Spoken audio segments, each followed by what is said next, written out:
the sub-sound.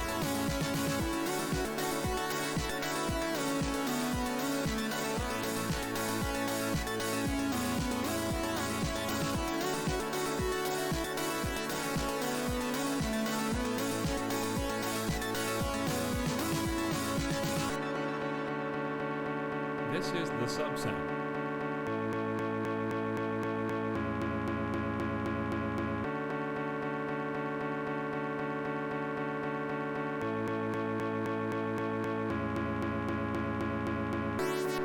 This is the sub-sound.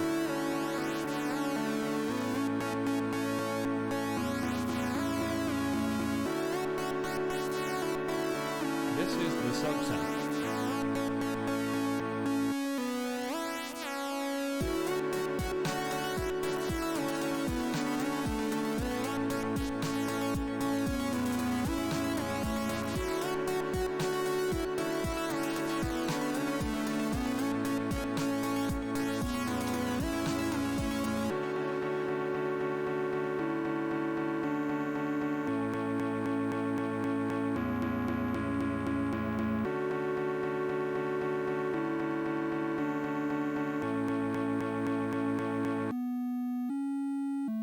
Hey. Hi, everybody. Welcome. How you all doing today?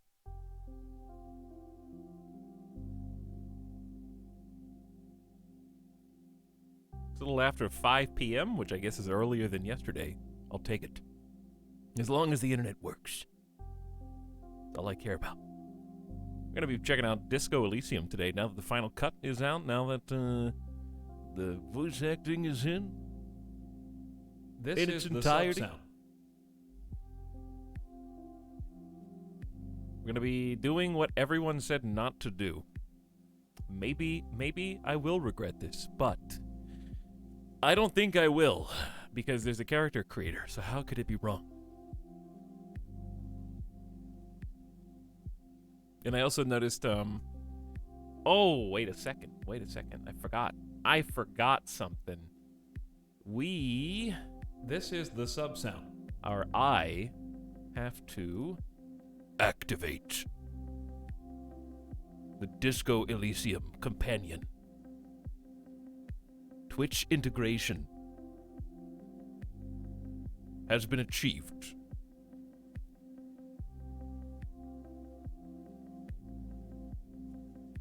So apparently you guys will be able to click on the screen and somewhere, I can't see it, and see the journal for the game as well as my character that I make, so that people can come in and instead of being like, dude, what kind of character did you make? They can just click on the screen.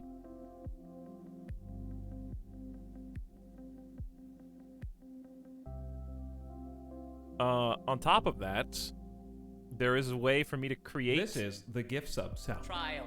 Apparently create a poll for different choices if I want. Sometimes I may, sometimes I may not. I'm not doing like a full, okay, chat, you guys are gonna pick all the kooky crazy choices and we're just gonna go wherever it... No. I'm the conductor. I am steering. And we're gonna stay on the rails. Well, I mean, I'm gonna go off the rails, but only when I want to. But sometimes I may just be like, I don't know what to do. What do you guys think? And we'll do a poll.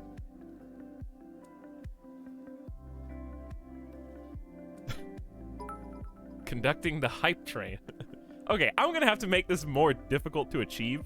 Now that they have added this weird, it's not a secret thing where you can see, oh, like 2 more people need to subscribe to activate the hype train. Like that takes all the magic out of it to me. Now it's like contrived. I have to increase it over what it was before. That way it's still somewhat mysterious because you don't know how close you are to the indicator appearing. But it creates this weird... First of all, thanks everybody! This is where the streamer gets a bunch of generous returning subs and complains about them. Yeah, okay, so listen to this. Imagine, here's why, okay? Let's say that the threshold is 5. It's not 5, but let's say it is. I think that there is a 5 threshold if you want. like 5 people could This theoretically is the sub sound. gift 100 bits each, and it would activate. Okay, speaking of 100,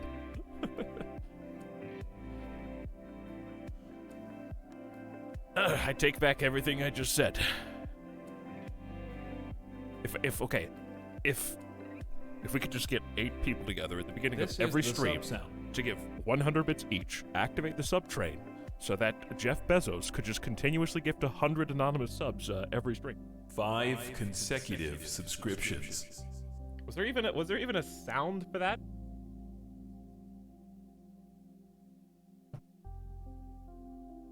I think it like broke the notifications. This is the sub sound.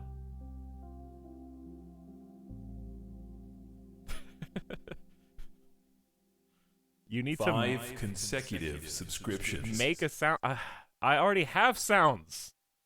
It's me. I already made them. I did that.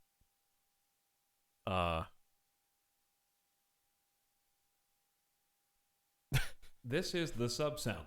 I don't think there was ever one for 100 gift subs outside of Microsoft Flight Sim.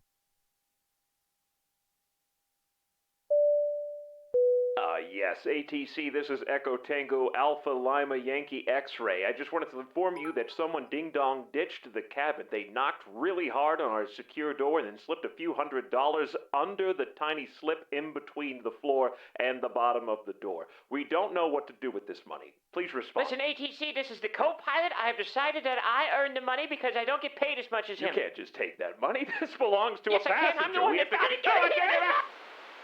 5 consecutive subscriptions. I need to get like a voice changer so I can just do those voices in real time.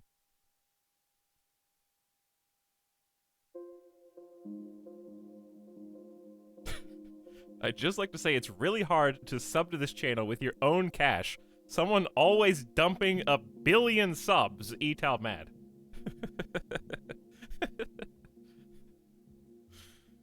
That's because there's a lot of really nice people. Very generous people. Just some old guy.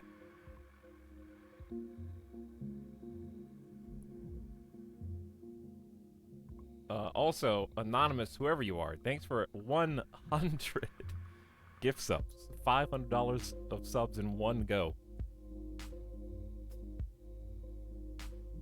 A champion in secret. We don't know where to direct our thanks, so I'll just direct it to chat as a whole. Thanks for letting there be 100 people who exist, who have watched this stream at some point or another, I guess in the recent past, who could receive a gift sub. Because if nobody was watching, then there wouldn't be anywhere for the gift subs to go. So thanks for watching.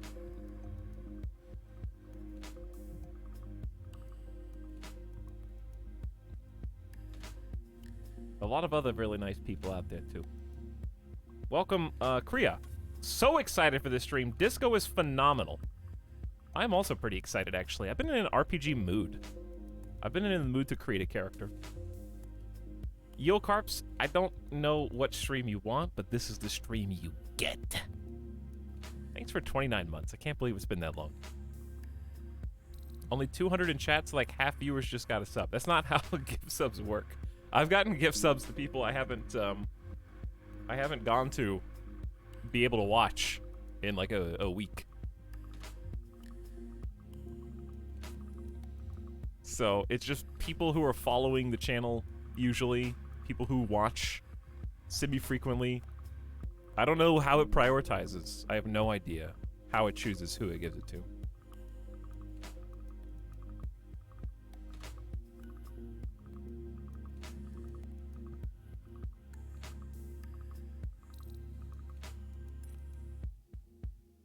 Who else is here?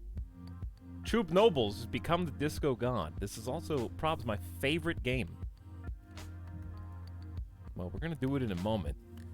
Chelsea says, I've been hoping for this for 21 months. Well, okay, not for, you know what I mean. Thanks for 21 months, Chelsea. I guess I'll take my level 5 hype train emote. Dude, you guys are excited. These are really excited subs. Like, I've been hoping for this. This is my favorite game. So excited for this. I'm going to disappoint you immeasurably. Quick Draw Fast McGraw, thanks for 11 months. Welcome back. Jared for 6 months. What up, Jared? Cairo Toby gifted a sub to Corey Gaming. Thanks, Cairo. Hope you're doing well, and welcome, Corey Gaming, for 16 months. Crather and Bonaparte for the bits. Choo-chooing, I have to scroll up through 100 anonymous subs. Because that's a lot. This is the sub sound. And an incredible amount of people. I would say about half of them are first monthers. Photability is back for 6 months with it on Megalol. What's up, Photability? The only Kaio gifted 5 subs. She's the worst gifted 5 subs. Thanks for the double Penta sub, both of you. This is the sub sound. Park Beast Carl. Wait, is that a Bloodborne reference? Dark Beast, what was his name?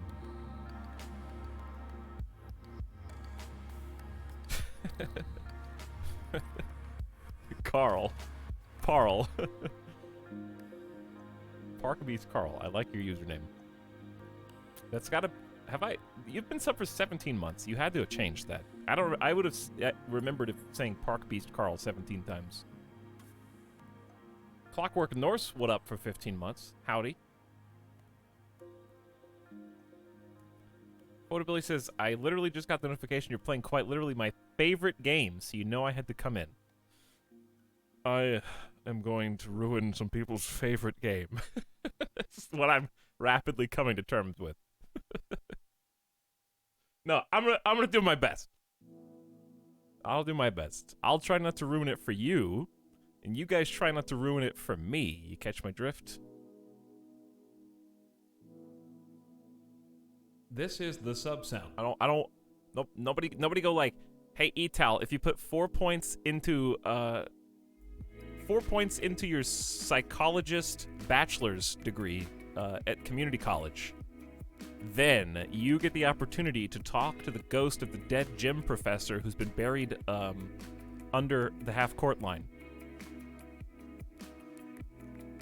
So do that.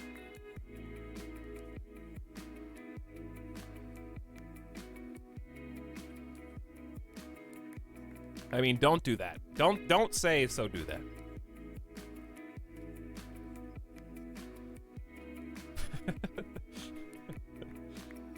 Decima, thanks for $20 in bits. Big bits.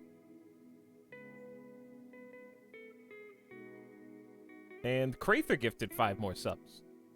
Howdy, Crather. Thanks everybody for the generous gift subs. Alex, how much do you know about this game? Almost nothing. Except that it's an RPG that now has full voice acting, that has like your brain talks to you, and your stats allocation will kind of dictate how you can solve different events. And your clothes or something. I don't know how sweaty you are. 5 consecutive subscriptions. That's all I know. I don't know anything else, really. Chat knows too much. Cut our mic. I can't. Don't make me cut your mic.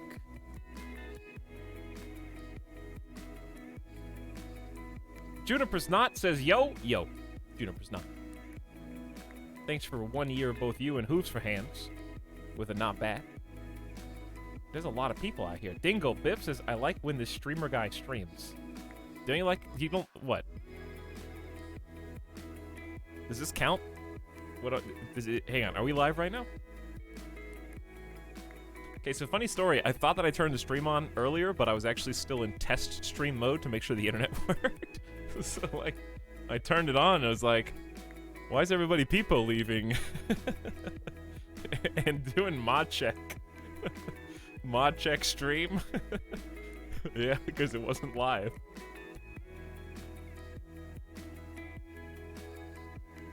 But the good news is the internet was working during the test. So, it was only 2 minutes, so it wasn't that big. I didn't, like, say anything. I wasn't like, hey, everybody, what's going on? Like, then you guys couldn't hear me. That would be more embarrassing. That's like when I was muted. Winsorind also is here, gifting 5 subs. Caboosing it. Thanks, Winsorind. I hope you enjoy the game. Also, I will likewise be able to occasionally check in on you guys and see how you're doing with my handy dandy camera. You. I can see you.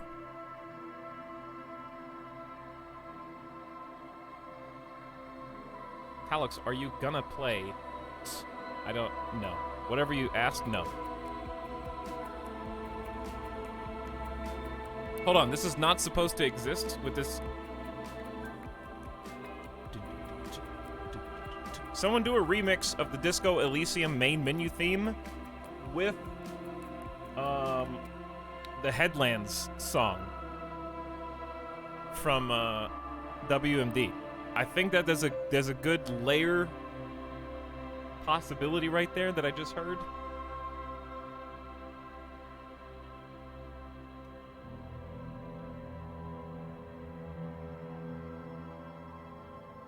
Is there character creation in this? Yes, we're about to get into it. Anyway, now that people have had some time to get in, and this will continue to be a problem, but I know Disco Elysium has been out for a while. I'm just going to reiterate, I have not played it. I have not watched anyone play it. I know almost nothing about the game. I have not even seen a single mission, maybe not even one line of dialogue in the game. So, please keep your favorite aspects to yourself. That includes like, oh, this is my favorite part coming up, or man, I really hate this part. Or, oh, dude, he's picking my favorite stat, or he's got my favorite side character. Like, I don't, like, if I meet a character for the first time and you go, this is my favorite supporting cast, okay, I really like them in the end scene, the finale of the, and it's like, okay, well, now I know. This is the sub sound. Now I know they're gonna be with me for the, like, don't, things that you don't think are spoilers are spoilers.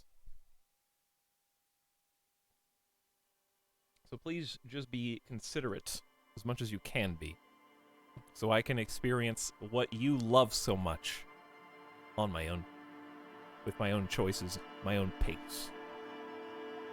Didn't even press W and start in Ireland.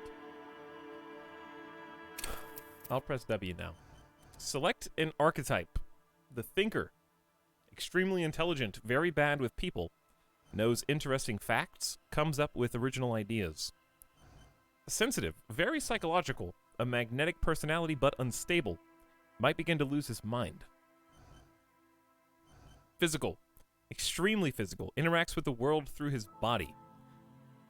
Okay, I don't know what that sentence interacts with the world through his body. I'm just like imagining someone who literally is like, that's a strange consistency, and he like licks it. He's the kind of person that walks up to you and like sniffs you. Sticks his ear to the ground occasionally just to try to like ascertain an extra clue. Or create your own, which is what I'd like to do. Even if my I don't care if my character sucks. We also have some pluses. Encyclopedia, Inland Empire, and hand-eye coordination, which sound like perks, but we'll find out. I want to create my own. That's what I would like to do. Weak. Weak intellect, genius psyche, average physique, terrible motorics. Wait, what? Motorics? already got a word that I don't know how to pronounce. It's one of those two.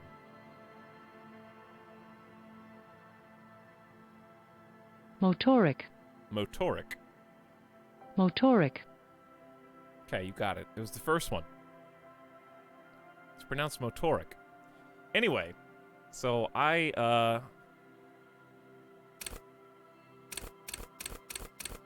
see. So we can't go below 1 in anything. We got 3, 6, 7, 8 attribute points at the beginning to associate.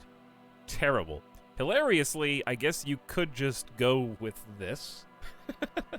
one point in everything. I am terrible times 100. I don't know that you have to put these points in. That would be funny in and of itself, but I'm not going to go that bad. Okay, so do I have any idea from just the game, not from chat, what these do? Hold on. If I go back, this has more things. Like, it has tooltips, I mean.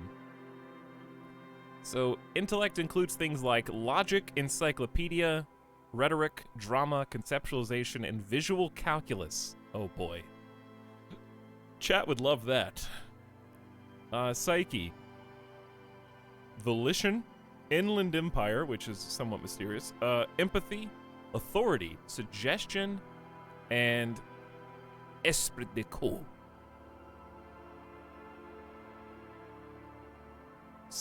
Physique. Physical instrument. Electrochemistry. Endurance. Half-light. Pain threshold. And shivers.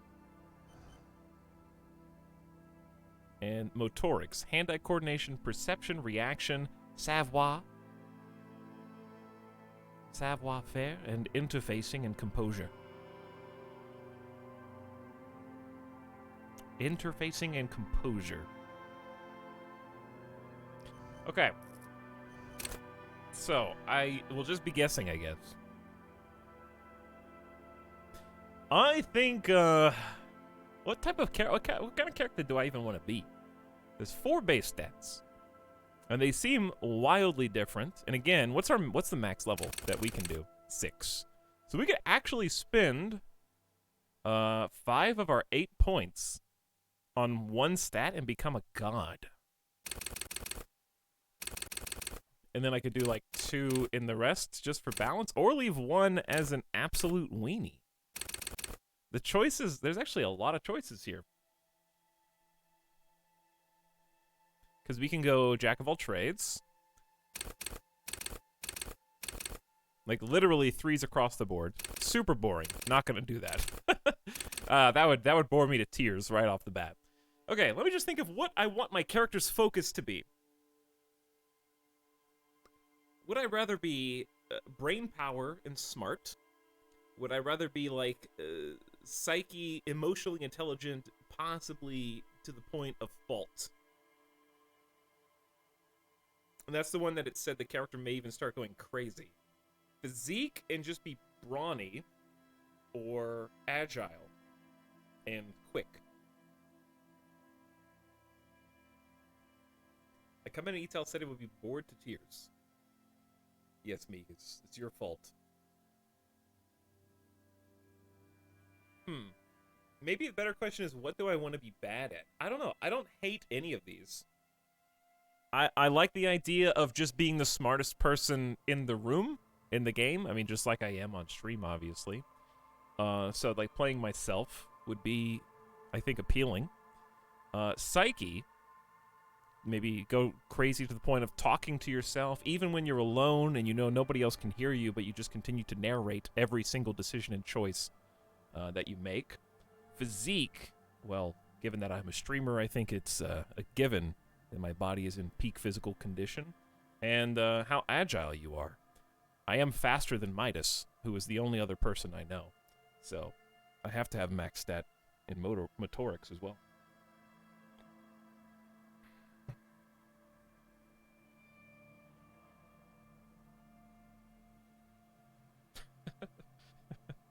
Okay. No, dude, I'm gonna be. It's the character creator. I'm gonna be stuck here for 30 minutes trying to get the perfect allocation.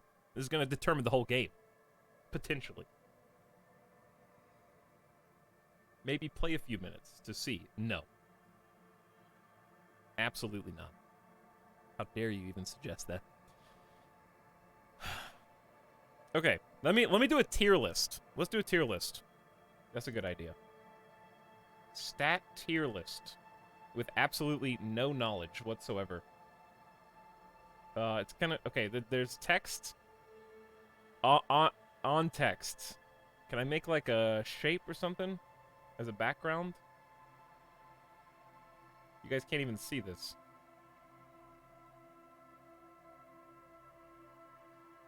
Oh, here we go. Background. Boom. Okay. Stat tier list. In no particular order first. Intellect. Order of appearance, I guess. Okay, I know that you can't read that. VOD watchers, don't skip this part.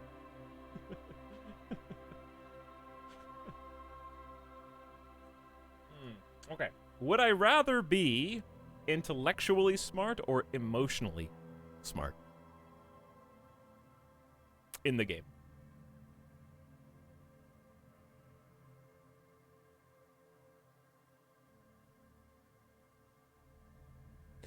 Intellectually. Intellectually. Okay, so that's not changing. Would I rather be strong or emotionally intelligent in the game?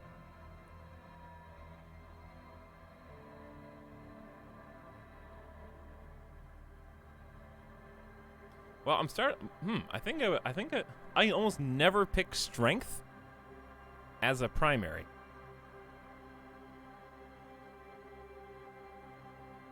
The word sensitivity is throwing me off. Sensitivity.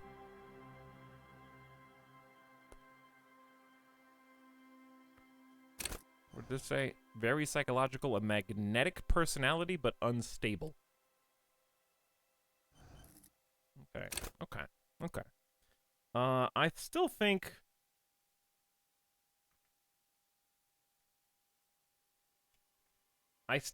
this... I don't know, I kind of want to do Psyche last, and the reason is because I feel like it's the meme of the game. Psyche, from the little I know of this game, is the Talk to Animals of Divinity Original Sin 2. So that's why I want to avoid it.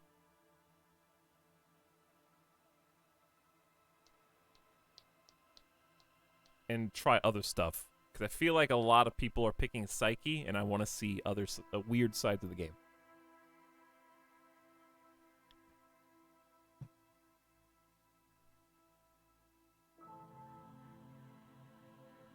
Such a hipster.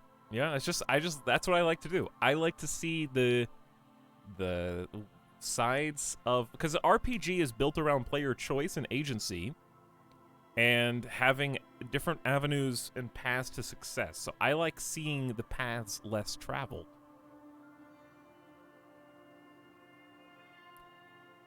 Because I like to see what the developers... Because they worked equally, in theory, on all aspects of the game. So it's nice to see the sides that aren't necessarily as popular get the same amount of love. I'd say you're wrong, but I picked Psyche.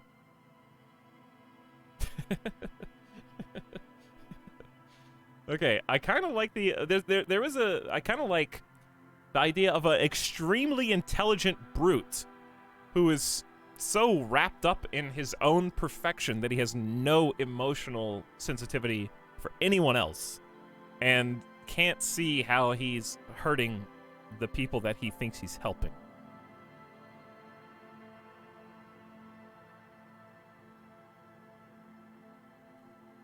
Now, where do Motorix fit into that? Egotistical Chad.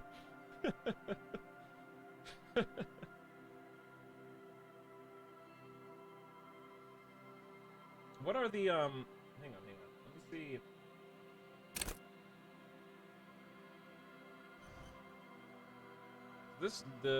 Out of this, is there a character like that already?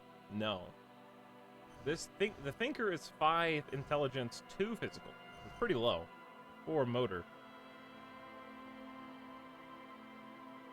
Psychic is primarily psych and physique. Physical is primarily just motor and physical. So I think this is actually, like, it's at least unique to the 3 starter characters. I do like the idea of high motor function. Maybe that could be my tertiary one. So I feel like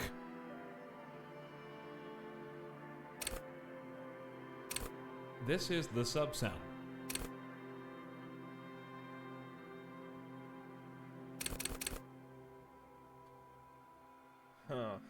well, I would like one stat to be the best, but would I rather be intellectually a god or physically a god? Which wouldn't be my primary stat?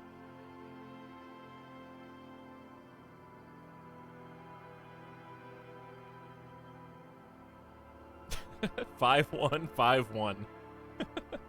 Just no agility or emotional sensitivity whatsoever. I could.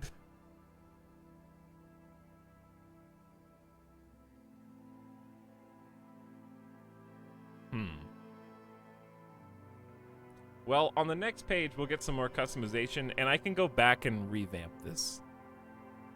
High risk, high reward. This is the sub-sound. A smart, strong asshole that can't do sports.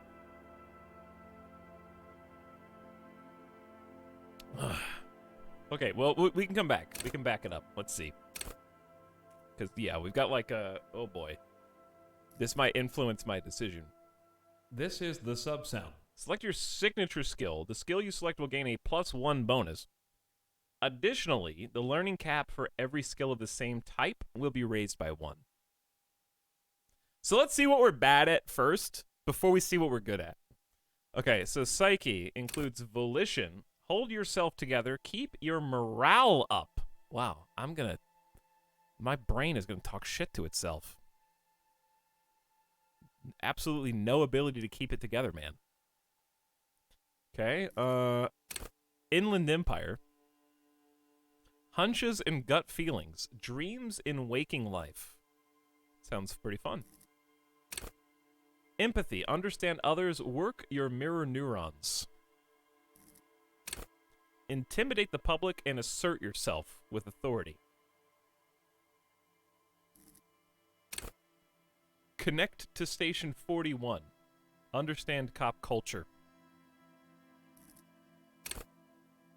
Charm men and women. Play the puppet master.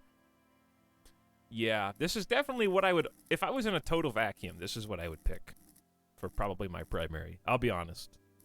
But I want to challenge myself.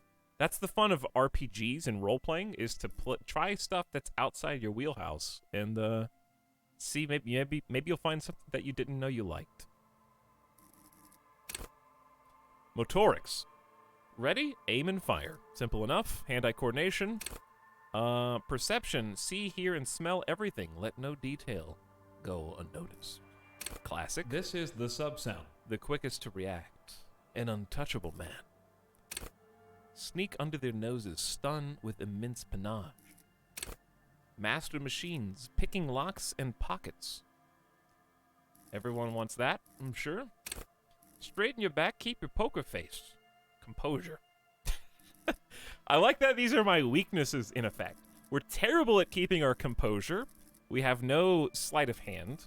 We have no ability to aim, perceive, or react. We also have no ability to puppet master anyone or intimidate anybody, yet we are going to be extremely strong, regardless. So those are the things that we're terrible at. Now let's see what we're potentially good at. Logic. Wield raw intellectual power to deduce the world. Encyclopedia. Call upon all your knowledge. Produce fascinating trivia. I'm terrible at trivia. In real life. Practice the art of persuasion. Okay, so I can still persuade with rhetoric, just not intimidation. So I have This is the sub-sound. the power of fact and logic on my side. Play the actor. Lie and detect lies. Okay, so I don't have to have psyche to fake empathize. Like, drama is almost the opposite of empathy in that, well, it's the other side of the coin. We can still empathize with someone to know how to manipulate them, basically. Which I do find interesting for this build, potentially. That's the one that calls out to me first out of these four. Conceptualization. Understand creativity and see art in the world. The one that sounds the most boring on paper, but might have just stunning repercussions in the game because it's its own trait. Visual calculus. Reconstruct crime scenes. Make laws of physics work for the law. And then physique is our other option. Take the blows. Don't let the world kill you. Simple enough. Shrug off the pain. They have to hurt you more. Flex powerful muscles. Enjoy healthy organs. Okay, well, what's the real difference? Don't tell me, chat. I'll figure it out. Physical instruments. Okay, enjoy healthy organs. Why does that make it sound like I can do drugs in this game and be fine? That's what it sounds like. Because I guess there's a difference in endurance and actual physique. Electrochemistry. Go to party planet. Love and be loved by drugs. I see. Raise the hair on your neck. Tune into the city. I called it, chat. I called it before I even read it. Let the body take control. Threaten people. Okay, well there is an info tab. Cool for okay, half-light. Well, we don't have to read every single one, but the ones I was confused on I do. Physical instrument. Cool for muscle men, bare knuckle brawlers, and gym teachers. I told you there's a gym teacher buried under the half-court line in the gymnasium. Physical instrument is not only your muscles and your skeleton, it's your ability to use them effectively. Enables you to do push-ups, sit-ups, knockout punches, 360-degree spin kicks. It's a one-size-fits-all solution to thriving and surviving in a physical world. At high levels, physical instrument breaks doors, chains, and bones, and it makes you laugh at the namby-pansies who can't. You'll be manned up, encouraging others to curl iron until they're manned up too. At low levels, however, you'll have a hard time arresting anyone who isn't infirm or already dead. Indeed, engaging in physical confrontations could leave you in either state. Okay, that makes more sense. It's basically like endurance is the ability to tank, whereas physical instrument is the ability to dish the damage. That makes sense.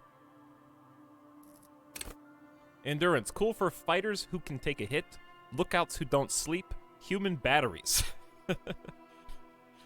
Your metabolism and circulatory system improves health, one of the 2 health pools in the game. It enables to survive being a cop. Who cares if you can't aim a gun, if you can take a few bullets? Why be afraid of drugs that hurt your health if you're a very, very healthy man? At high levels, endurance enables you to take a few knocks to the head, enjoy a greater quantity of drugs, and shake off a few cardiac arrests. It makes you a powerful man who looks down on the weaklings who can't keep up. However, cops with low endurance are likely to struggle. The body is frail already, and the flesh of a cop will often be tested, and if it doesn't pass, it dies.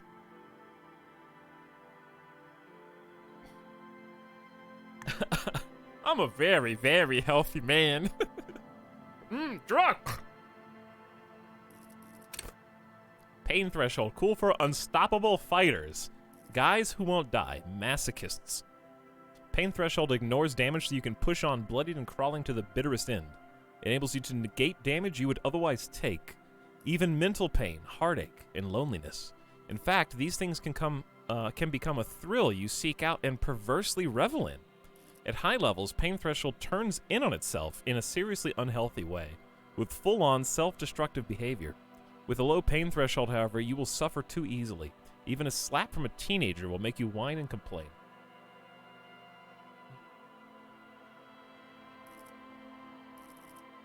I'm curious about electrochemistry flow. Cool for high flyers, party enthusiasts, cops who need lightning. Electrochemistry is the animal within you, the beast longing to be unleashed to indulge and enjoy. Enables you to take drugs with fewer negative side effects and better investigate lurid matters. If you need to understand a chemical breakdown or talk to someone blasted out of their mind or understand sexual dynamics, electrochemistry is there to guide you. At high levels, electrochemistry makes you a man of unrestrained pleasure, an unrepentant Lothario who leers at people with a bottle of speed and a plastic bendy straw in either hand. But with a low electrochemistry, you'll be too innocent to be effective. Without working knowledge of drugs and sex, the city will be very difficult to understand. Electrochemistry is the banned in certain countries skill. I saw this was banned in Australia, which is really going... I guess I should go ahead and point that out, that the mature content filter is on this stream, and if you click through it with any of your family members, that is on you at this point, okay? I wash my hands of any explanations you may need to make to your grandparents or your children. So, keep that in mind. I am assuming that it's all safe to stream on Twitch, given that there's a Twitch-integrated app, and I haven't seen any bans on the game on Twitch, as far as I know. So. Australians exit. But yes, rated M for mature, capital M. Capital M. Okay? It's gonna have swear words like sex and crap and dang it and lots of probably very vivid descriptions of things that are appearing in the game that you wouldn't want young, innocent, naive eyes to see. Actually banned in Australia. It's a badge of honor probably for the devs. Okay, anyway, Shivers. Cool for city lovers, the wisest of the streetwise, the genuinely supernatural. It's hard to say for some reason. Shivers come when the temperature drops and you become more keenly aware of your surroundings. It enables you to hear the city itself, to truly belong to the streets. It's a supernatural ability. Old wrongs play out in present time. Scenes across the city happen in front of you. But who is speaking to you? At high levels, Shivers may make you seem mad to the outside world. As you listen to the city, you don't listen to others. Your superiors may begin to worry. With a low Shivers, though, you will seldom hear the city speaking to you, and if you cannot hear it, how can you ever save it? I kind of like that one. That one sounds interesting to me.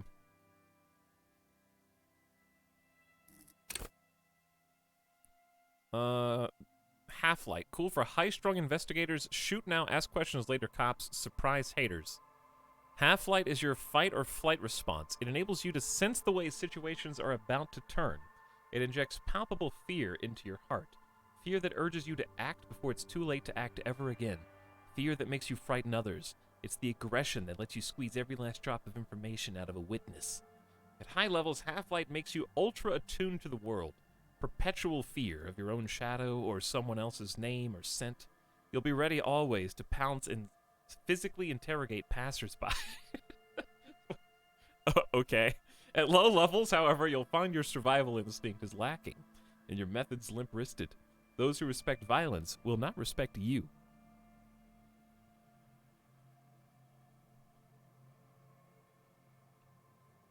It appears that anything that you pick, you're going to end up being a bad person, is kind of what I'm gathering here. Except maybe Volition. Cool for sane people, well-adjusted cops, the non-suicidal.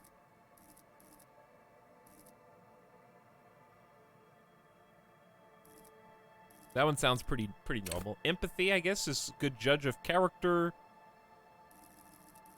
Okay, well, those are the physique ones. Now we just need to check the intellect ones, and then I guess choose our flagship perk.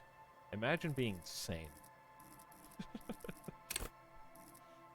Okay, logic. Cool for analysts, rationalists, obviously logicians. Logic urges you to analyze the living daylights out of the case. It enables you to piece evidence together, detect inconsistencies in statements, and impress everyone with your astonishing conclusions. The bread and butter of many a detective. At high levels, logic will be able to solve even the most complicated puzzle. You'll be very proud, and thus susceptible to intellectual flattery. For those blinded by their own brilliance, often miss important clues. With low levels of logic, you're going to have a hard time solving even a simple puzzle. Even if you find the pieces, good luck putting them together. Encyclopedia, cool for thinkers, historians, and trivia freaks. Encyclopedia makes you a know-it-all, turning your mind into a database of fact. It enables you to draw on these facts innately, offering a wealth of background knowledge to all things related and unrelated to your case. Who knows when the history of cigarette brands will provide the breakthrough you need to arrest a murderer, or when knowledge of pre-revolutionary guns might save a life. At high levels, Encyclopedia shares this wealth of knowledge to an almost overwhelming degree. While it may give you a crucial breakthrough, it more often will clutter your mind with useless tidbits. With low levels of Encyclopedia, though, you'll be forced to work with only the clues in front of you. Without any background knowledge, copying is going to be tough stuff. Okay, so we're a detective, I guess. That should be obvious, but I don't know. I'm putting the pieces together just reading the skills. I think I'm a detective. Based on... maybe I should have read intellect before I read physique. Because at first I thought I was a beat cop. Because these are all like... They all, like, half of them mention cops in the cool four. So I'm a detective cop, I guess. Okay, rhetoric. Rhetoric urges you to debate, make intellectual discourse, nitpick, and win. Okay, so me. It enables you to break down arguments and hear what people are really saying. You'll spot fallacies as soon as they're used. What exactly did the waiter leave out of their testimony? What was the dancer trying to divert you from? Was that double entendre intended? Or did you just get an accidental lead? At high levels, rhetoric will make you an impressive political beast, one whose beliefs are impenetrable, which is to say, one whose mind will not change, one who will calcify. With low rhetoric, though, you'll have a hard time shooting down any argument. Nailing people to their testimonies will be nigh impossible. This game is amazing. I've been waiting for Etalyx to play this forever. Well, wait no longer. This is the game as far as I'm concerned. These are incredible. I didn't expect there to be so many, like, I saw 4 stat points, and I was like, oh, cool, that's a lot of variability. And then it's like, surprise, there's actually 24 different signature skills. Drama, cool for undercover cops, thespians of the stage, and psychopaths. Drama urges you to treat the world as a stage, and on it to perform. It enables you to lie, to concoct the most elaborate and wonderful stories, to take on ingenious personas and perform acts of stagecraft in an entertaining amalgam of, I don't even know how to say this, fourberie and deceit. As well, it enables you to see through would-be actors and their false antics. If they lie, you'll know immediately. At high levels, drama may render you an insufferable thespian, one prone to hysterics and bouts of paranoia. For to know the world is a stage is to know that truth is a vanity. However, with low drama, you cannot lie or discern when others are lying. And a cop who can't do either is a cop going to be lying 6 feet under.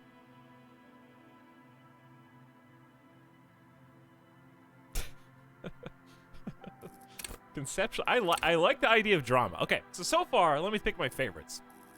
No. Just read the last 3. The last 2. Conceptualization. Cool for creatives, psychedelic fanciers, or fanciers, and critics. Conceptualization has a special role it wants you to play in the world. Not the role of cop, but of art cop.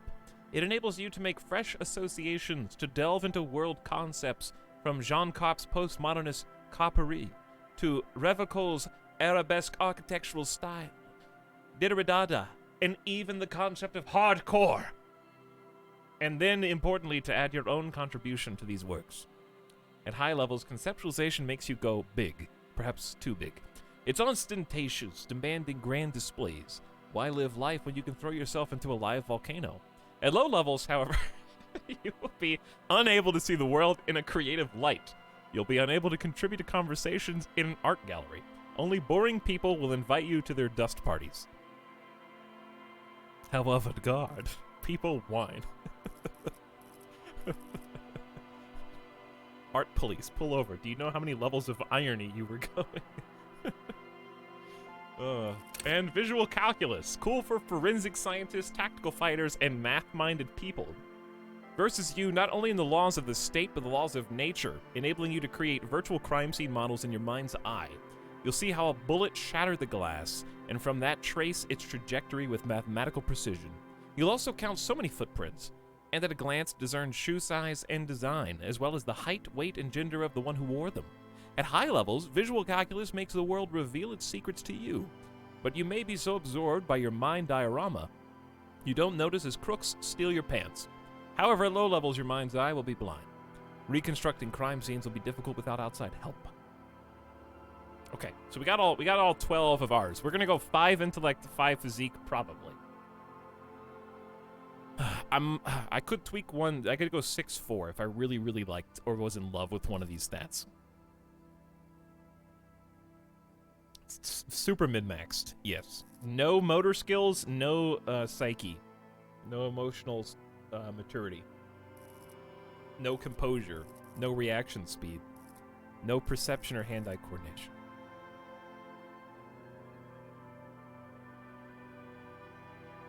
So let me just go over my favorites. Physique we did first.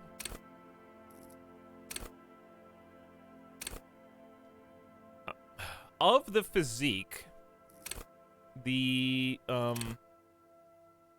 shivers was appealing to me. The street, the wisest of the street wise. That one was, I would say that's in the top couple, top 1 or 2. I would also say that I'm just not sure what like it doesn't picking Half-Light intentionally. You'd have to, I feel like only people who really want to RP is some like why would I intentionally choose to become high strung? You know what I mean? Like, you can tank, you can endure, you can fight, you can do drugs and sex, you can have street wisdom, or you can shoot people with reckless abandon. You're a loose cannon who doesn't play by the rules.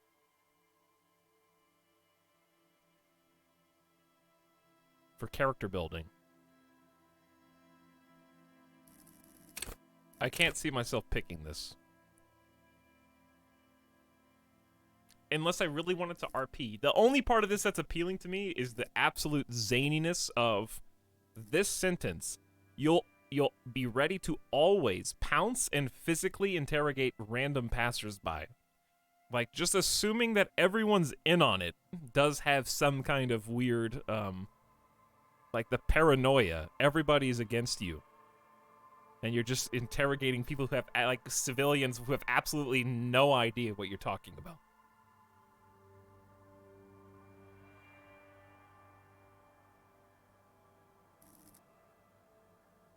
So, that one's definitely out. Tell me about Bane. What about Bane? Am I creating Bane? Maybe. Alright, anyway, what would be my next choice? Shivers and...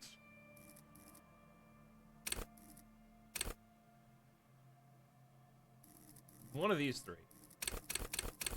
What would I rather be? Would I rather be like metabolism, health, and circulatory system? Who cares if you can't aim a gun or take a few bullets? Why be afraid of drugs that hurt your health? You're a very, very healthy man.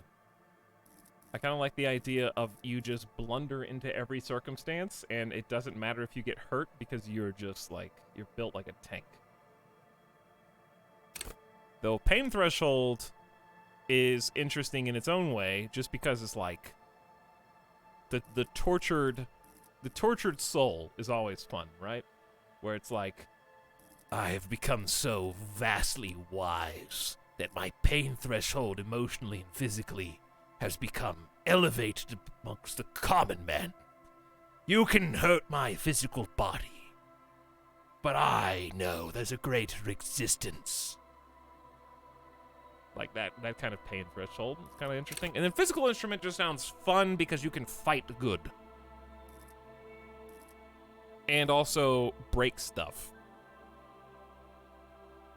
Fight good and break stuff. Okay, well, I can't pick a second one. Okay, chat, out of endurance, pain threshold, and physical instrument. Oh, I don't know what I would hold up to Shivers. If I had to pick, would I rather just be extremely tanky but smart? And maybe that endurance is what has allowed me to continue to be so smart because nothing can hurt me. Things can hurt me, but I can tolerate it, and emotionally as well.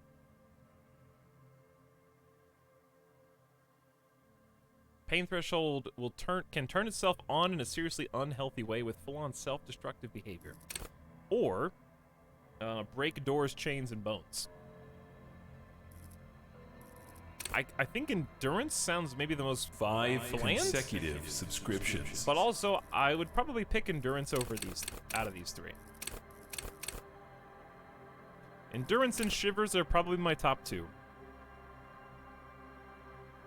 for the type of character I want.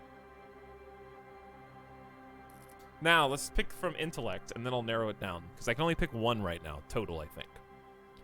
I missed some subs earlier.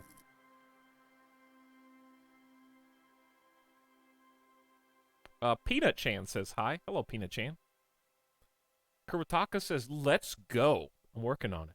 Thanks, Kurutaka, for 11 months. Australian Dan says, this is going to be good. Yep. We have almost approached the 1 hour mark. We haven't been in character creator for an hour, but we will be by the time we're done. That's how you know it's going to be good. Gano says, love did me in. You just love the stream so much that you subbed for 10 months. Thanks, Gano. Santa Clance is back for 29. What's up, Santa Clance? Metalbit Mod Squad says, me back, but now me lurk. Enjoy your lurk, Metalbit. Howdy for 44 months. And then Clive Scott just gifted 5 community subs. Thanks, Clive, for adding to the already dense gift subs today.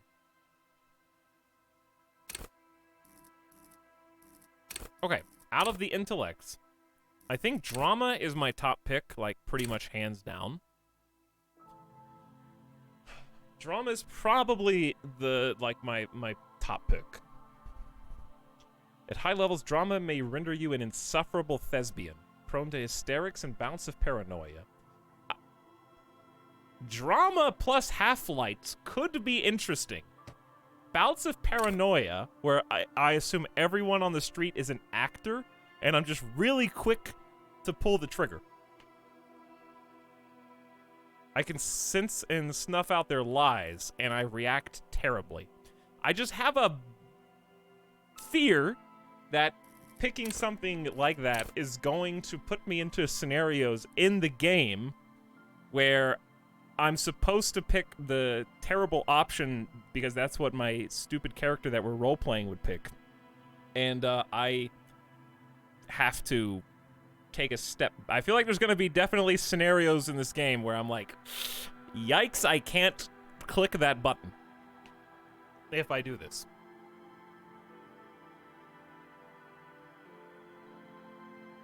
That's my only fear. Annoying bard character. Okay, let's look at the other ones, though. I mean, logic is logic. Solving puzzles. Encyclopedia does sound hilarious. I just like, the idea that it will clutter your mind with useless tidbits. That sounds funny. Rhetoric and just arguing well. I like the idea of that. Conceptualization is the ostentatious big display. Why live when you could throw yourself into a live volcano? Just very over the top. And then visual calculus. So, like, if you wanted to be a combat god, visual calculus and physical instrument, you could become an unstoppable fighting machine. Potentially. See, that's literally Sherlock Holmes from the movie. That's actually Sherlock Holmes. He does like the freeze frame, stops imagines exactly how the fight's gonna go, and then counters every discombobulate. They did say that. That's so lame now. But like, it was so cool when the first movie came out. Discombobulate. The discombobulate cop. No, I can't. I can't. Okay, but I can only pick one for this exact moment, right? Am I gonna keep 5 and 5? I guess is the question.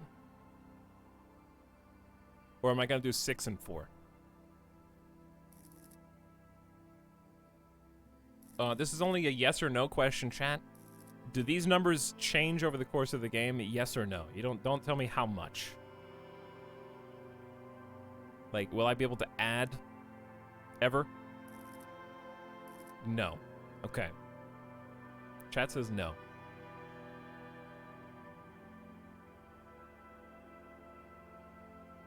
Well, then it is a very important decision. Should I go 5 and 5 or 6 and 4? Chat, you help me choose. I'm gonna love seeing how terrible we are at dodging, keeping our composure, and doing anything related to psyche in motorics. Do we need to do a poll for this? Well, Twitch integration already exists. We could do a quick poll since this is permanent. If this is at least a mostly permanent.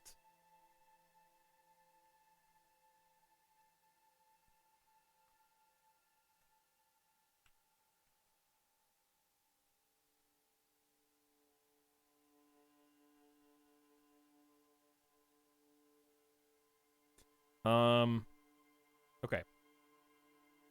Here you go. Those are the two choices.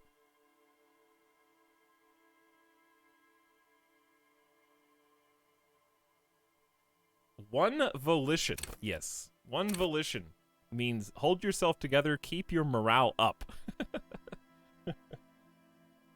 That's exactly what that means. Volition urges you to be a good guy, to others and yourself, to resist temptation. Yeah, that's not what I would want to do at all in this character. The will to finish the investigation, improving your morale. One of the 2 health pools in the game. Uh-oh. Morale is gonna be an all-time low.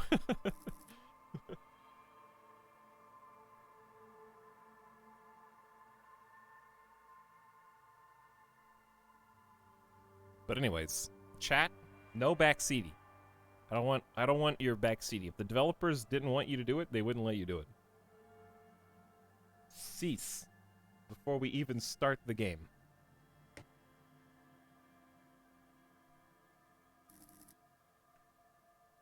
Alright, what are you guys voting for? Yeah, that's what we were talking about earlier, Robot Mystic. The devs let you even play 1 in every base stat, which is hilarious.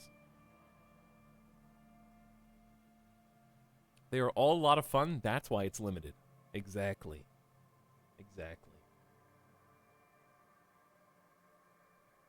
Pretty even split. There's only like 10-15 seconds left to vote. And there's not even 200 votes. So less than 200 of you are going to decide the fate of the world.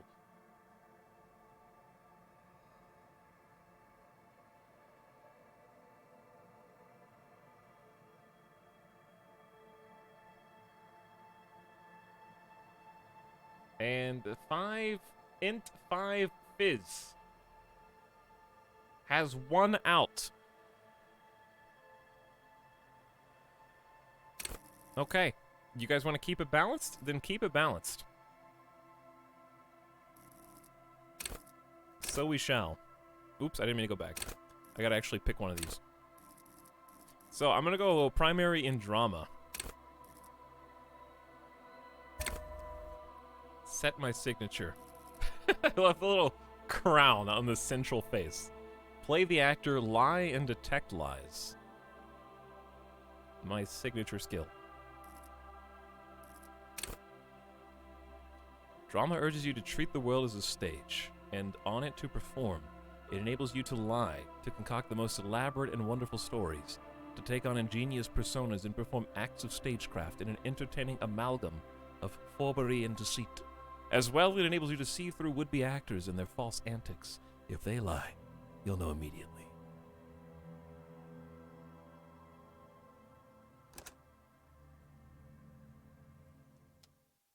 I may need to crank the volume, we'll see. The Furies are at home in the mirror. It is their address. Even the clearest water, if deep enough, can drown.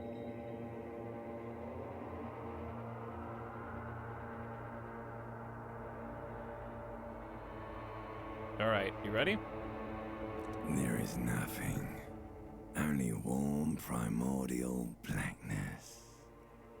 Your conscious ferments in it, no larger than a single grain of malt.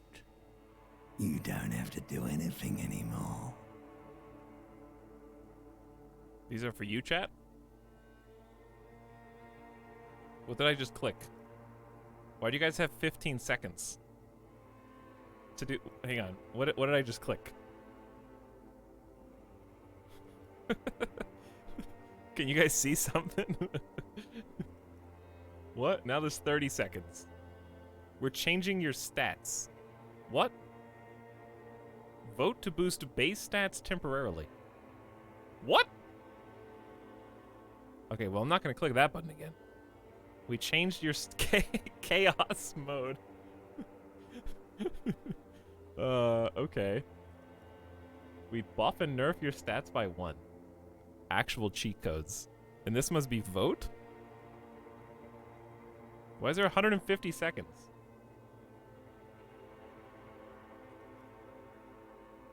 We changed all your stats to 1. Have fun.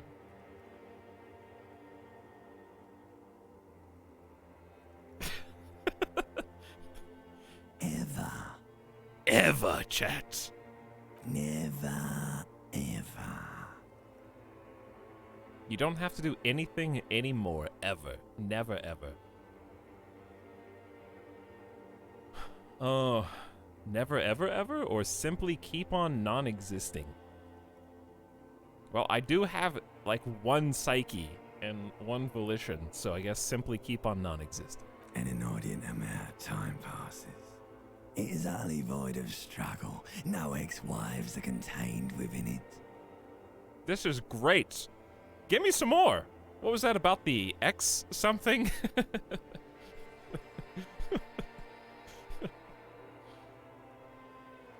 Dude, this is great. Yes, it is. What was that about the X something? An awareness creeps up on you. A mass lies hidden in your dead angle, soaking in some lurid acidic sauce. It's bloated and shameful, a ball of meat surrounding you. This is a terrible line of questioning, and it will only lead to more awareness of the meat thing. Plunge back into the fathomless deep, or no? I wanted to know about the X something.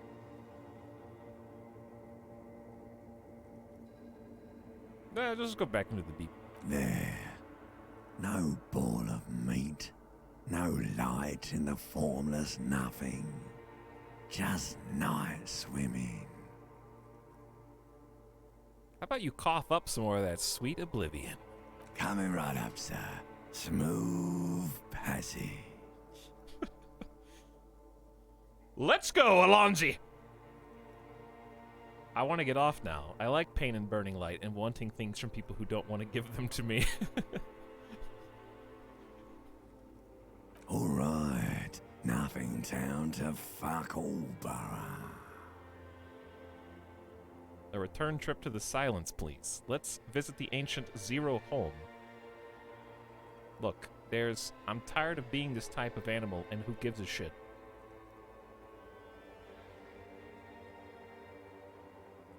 Not you. Your days of giving a shit and being that type of animal are over. I already like, first of all, that there's actually just the void, but secondly, that when you're presented with 3 pointless flavor text, that their response is actually a direct response to the pointless flavor text that I just picked. So that's already like it's a good sign. Sing me the song of death. Wait, no, I need to belittle myself instead. I am drama. Do you really? I do. Let me off. You wouldn't like it if I told you what was back there. Why'd you think you had to bludgeon yourself into oblivion? Or did you not sense yourself marinating? Poured so much on yourself, got a bit carried away, did we, Chef? I did this to myself? Tell me, what's waiting for me? I don't care. I'm an idiot. A brave idiot.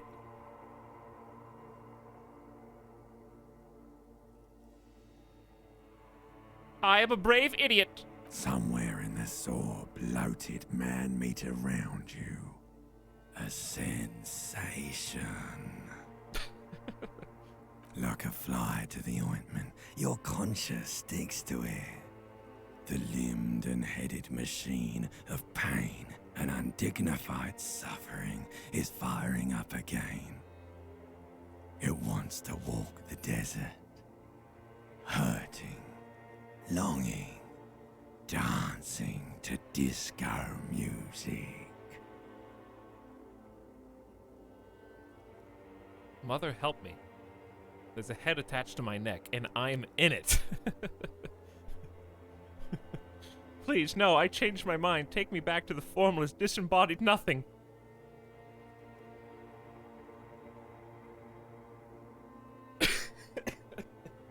Choked on my coffee. I just looked over at chat doing the, like, dancing to disco music, alien, please. Mother, help me. There's a head attached to my neck, and I am in it. The stench of liquor rises from your mouth, and with it, an ungodly headache. Help! Someone cut my head off. It's trying to murder the rest of me. A fiery streak penetrates your skull, trying to force your eyes open.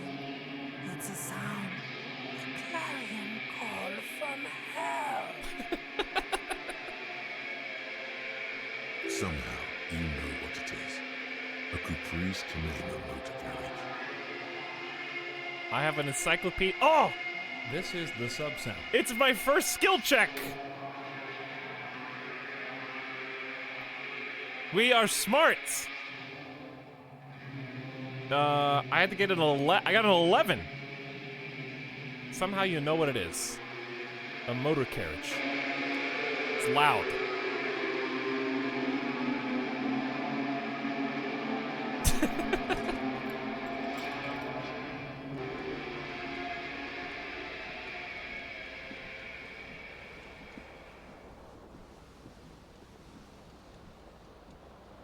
A man in my undies, in my whitey tighties.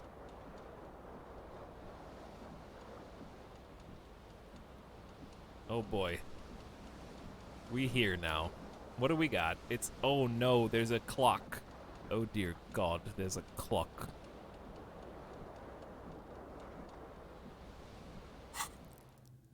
Oh boy. Dude, level up! Okay, we don't have any of these yet to worry about. I have a left hand and a right hand. And stuff. Well, let's grab the bottle first. Hold tab to highlight. Oh, okay. This fan has 2 chain pull switches. One ends in a tiny fan, the other in a light bulb. A truly horrific necktie has somehow attached itself to one of the blades. Savoir-faire low, 28%. You may retry this check. Grab the tie. Pull on the fan, pull on the light bulb. We'll leave. The blades come 5 squeaking to a halt. consecutive Hey. It should be subscriptions. easy Shut to up! reach the tie now. Nobody asked you subs. We're listening to the narrator. I'm muting you now. Oh, it should be easier to reach the tie. I didn't know that's what I was doing. I don't want the tie yet. I solved it with my intellect.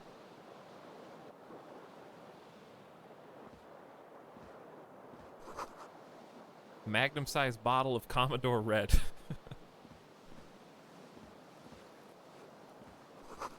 Looks like someone tore out the tape while the song was playing. Was it me?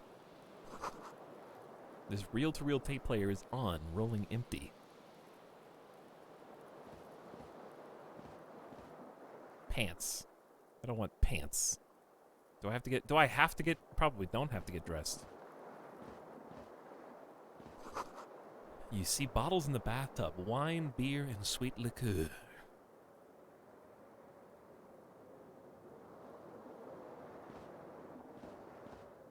I love the slow A one. mirror hangs above a bent and broken sink. In a fierce discharge of masculine energy, someone has ripped half the faucet off.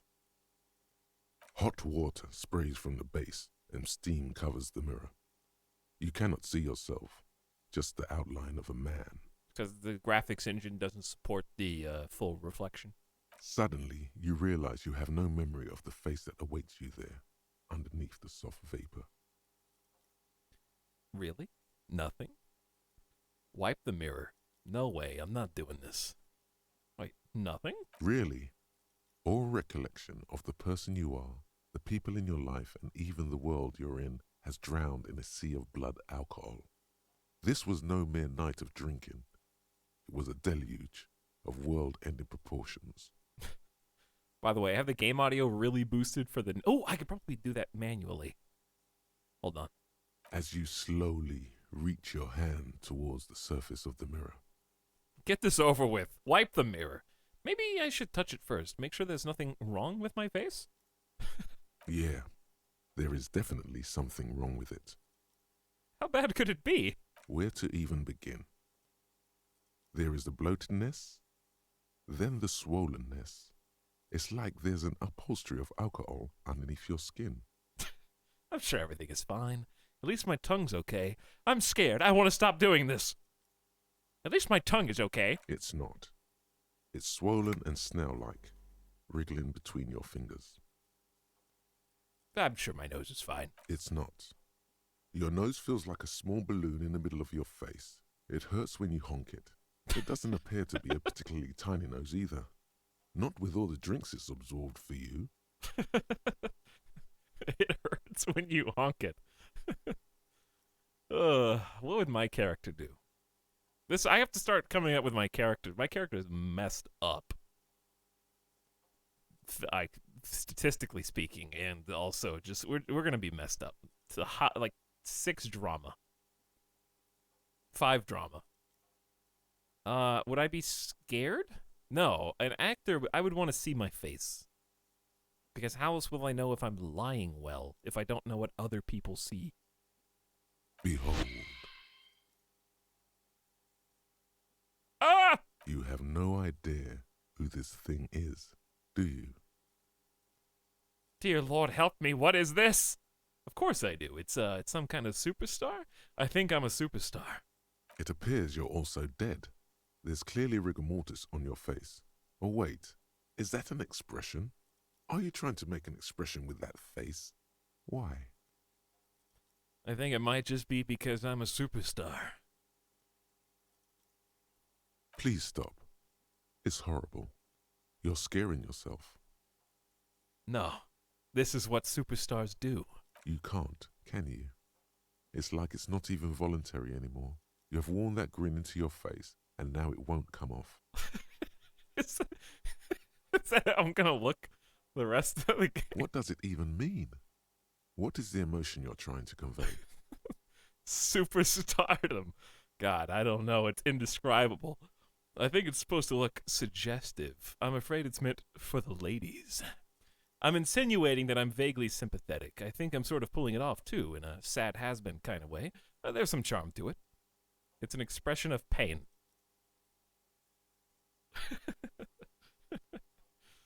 Ugh. It's got to be 4. There might have been, 10 years ago. It's little more than a cadaverous spasm now. Encyclopedia 13. Dig deep into your mind to locate the source of the expression. Electrochemistry, impossible. Attempt to stop the expression from happening.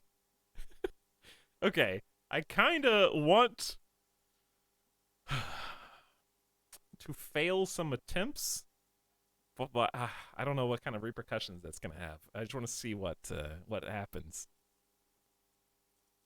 You need a 12 on a 2d6. Yeah. I kind of want to see what happens. It's too late. Like an image on film. The expression belongs to your primary motor cortex. It would take a minor neurological miracle for you to cease producing it. Minor neurological miracle. By the way, thanks Sodialer for the 5 gift subs and also for coming back for 11 months. I'm sorry I shut you up.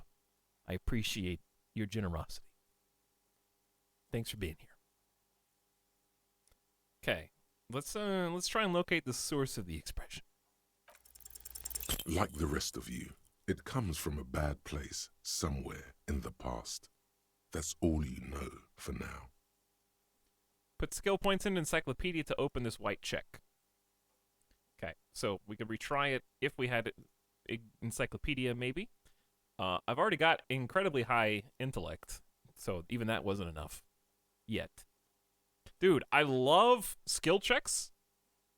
First of all, Baldur's Gate did this really well, too. I love having the skill checks on the screen, having the dice on the screen, and being able to get invested in whatever check I'm trying to pass. Should have gone 6-4. Maybe. Maybe I should have.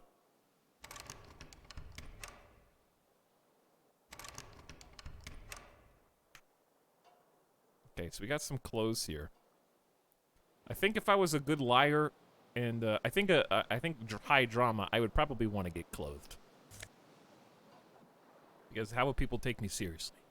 I have to pretend to be normal. Conceptualization and suggestion. +1 conceptualization. Oh, you're getting like stats? Interesting. Oh, baby. Okay. You got no keys, no bullets. Left and right hands, shoes, gloves, neck, glasses, hat, jacket, shirt, pants. Ooh. Understand creativity, see art in the world. Total suggestion, 0. So this shirt sucks. Like, as far as charming people goes. Okay, interesting. Clothing stats, I love it. Yannervite just gifted a T3 sub to Ionic Naga.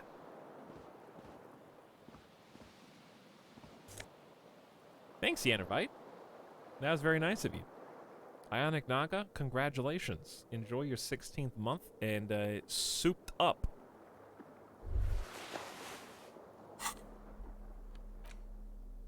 So this is -1 savoir faire. Sneak under their noses, stun with immense panache. But we get +1 to motorics. No. That was our base. We do get +1 to electrochemistry.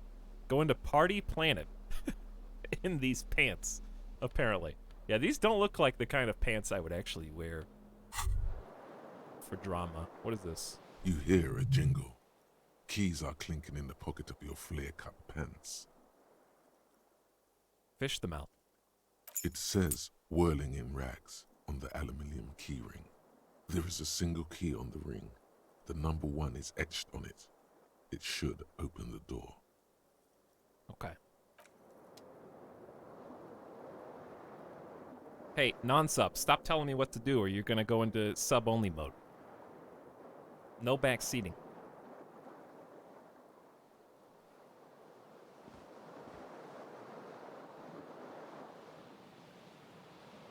I don't care if I miss your favorite description. You can go read it in your game.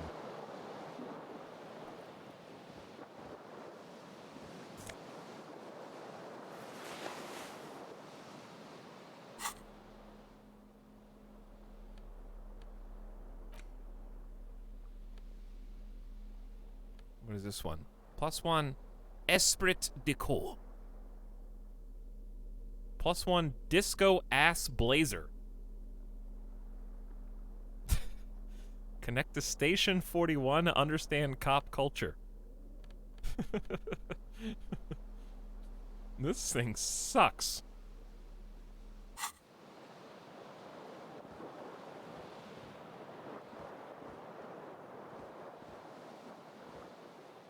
This fan has two chain pull switches. One ends in a tiny fan, the other in a light bulb. A truly horrific necktie has somehow attached itself to one of the blades. Medium 10, grab the tie. You swoop up and catch the tie. Snap. It's released from the blade. Okay. Nice. Beat it by 1.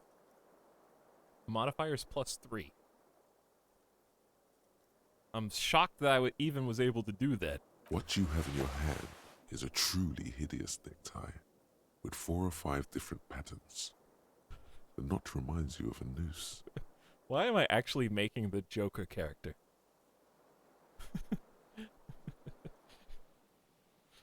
A terrible mistake. Turn the lights off immediately. You can practically feel the photons burning a hole in your brain. Terrible. I know. I should have turned It's it just on. a little hangover-induced photosensitivity. Don't overreact. Pain threshold! From the light in my eye! I keep getting like a barely good enough 11 roll. I can take it. Bring it on. Little black spots dance on your retinas. It's almost pleasurable. The pain threshold, almost pleasurable.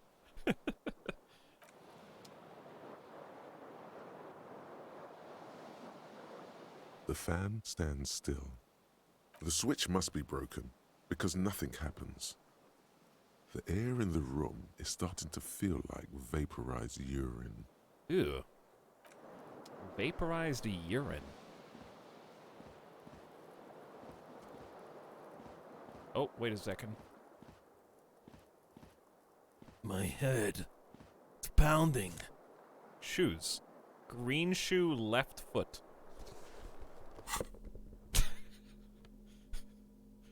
Really? Has a high heel and chrome embellishment. It fits your left foot perfectly. Now all that remains is to find the other shoe. He doesn't even have a stat.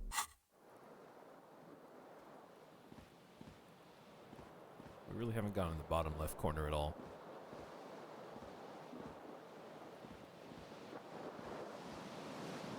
Dude, it's inside the mirror. Oh wait, I have a key in my pocket. I couldn't get this door open.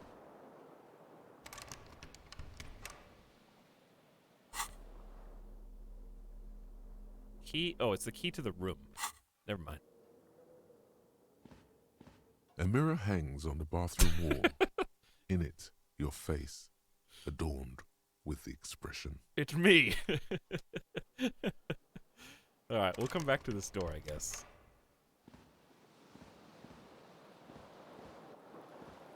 I'm assuming there's not hidden interactables that don't highlight.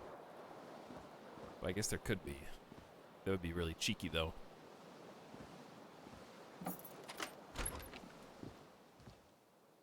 Oh. Already, and a character waiting outside.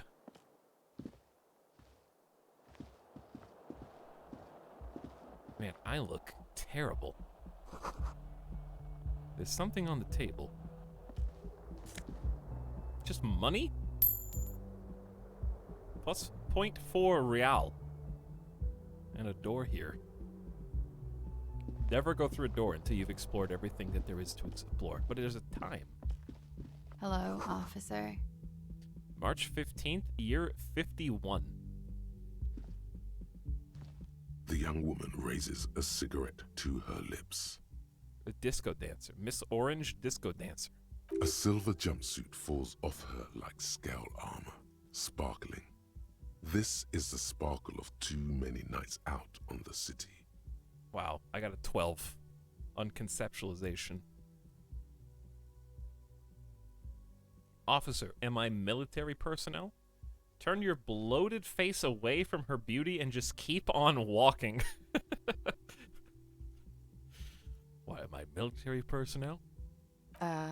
No. She seems perplexed by your question. Wait, I know. I'm a businessman. Chief Executive Officer, right? The young woman shakes her head slowly. Would be the shittiest actor. Like the worst drama annoying guy. There's too much energy thespian. Officer could be an artistic statement. You're already prone to those. Another conceptualization 12. Officer is my stage name, right? I can see myself as a middling disco artist called The Officer. No. You're a police officer, sir. You're shitting me! I'm not. Unless you've been shitting us all this time. All this time? You've been here for 3 days. On official police business, no less. What business is that? I couldn't say. In truth, so far, mostly drinking. You have no doubt about the drinking. But do you strike yourself as a tight-lipped drunk? She must have heard something. Do you strike yourself as a tight-lipped drunk? Logic success? I needed an 11, I rolled an 11. Dude, we're getting some good rolls! I might not know where I am, or who I am, or what a caprice kinema is. How I know what one sounds like. Why don't I remember being a cop or anything else? Who in their right mind would let me be an officer of the law? Suggestion, challenging 12, 3% success chance. Try the expression on her.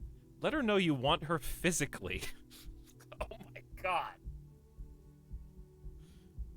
3% chance. No suggestion whatsoever. I should get going now.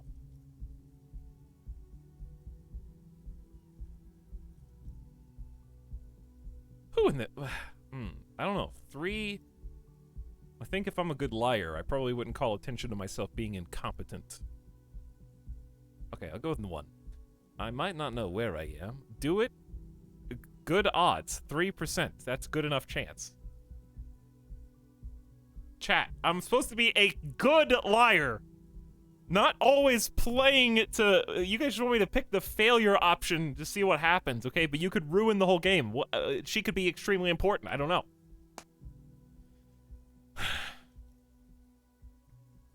I might not know where I am, or who I am, or what a caprice kinema is, but how I know what one sounds like. She nods. But I do know when someone's not telling me the whole story. What am I doing here? What's my case? There's a mercenary out back. He's been hanged. The body has been there for a week now. The locals probably got tired of it and called the cops. Why didn't you just tell me that? I didn't mean to overwhelm you with information. You seem a bit lost, officer. Oh god, there's still... I haven't gotten past it yet.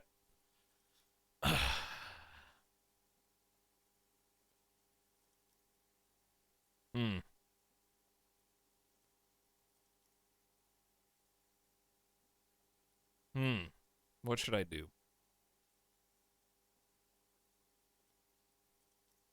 I am the annoying, paranoid drama guy.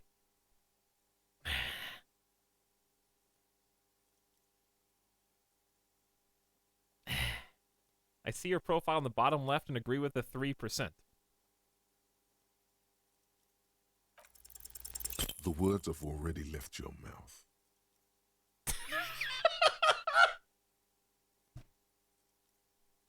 No! No! Please, why? Oh, no. No. This is the worst case scenario. Dude, I actually rolled an 8. No, I was pretty close, dude. I got 1-6. Say it.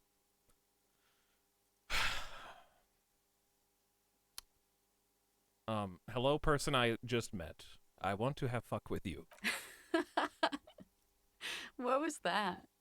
That's not even how words are used. What did you say? Come on. Say it again.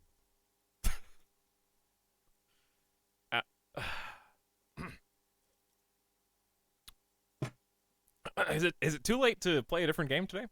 I'm already like secondhand embarrassed from the character that I'm RPing. Chat bullied me into thinking I was supposed to pick that option, and now I have to finish acting it out. He has 1 morale. He might just die. I only have 1 morale, chat. A single rejection is going to end the run.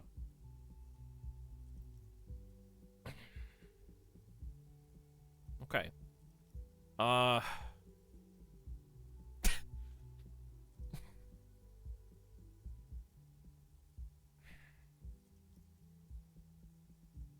said I wanted to have sex with you. No. You see, that's not what you said. You said... She's unable to finish, consumed with Come laughter. on, man. Pretty, please. One more time. I do only have 1 morale, so this is the RP option.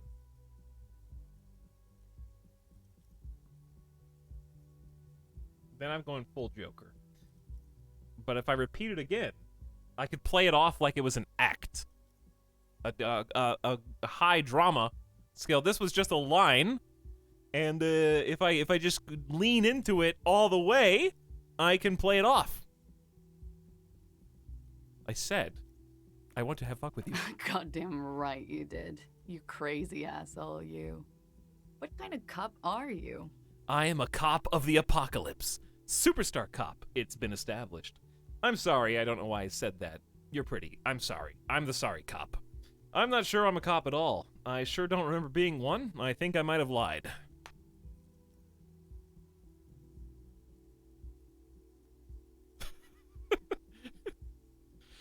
I a superstar cop. It's been established. Okay, that's cool. Or if I can just maybe ask you to elaborate on that superstardom a tiny bit. It means I'm a bloated old drunk with sideburns and disco pants. If I don't have a joke up my sleeve, it's on me. I sincerely think I'm a superstar. It's a theory I'm developing.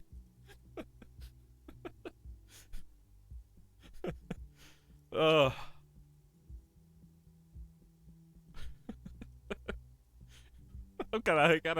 gotta go with 2. I have to. I sincerely think I'm a superstar. It's a theory I'm developing. I have certainly been entertained. Thank you. Whatever you are, you should stick to it. Otherwise... She extinguishes her cigarette. It's gonna suck for you later when you have to interrogate me. Uh-oh. 'Cause the guy's dead behind the building, and she's one of the people who's in the building. That makes sense. And for the record, no, I didn't do it.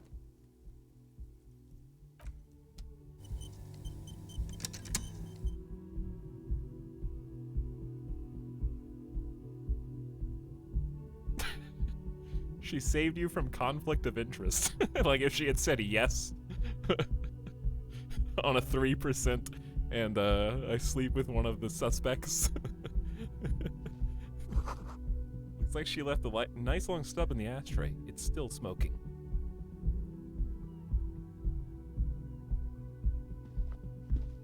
Well, this is already off to a really interesting start.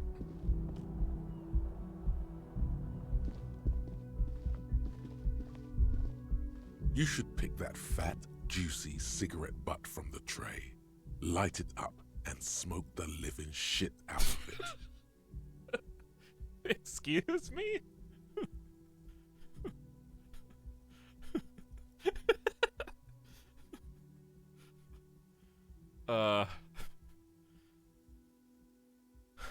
Am I a smoker? Who knows what you are? A monster, a murderer, the gnome of Jeroma? You feel like a smoker, especially when you look at that juicy, succulent, seductive cigarette stub, still smoldering deliciously. But she broke it at the filter. I can't smoke that. How very astute of you. This renders it ineffectual. You should look for a whole cigarette, or better yet, an entire pack. Strike that. A carton. Make sure they're all healthy and able-bodied. Then smoke them all. Yes, I should do that. I should enthusiastically do that. I should not do that. I'll make it priority 1. Well, I'll think about it.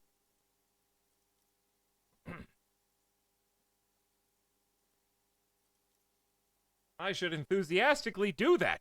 Good. They'll make you stronger and better. You're too old to be cool now. But find cigarettes, smoke them, blam. Instantly a cool renegade man. A mystical red dragon with smoke rising from his nostrils. This is exactly what my character would do. You're too old to be cool now, but find a cigarette. Cool superstar.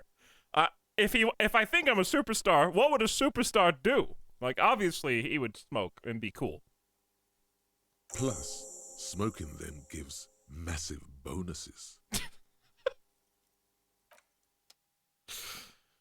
My first quest.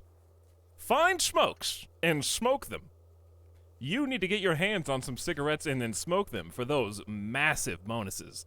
Find a pack, put it in your hand, and then the smokes will do the rest. Ugh. Swole Irish Pride says, I did this just in case it goes sub only. Thanks for 8 months of sub, Swole Irish Pride. Much appreciated. You guys can read the journal too. Nice. And see how crappy my character is.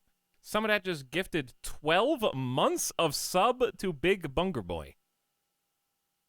Do I have to do this again? Didn't we already do this once?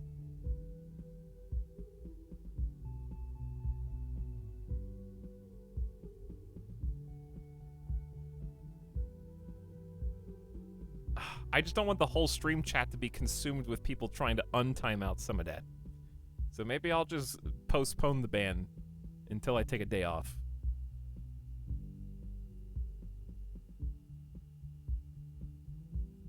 Or something. People leave. Well, that's $60 of sub for one person to Big Bunger Boy. Just Mojo just gifted 2 subs. Thanks, Just Mojo. Much appreciated.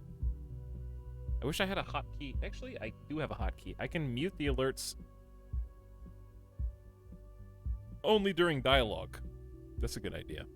There's a lot of dialogue, though, so I'm going to forget. And it's going to be most of the time. Oh, can I save? That's a great idea.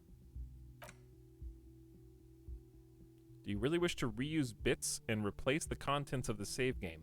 Well,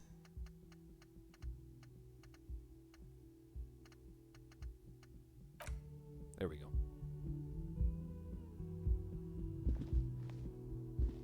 I'm gonna see what's in here.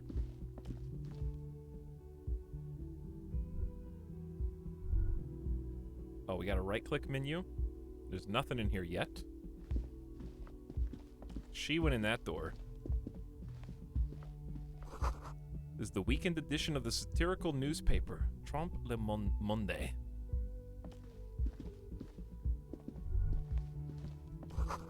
Nothing on the front page rings a bell. Strange.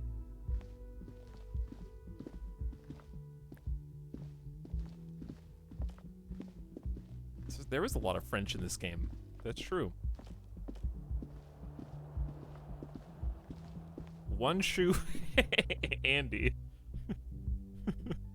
Buy a book, reading passes time quickly. I do only have one shoe still. Baker, full thanks again for 33 months, dude. Long time. And also, what's up to Rubiz? The smell of the sea makes you dizzy. No. No. No. I love the sea. No. I love seagulls. I love feeding seagulls french fries at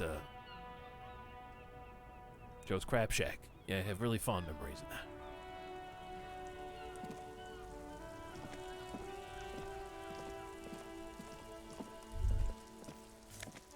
My shoe! A gust of briny wind washes over you. Dude, my shoe! There they both are. Two identical shoes, both copiously green and indiscriminately snakeskin, reunited on your feet. Like two baby crocodiles. Wait, these don't look like normal cop shoes. How do they fit? How do they fit? Good, they're balanced, comfy. Feels like the only good thing about you right now, truth be told. Dude, another conceptualization success. Apparently we're using this a lot. Feels like the only good thing about you. Wow. Very comfy, chat. Very comfy. Two shoes. This is the gift sub sound. Trial. We got a whole slew of weird stats here. Really, really low on the sneaky factor with the crocodile shoes. I guess that makes sense. Can you guys see my inventory too? Whoa, I can zoom out. Dude, the whirling in rags. I love the art style. What a superstar disco cop, thanks. He did it again. Someone gifted 12 months of sub to Sawdust Bunnies?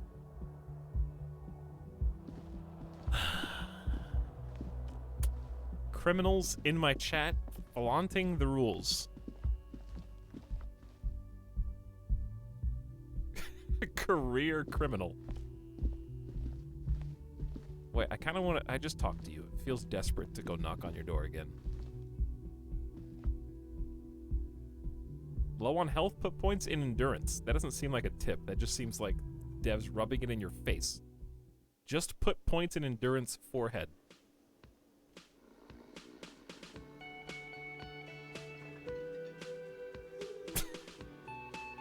Oh no. There's a microphone and a potential dance floor down here. This is where the lyrics would be.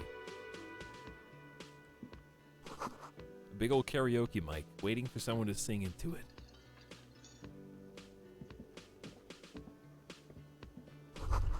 The speaker's connected to the radio. The music is seasoned with static.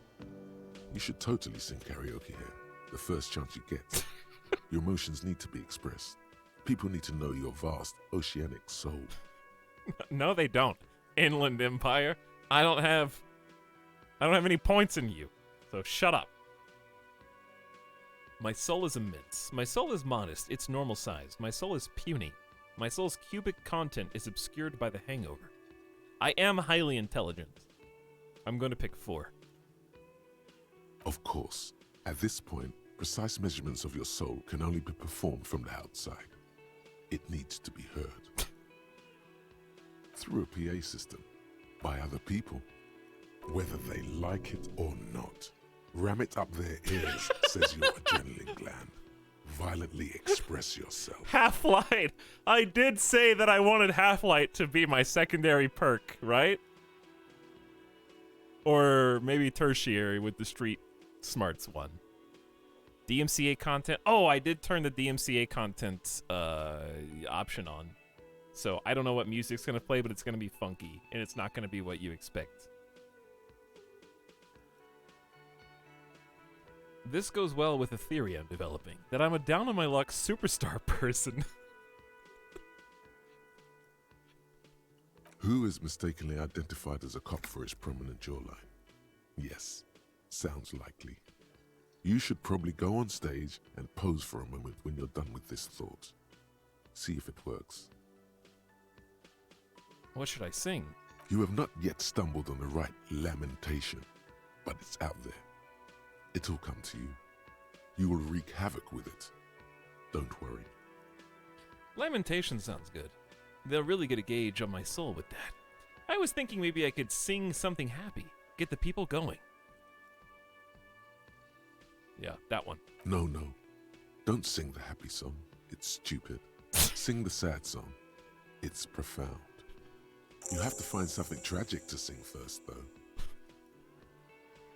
New mission. As you turn, a bright light catches your eye, making you squint. Cool. Where's it coming from? From a distant sunset, a stage light, flash photography, nowhere in particular. It's just what superstar law officers do. They squint at lights, and they solve shit. God! Oh, this character is taking a slight detour from where I imagined it in my mind. I picked one superstar-related dialogue option, and now the game is consumed with it. Already a superstar cop.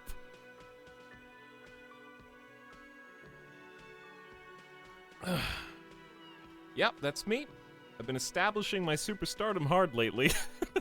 Actually, now that I hear superstar and law official in a sentence, they sound weird together. I do feel like a aspiring thespian high drama primary skill person would probably seek the end of this pursuit, no matter come what may. I feel. Because he has to find the boundaries. He's just acting to the, 10th degree until he finally gets shut down and figures out where the boundary is. He has to go to the extreme first. Yeah, that's me. I've been establishing my superstardom hard lately. Yeah, you have. You're a big dick cop. Dick Mullen. Salam Rocky Baye. Badass on the edge disco cop. Time to recede into a ludicrous fantasy world. Here we go. Camera. Lights. Action! With a sudden flash, the world freezes around you, and you along with it. In an iconic monochrome solution, a black silhouette against a rasterized orange world. It's on. Thought gained. Some kind of superstar.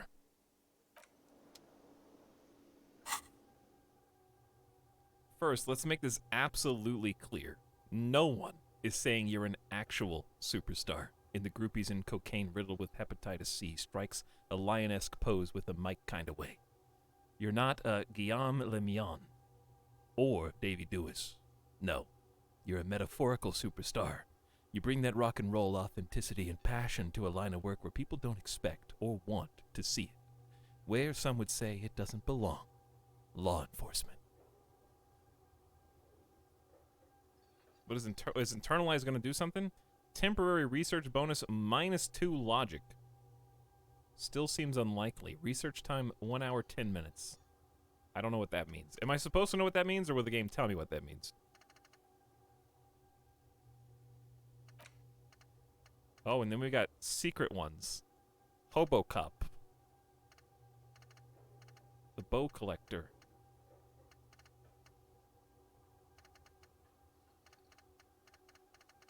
There's a lot of stuff here.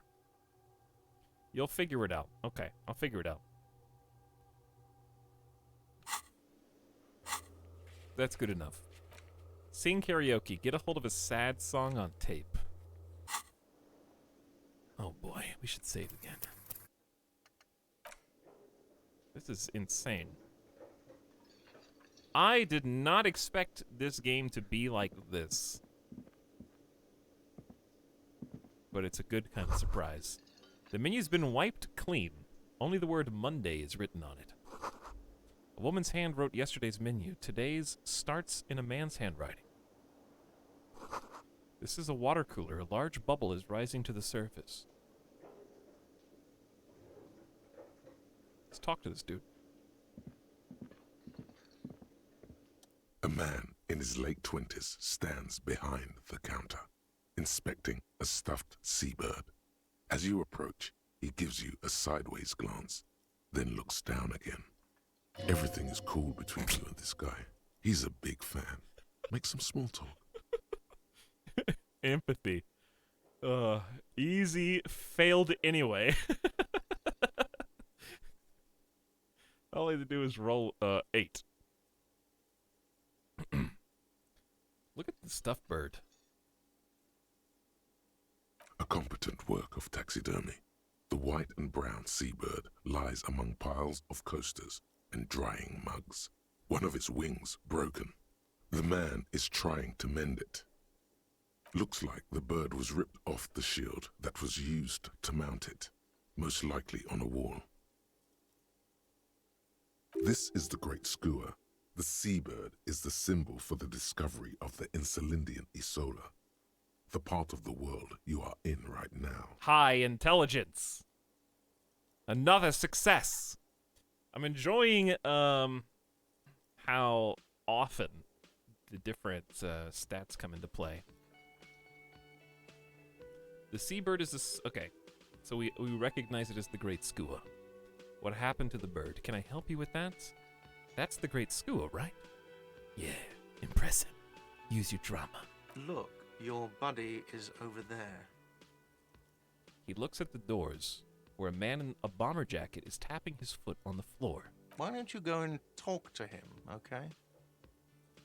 I'm a cop, and I talk to whomever I please. Okay, alright, that's not something my character would say, but that does sound funny. What do you mean, my buddy? He pretends not to hear you, concentrating on the bird instead. You the bartender? No, I'm not the bartender. I'm the cafeteria manager. What's the difference? I have 3 cafeterias to manage. 3. Sylvie tends the bar here, not me. I'm only standing in. Where did the Sylvie go? She just, you know. His eyes dart from left to right. This man isn't lying, but he is hiding something. Yes, drama. A 12. She just... What? So now you're a cop. Oh, forget it. Okay, well, we can't press him, but we know he's hiding something.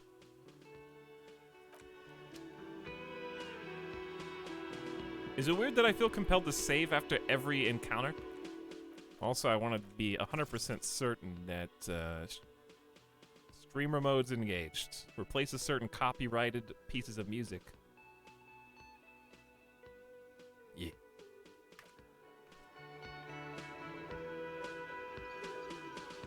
You can quick save? Is quick save F5? Yeah. Okay, good.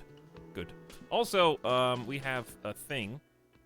She's the worst. Timed Summedat out for 10 minutes. Goodbye. Vigilante Justice. And Zed Witzel's back for 10 months. Thanks, Zed Whistle. Welcome back. Wait, what does this say? Thoughts. Active thoughts alter dialogue options. Thought bonuses differ for research and completion. Some substances can be administered during dialogue. Tools are context sensitive. Equip them before use. Time passes when picking new dialogue options. Read books to pass time quicker. Gain XP by completing tasks or by exploring. Leveling up gives you skill points. Use these to unlock or forget thoughts. Reroll white skill checks. Explore options or level up to try again. Red skill checks are permanent. Gotcha.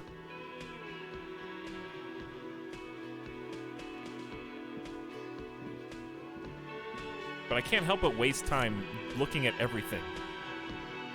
What is this? Healing item.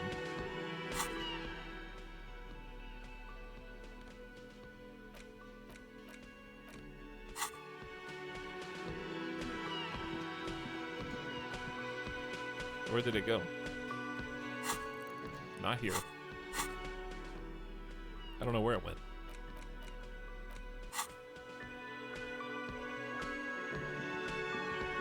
Oops, sprinting. Oh, above your portrait. Oh, it's a health charge.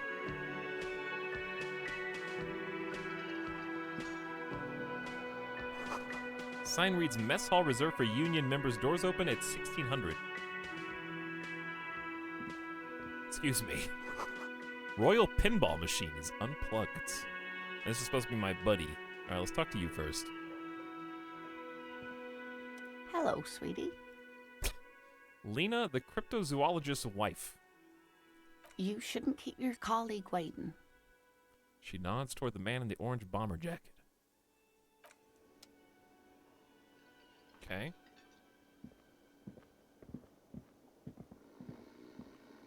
See you later, nerd. You think I don't know how to avoid progressing the main story? A bottle of rum's been knocked over. Beautiful dark liquid is spilling out.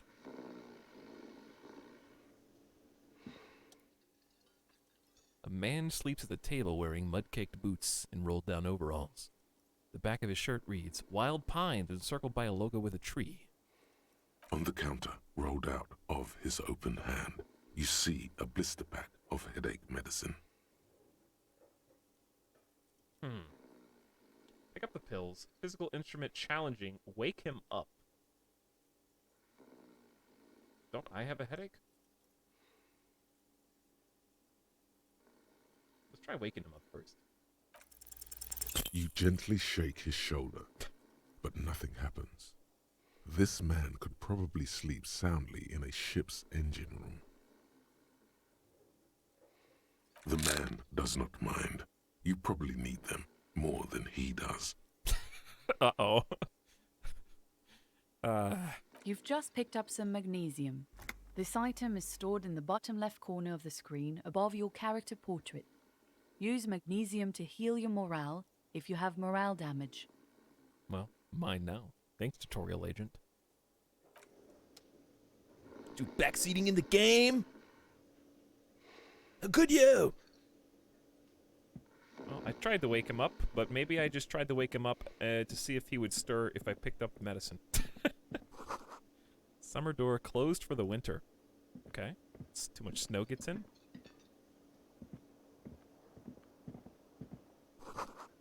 The door is bolted. Kitchen reserved personnel until 1300. Alright, I'll talk to the story person now. A bespectacled man in an orange bomber jacket is tapping his foot on the floor. Looks like he's waiting for someone. You. He's just been watching me walk around and talk to literally everyone else. As you approach, he narrows his eyes and extends his hand in greeting. Shake his hand or don't shake his hand? You know what, chat? Don't say why. You don't have to say why, but you can, I think, vote on the screen.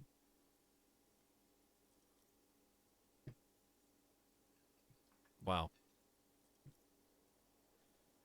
87%. You don't type it in chat, you nerds. You click on the app on the computer.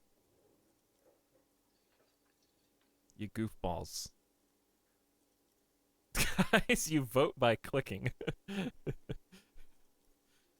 I want to see what the Twitch integration looks like. How much more time do you guys have? Or did it already end? I think it already ended. I want to see. I want to see what you see.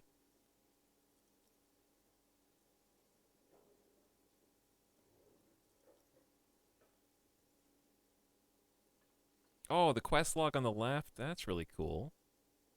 Well, I can't see the voting anymore, but it seems super neat. Okay. Anywho, chat says shake his hand. Hello. I'm Kim Kitsuragi, Lieutenant, Precinct 57. You must be from the 41st. His grip is firm. Okay, Lieutenant. You realize he's waiting for your name. I don't really know my name. Just call me Officer. Conceptualization. Invent a name for yourself. That is absolutely something a high drama would do. Partial to the officer. Apparently I'm partial to the officer. But I can still try this. Because if I'm a high drama and I'm good at lying, I would probably try to come up with a good cover. Raphael Ambrosius Cousteau. Dear God. 72% chance and I failed? I rolled an 8?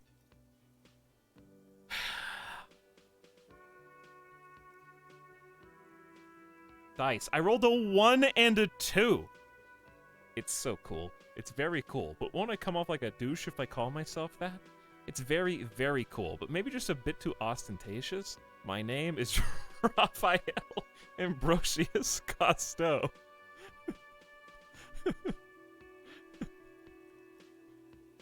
Dude, it's so cool. Yes, it is. Raphael Ambrosius Cousteau is one classy name for one classy cop. Say it. My name is Raphael Ambrosius Cousteau. Yes, well. He doesn't even process what you just said and moves on. Not for a moment does he believe that's your real name. He casts it aside as an intradepartmental joke or a peculiarity he doesn't understand. I rolled a 12 on drama. Good. I love drama so far. I love knowing what they're thinking. That's my favorite part. It looks like we had a little scheduling error on Sunday. Saturday too, actually. Have you had time to talk to the manager here? What he means is, he has been trying to meet up with you for 2 days, but you have been otherwise occupied.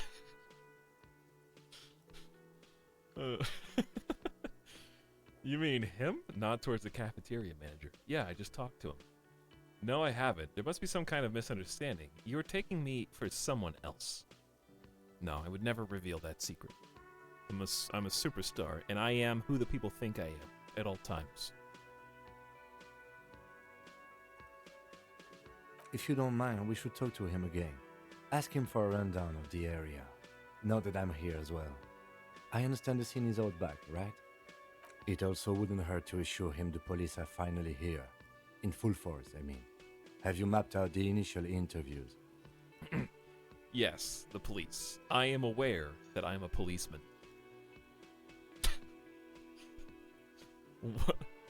What interviews? I have, yes. I haven't.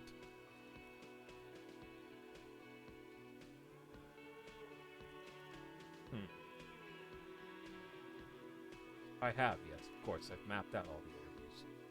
Good. But even if you haven't, we'll have time for that after we take a look at the coroner's case. Have you removed the dead body from the tree?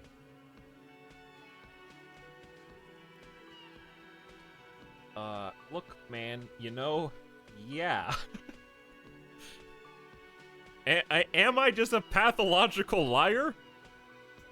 Dead body? I don't like dead bodies. Complete. Alright, I'm gonna put this one up to chat, because I like all these options. I like... Obviously, one's the only one we can't pick. But any of the other 4 are good. Here you go, chat. You ready? You better get ready! You only have 15 seconds.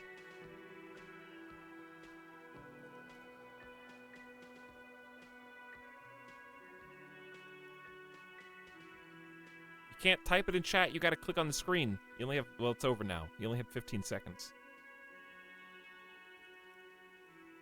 Chat says, look, man, you know, yeah. Does that mean the body is no longer in the tree?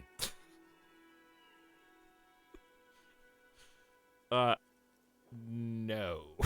Wait, no to his last question or the first question?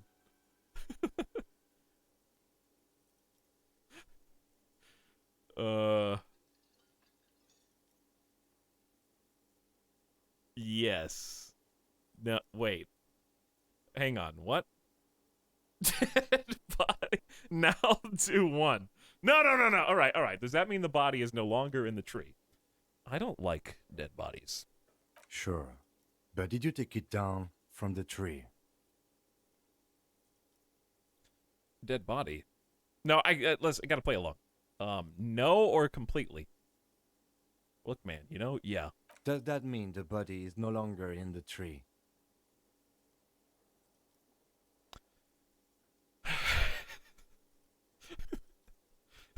1.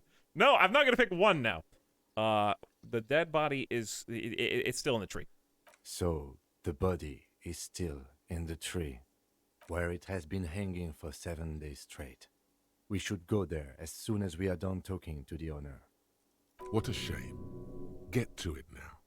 Rip that body down from the tree. Wow, I rolled an 11 on physical instrument. Don't worry about the body. I'll rip it down. What if I told you I'm not really a police officer? How can you be so sure I'm from the police? But I can't remember anything. What were we supposed to do again? Chat, I have high intelligence. Like, I'm not picking 5. Don't worry about the body. I'll rip it down. After it's been up in a tree for that long, any kind of ripping is inadvisable. Let's get going then. After you, officer.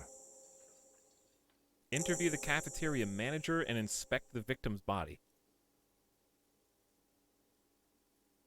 If you're about to embark on an investigation, shouldn't you have a badge? Wait, shouldn't I have a badge or something? You mean you don't have a badge? I have my badge! I'm a policeman and I have my badge! Oh, if you didn't have your badge, then that would be very bad. You would need to report it on my shortwave. But since you do have it, we can go straight to the task at hand. Oh, good. I didn't have to report it on the shortwave. That's good. Lieutenant Kitsuragi is now in your party. You can talk to him whenever by interacting with him. Oh, good. Oh, good. Yes, he suspects nothing. Yes? Tell me about the case. I think you should know that I can't remember anything. I want to talk about you. Me? Yes, you. I don't see how my life is pertinent to the investigation. Listen, we need to know who our fellow actor on stage is. We'll work better together if we have more rapport. That's a fair point. All right, for the good of the investigation, what do you want to know? Do you ever talk with yourself? What do you mean? You know, when you're thinking, do you ever have a conversation with, like, your brain? I have no idea what you're talking about. The lieutenant's conceptualization skills must be rather rudimentary. So how do you tap the side of your head? So you're saying your brain never just chimes in with advice or warnings or anything?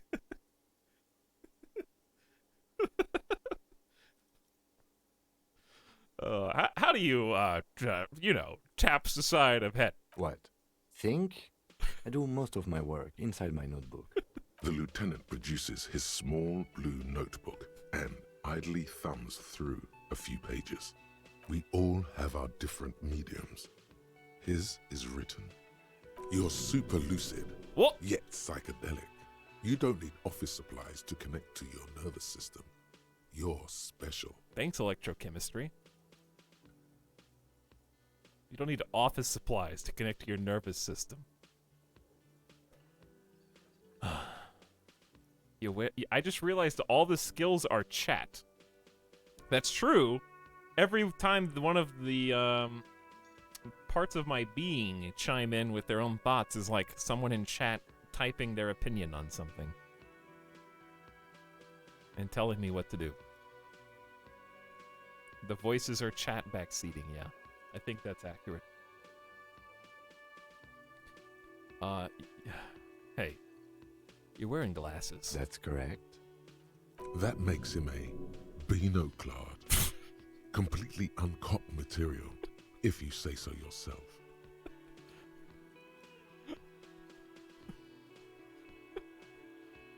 I've never even heard that word before. It just means four eyes. Okay. Glasses are cool. Am I mean? I don't think I'm mean. It's French. Well, that makes sense. I'm not mean. I think I'm a guy that thinks he's nice, but is actually mean. Probably. No empathy. Are they? They are mostly just cumbersome. You could use a good, normal pair yourself. Because I have poor perception and sight. Maybe I do need a pair of glasses for a little bit of extra perception. You don't look like other people around here. That's because I'm half Seolite, or quarter. My father's father was from Seoul. So was my grandmother, but from my mother's side. It's not an interesting topic. What is Seoul? It's a part of the world, officer. A geopolitical entity and a geographic division. I told you it wouldn't be interesting. Shouldn't I know that already with my high intellect and intelligence? Seoul is a protectionist, isolationist, pan-Isolari state west of the Insulindian Isola. Actually, it's quite interesting. Some would even say mysterious. Protectionist, isolationist, panisilary state. Chat, what is an Isola?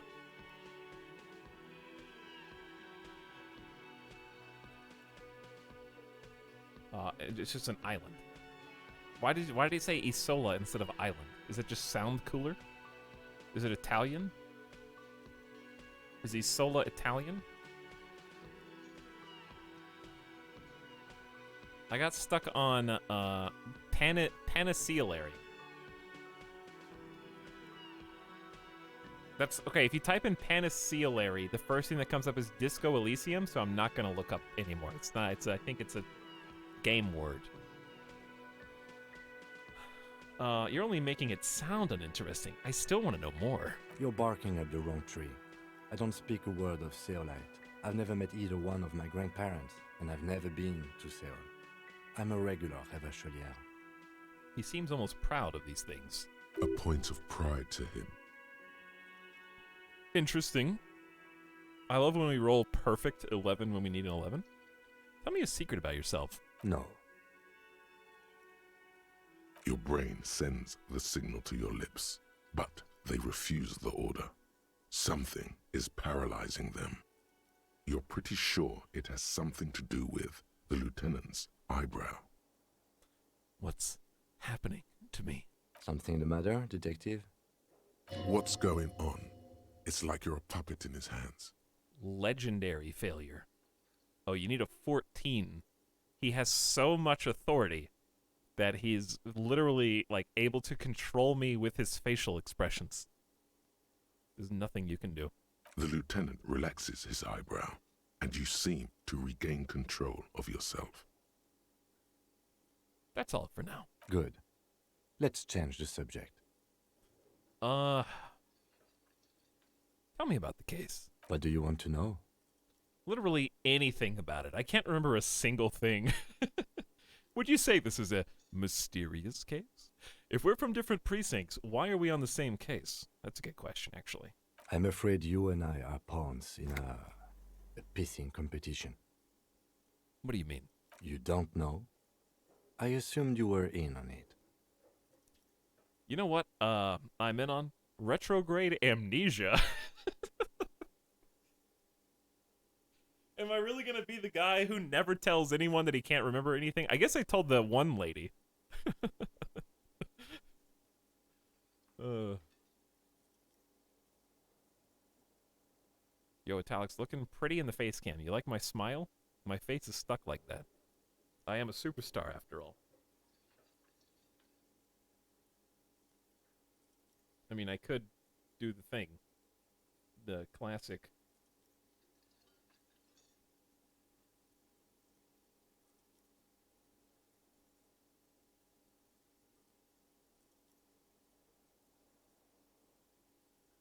The classic thing down there.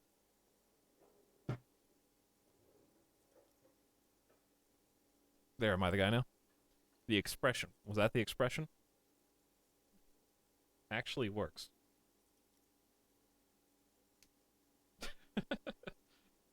Actually the guy. I don't think I could do it a second time. I did it once, though. Alright, anyway. Do I want? I'm deciding whether I want to admit that I have amnesia or not. I feel like an actor would just go in, and he's always a yes man, like playing along. So I really don't think I would pick either of these. So just tell me about it. It's just stupidity. We shouldn't waste any more time on it. If you want my take, ask me after we've inspected the victim. You should tell me now. This seems relevant. Or let it go. Okay, if I'm a yes man, I would probably not press him. I have the intellect to tell that he's hiding something, but the drama to save it for the opportune moment. Was there anything else you wanted to know about the case? Would you say this is a mysterious case? No, it's not a particularly mysterious case. That's all I needed to know. The lieutenant adjusts his collar. It doesn't look like he wants the case to be more mysterious. I've got all I need for now. Good. All right, let's head out.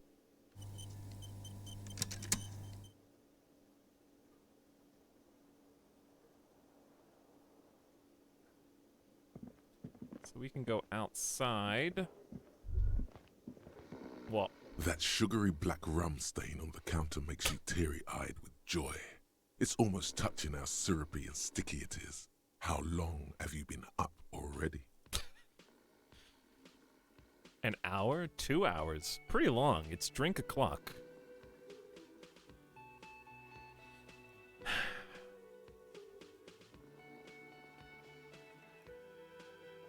Addicted to everything.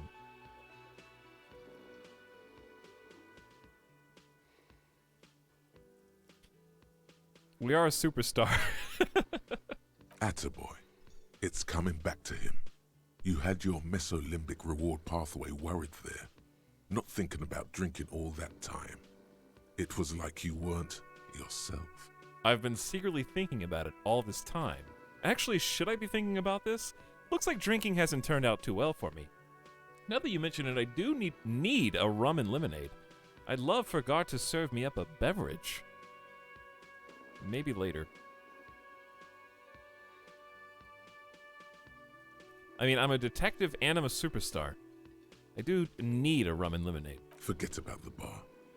Or don't forget about it. You should totally try to get a drink there too. But first, you should lick that stain. Wait, was that the sex one? Yeah, man. Let's get wild. Wait, who's the Gart? Lick it.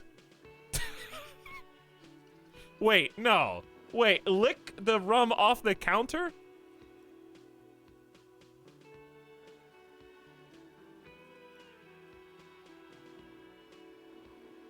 Lick it, but only a little. Chat. I'm not a crazy alcoholic.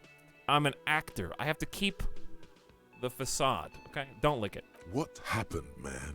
You used to be cool. Go get your boring normal person drink then. It would go well with those cigarettes. That's a great combination. Chat, you just want the crazy answer every single time. You can't pick the crazy answer every time.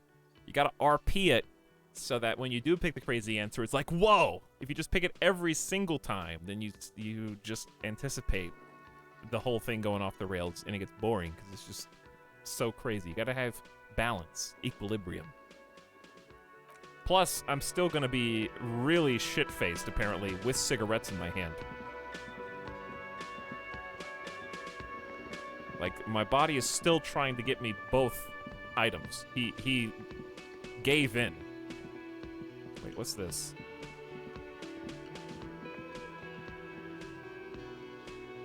I think that's on the other room that we can't go in yet.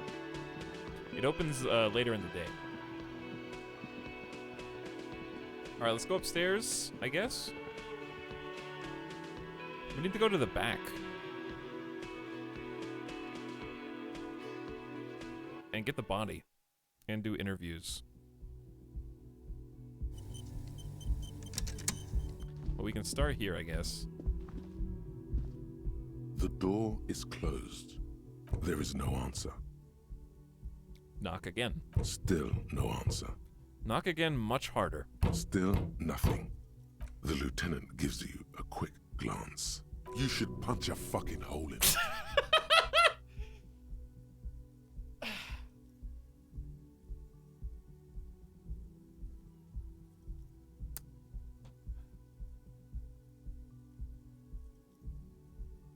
Chat, why? This really is you, dude.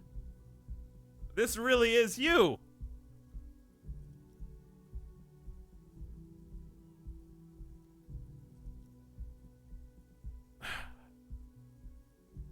Hang on. I need to investigate myself. I did say that I wanted Half-Light to be my secondary stat and maybe Shivers. I did say that. You made this guy. We're just on the ride. Yeah, but just because you're strong doesn't mean you have to break down a door if nobody answers. That being said, I did say I wanted Half-Light to be my second. Let me reread Half-Light. It's just insanity. High-strung investigators, shoot now, ask questions later cops, surprise haters. Half-Light is your fight or flight response. It enables you to sense the way situations are about to turn, injecting palpable fear into your heart. Fear that urges you to act before it's too late to act ever again. Fear that makes you frighten others. It's the aggression that lets you squeeze every last drop of information out of a witness. At high levels, Half-Light makes you ultra-attuned to the world.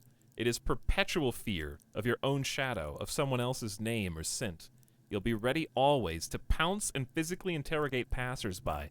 At low levels, however, you'll find your survival instinct is lacking, and your methods limp-wristed. Those who respect violence will not respect you.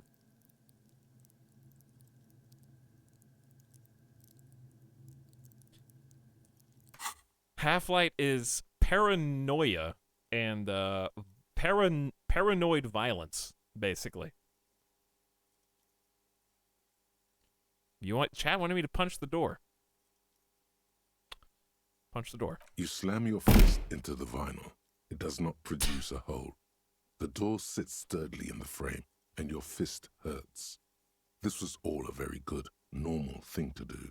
Not to mention, great exercise. Thanks, Physical Instrument. I appreciate your words of encouragement and support. Stop that. The lieutenant sounds angry. Try the handle. This door can only be opened with a key or from the inside. As you hold the metal, you sense the warmth left there by her hand. Electrochemistry. Back out, okay? Just back out of there. Let's leave.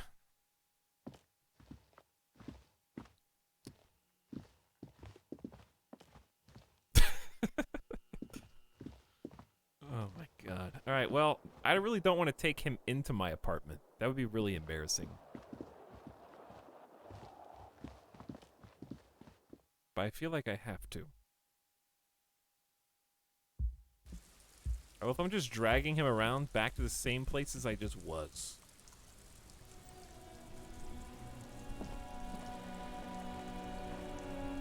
I guess we could have gone outside. I wanted to try an interrogation. All right, come back into my apartment real quick, I guess. Let's show the detective around where the magic happens.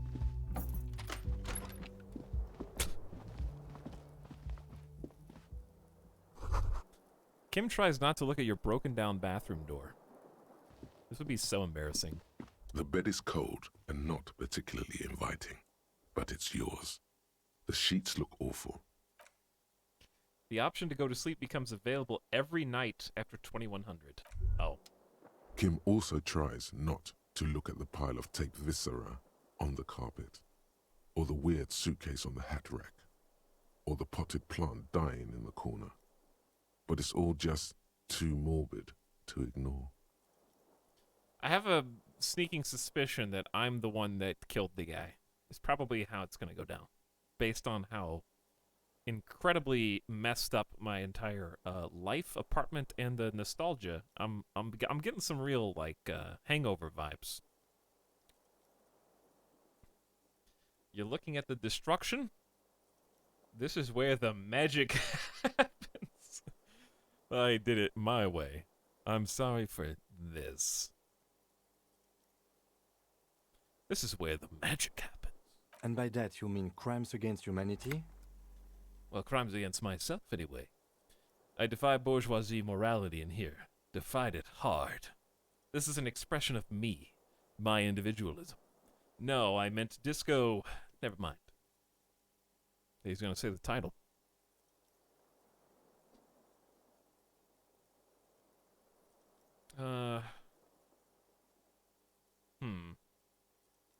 This is an expression of me, my individualism. I have no idea what that means. I gained experience. I don't know, is 5 a lot? He looks toward the exit longingly.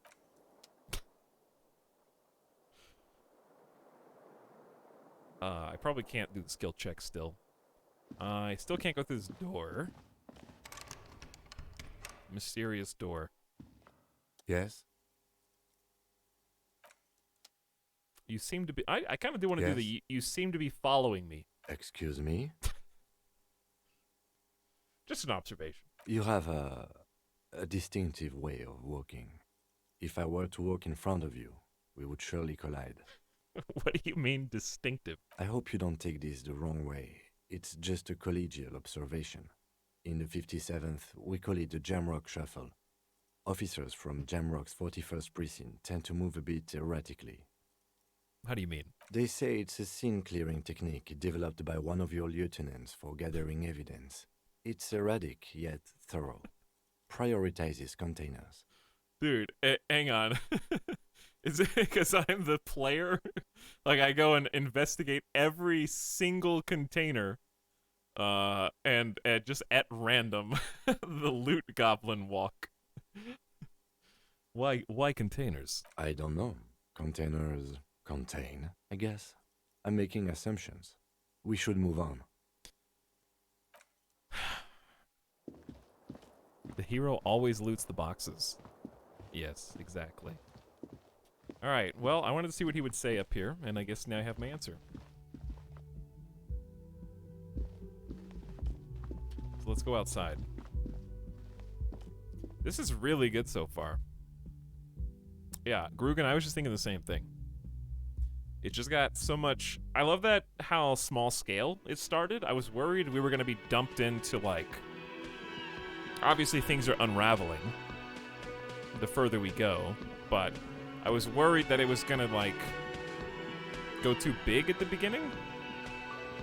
I like how we're just kind of in one area that we're going to be in for at least some period of time, kind of unlocking different sections of it. And if, like, you piece the clues together in the right way, with the right skills, you might get completely different conclusions.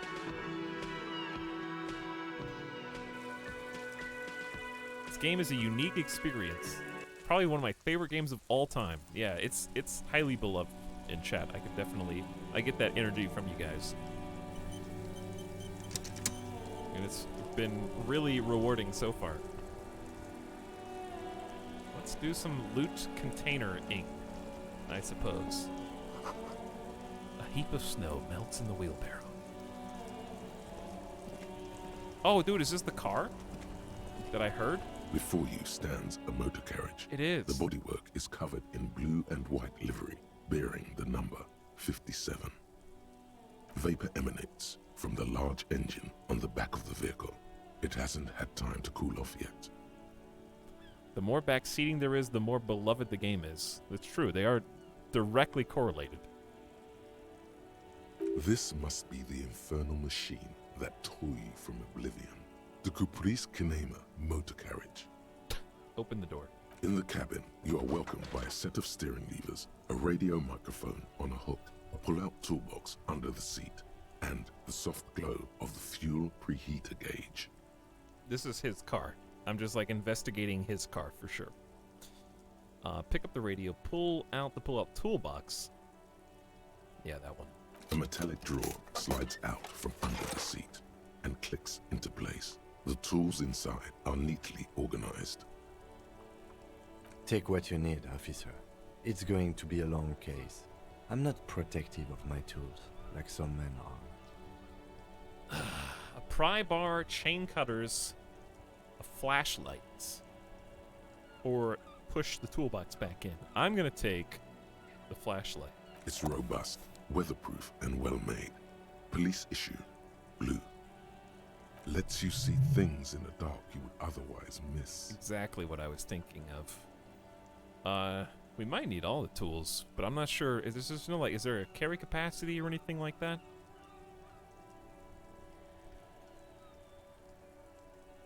Because I am really strong, so I may not need the pry bar.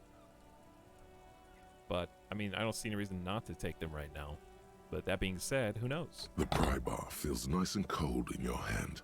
Heavier than you'd think. Cold and heavy. Like truth. You feel like you're reunited with truth once more. Yes. Yes, physical instruments. Exactly what I excel at. The handles are long and sleek. Snap, snap, go the cutters in your hand. Why am I like doing the snap, snap, chop, chop? The pull-out toolbox slides back into its nest. Preheater gauge casts a warm glow on the steering levers and the radio on its hook. Okay. That's my heater gauge. As you tap on the gauge, the indicator pin jerks as if startled. It's in the large orange sector, indicating the engine is warm. Next to the gauge is a red switch labeled heat. Okay, the gauge is in the large orange sector. The engine's warm. Next to the gauge is a red switch labeled heat. There's no use pressing the heat button. It won't start without the ignition key. He's got the keys. Translation. We're not going anywhere right now. I wasn't planning on it. Yeah. Run your fingers over one of the steering levers. The white suede feels luxurious under the touch, and the metal clutch handle so very familiar in your palm. Perhaps I have a car like this too somewhere. Thanks, Rhetoric. Pick up the radio. The frequency tableau lights up, and the green button labeled Prime Line glows like a feline eye. And then you hear something. The soft purr of electrical kittens. Radio waves cast far and wide over the metropolis. A woman's voice greets you through the static. This is Precinct 57. Hello, Lieutenant. How may I assist you? Hello, Alice. Please assist our colleague from the 41st Precinct here. I'm putting him on. Come in, dispatch! Come in, dispatch! Come in, Delta 10. This is Firewalker. Copy. Hi, Alice. This is the officer from the 41st Precinct speaking. Nice to meet you. Come in, Delta 10. This is Firewalker. Copy. This is Officer Alice Demetri, Precinct 57. How may I assist you? You could swear she was friendlier with the lieutenant. Could you connect me to the 41st Precinct? I have something I need to report. Just a second, officer. She puts you on hold, the static crackling softly like a bonfire. After a while, you hear an old man greet you from the radio. His rattly voice is oddly familiar. 10-2, 10-5, this is 41st, come in, over. The man uses relay code. You've got this. You're a cop, and cops know relay code. I rolled an 11, thank God. 10-4, Station 41. I've got urgent business. Over. 10-4, message received. 10-5, relay message. What's your status? Over. Just reporting in. Over. 10-18, state your message, sir. I need to report my badge is missing. This might sound odd, but there's a personal detail I'd like to discuss. 10-10, transmission completed, standing by. Over. This might sound odd, but there's a personal detail I'd like to discuss. 10-4, your badge should have most of your personal details. Look over that. Over. Of course, my badge. I can look at my badge that I have. 10-4, anything else for you, sir? Over. 10-10, transmission complete, standing by. Roger that. 10-10, over and out. Everything is silent in the cabin.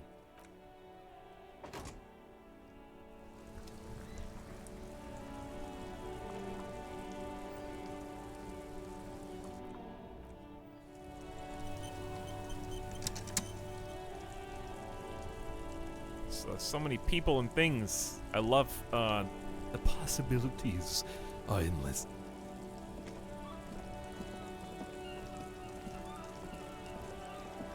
I really just like some great tectonic forces cracked the pavement like an eggshell. The damage looks like it could have been caused by an earthquake. I think I just like the art style.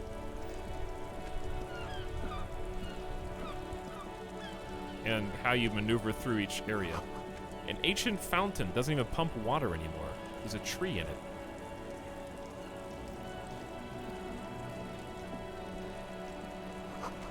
Tire tracks leading onto the roof. The slush and rain has almost washed them off.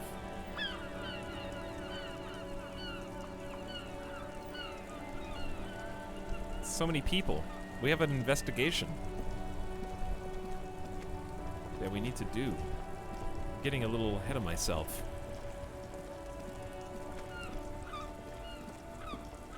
Let's start with you. Stop. Between those trucks down there. Smokes. Go get them.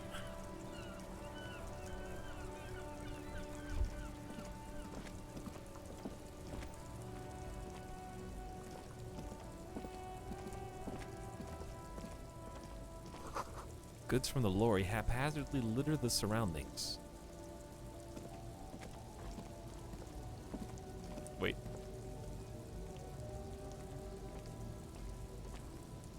Between those trucks.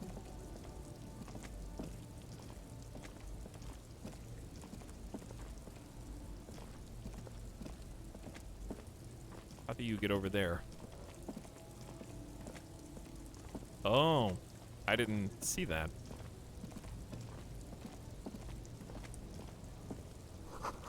A bold slogan, Humanox, covers the truck. Oh, I see this here.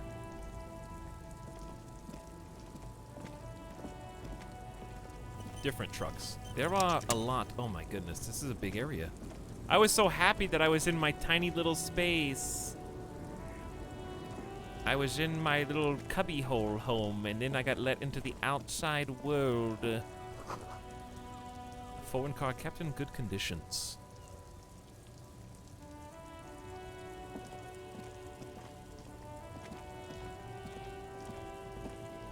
But now we're out and about. This one's yellow. +1 physical instrument, white tank top. Oh, I got tools and clothes and stuff now. Equipped to open locked containers in the world, or yeah. Discover secret orbs in shady areas. Oh.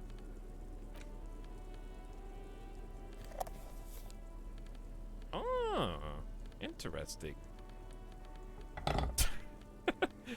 Look like a dingus. So I've got +1 conceptualization, -1 suggestion. I do like the conceptualization. It's been proccing a lot.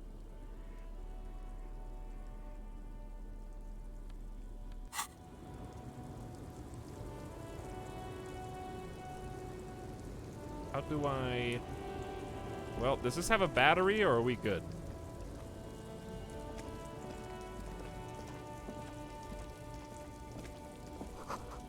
Ruins full of snow. No one lives here anymore.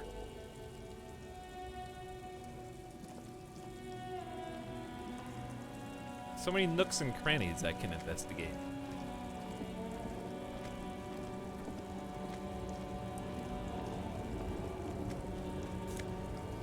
Money. Am I really just stealing stuff? I guess I'm just stealing stuff. This doesn't look like anybody's things. The small, wrinkled woman does not greet you. She nods along to something on her radio. A photograph is clutched in her hands, and there is a warm smile on her face. The photo, an ambrotype from the turn of the century, as golden as her smile. Oh, that's encyclopedia. An ambrotype. Rolled another 11. Snap your fingers in front of her face. Excuse me, ma'am, I'd like to ask you some questions. Snap your fingers in front of her face. Wait. Lieutenant stops you. She's just a distracted old woman. Better to leave her alone. Why? Why? I just told you why. Suspicious. Trying to see what the locals here know, and you're stopping the investigation before it's even begun.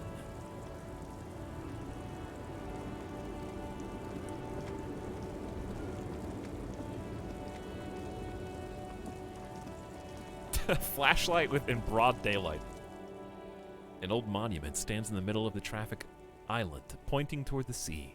It looks as if it's been reassembled piece by piece, secured and mounted in the air, with the aid of numerous ropes and rods.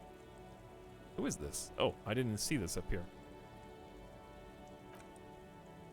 A silver plaque on the statue's pedestal reads, "I am Philippe III, the Squanderer, the greatest of the Philippian knights of Revachol, son of Philippe II, the opulent, father of Philippe IV, the insane." High success chance. What did this king do? Even by the standards of the Philippian kings, old sumptuous Philip was known for his profligacy. In what way? Well, he blew through the whole national treasury, starting the decline of one of the penultimate century's greatest superpowers, the suzerain of Revachol. His own maladministration foreshadowed the fall of the monarchy. During the anti-centennial revolution, an end to his family line and the monarchy on the Insulindian Isola. How many retakes do you think the VA had to do for all the words? His own His own maladministration foreshadowed the fall of the monarchy during the His own maladministration foreshadowed the fall of the monarchy during the anti-centennial revolution and ended his family line. And the monarchy, did you guys make this one up? Insulindian. Is that right? Insulindian?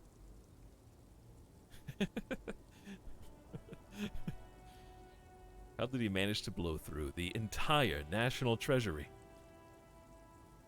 Stop the knowledge from pouring in. No! How did he blow through the national treasury? Stories have it that he had his bedroom converted into a treasure chamber, where he stored unfathomable wealth. Krugerrands, bars of gold, ornate weaponry, armor, and various chalices.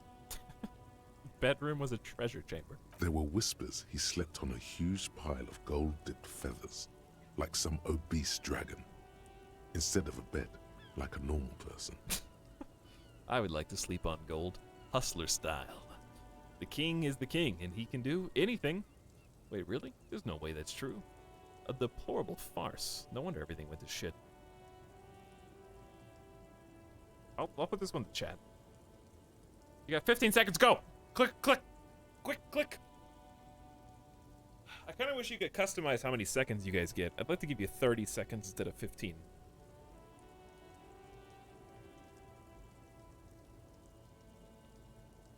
"53% said I would like to sleep on gold, hustler style." But wait, you haven't even heard about his fabled cocaine addiction. The what now? You see, old Philippe wasn't just good at squandering the national treasury on gold and ceremonial weaponry, he was also a prodigious snorter of nose candy. Not just any nose candy, though. We're talking Royal Philippian Blow, allegedly twice as potent as the stuff you find nowadays, and purple. Philippian cocaine was purple. This is a lot to process. So he was addicted to nose candy. A bloated druggie? Okay, where is he buried now? This is a lot to process.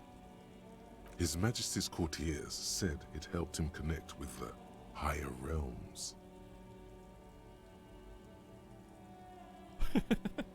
So, here's a bloated druggie.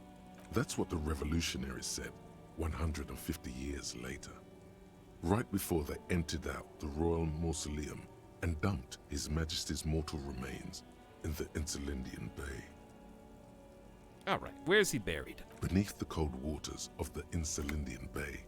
I mean, Thrown you just there told by me the that. revolutionaries after they cleaned out the royal mausoleum. Yeah, thanks for reminding me. A group of marble pleurons still surround the king's vandalized tomb. A deathly cold wind sweeps up candy wrappers and old newspapers. Shivers. What happened to the statue? The original was blown apart by communards, then further damaged during the landing of the coalition's airships during the turn-of-the-century revolution, when Martinez was leveled. Most historians think the coalition's hasty landing may have ultimately saved the statue. If the communards had more time, they would have reduced it up to even finer pieces. Chat, we're like so smart, dude. We're like so smart and street savvy, dude. Some years ago, a group of liberal, artistically inclined individuals, designers mostly, thought it would be ironic to restore the statue of the most wasteful ruler of Rivachel in the poorest part of the city. The statue is supposed to capture the moment it was blown apart, like an instant frozen in time, a rare butterfly trapped in amber, floating on a sea of shit. That's brilliant. So funny and nihilistic. People in Martinez tend to disagree, as do many prominent art critics and thought leaders with more nuanced social awareness than the young ironists. Well, my character has nothing of social awareness, I think. Those critics might have it wrong, though. There's more to it than just ironism, but you can't say what precisely. Perhaps this art mystery will be solved at a later time. I rolled a 12. Perhaps this art mystery will be solved at a later time. Perhaps it will. Philip III, the Squanderer, however, with his bronze face up in the air, doesn't seem concerned about what the hoi polloi think of him in death. Not that he ever did in life either. Dude, we are so smart. I love having, we don't even have all 6 points in intelligence. And we're still nailing these.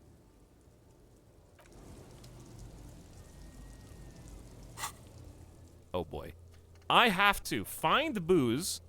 Apparently there was a pissing match between Precinct 41 and Precinct 57. Ask Kim after the dead body is done. Report your badge missing as soon as possible. Inspect the victim's body. Interview the cafeteria manager. Sing karaoke and find smokes and smoke them. I'm assuming we don't have to do some of these. However. Alright, I probably don't need to be walking around with the crowbar. And at least yet.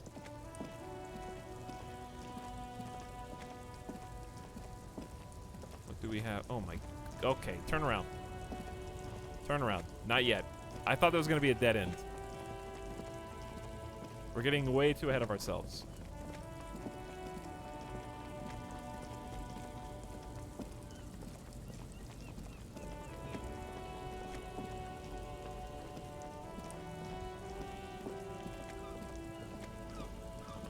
Okay, I think these are the smokes that my character spotted.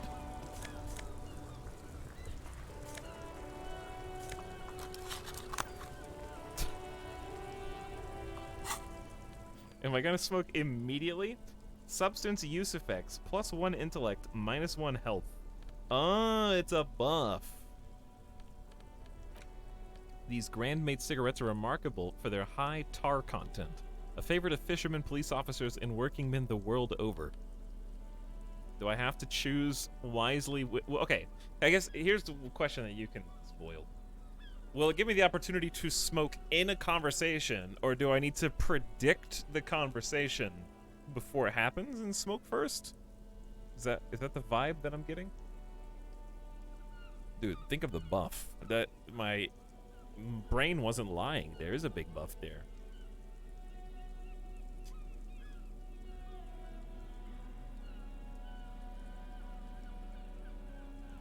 You need to have them in hand. Okay, but that doesn't use them, right? Let's quick save first. There it is, a brave little army in your pocket. The 1st Smokes platoon. 20 brave souls standing in salute, ready to step into fire for you, sir. Pull one out of the pack. I'm not gonna do it. Ignore the thought. Well, I resisted the urge to lick the liquor off the table, so he probably needs a smoke after that. You picked the best one. This soldier is fat and succulent. What are you waiting for? Light up. Re-become yourself.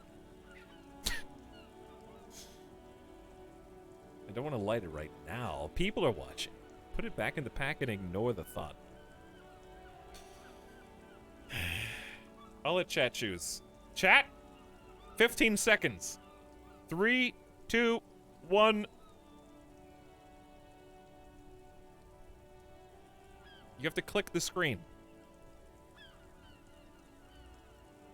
And you don't have long.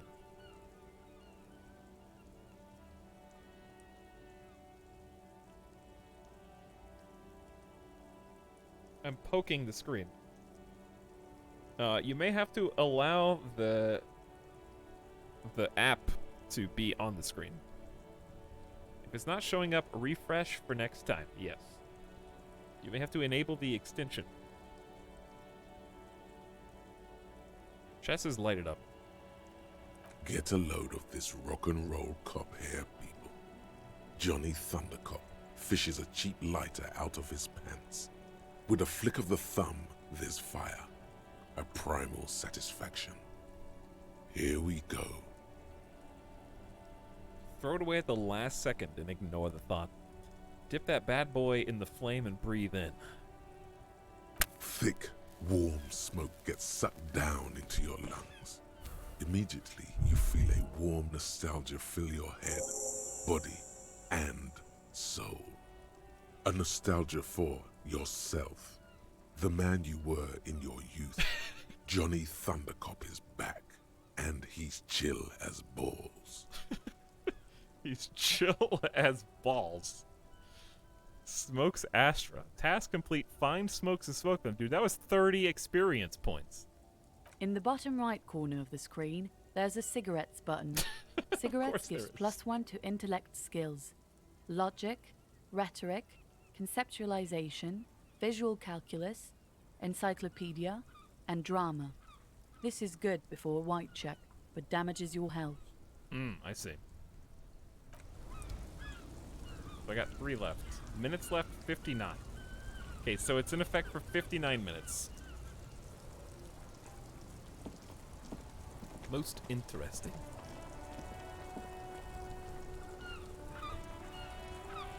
And time only passes in conversations and stuff, right?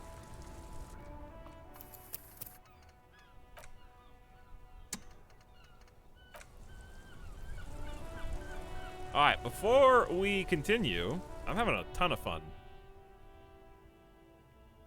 Before we continue, let's take a gamer death break and get a drink.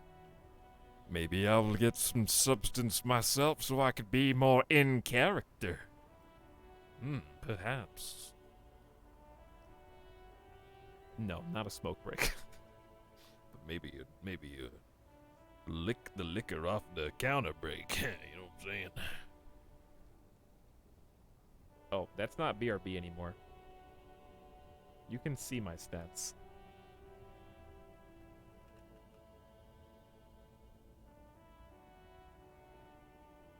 On the screen. So if you have the app integration enabled, you can see my quest log and my character so far.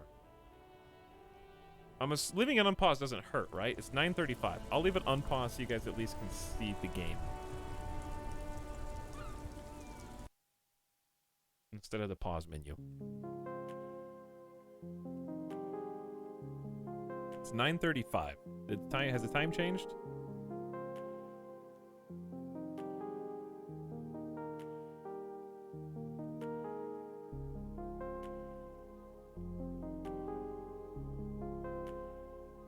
Okay, I don't think it's changing. All right, I'll be back in 5 minutes. Hang tight. Thanks for waiting. Thanks for hanging out tonight. Thanks for making this really fun first introduction to the game and its world.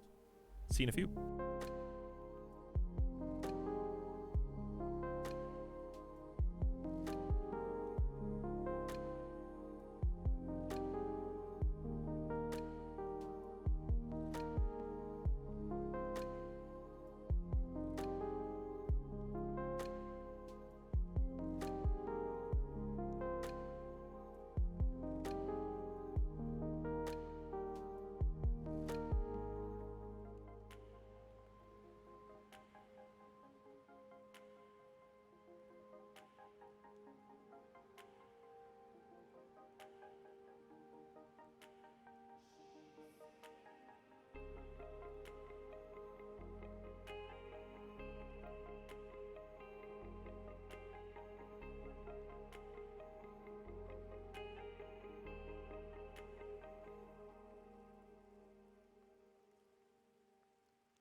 Hey. What's up?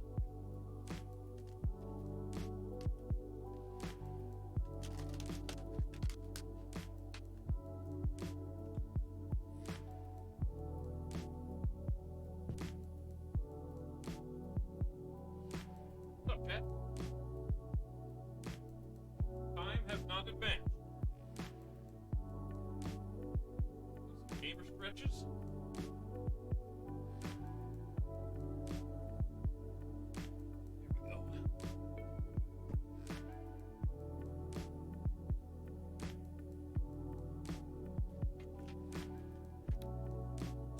Hey, where's Ace Tech?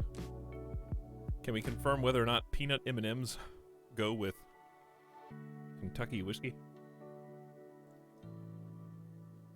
I'm actually trying out a new one. I probably shouldn't have eaten the M&Ms first.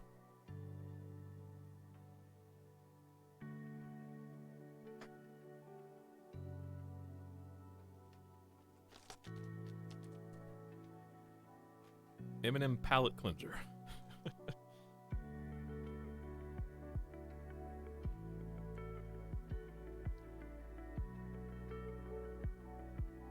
But yeah, this as soon as you go outside that building, dude, suddenly it's like a whole new world.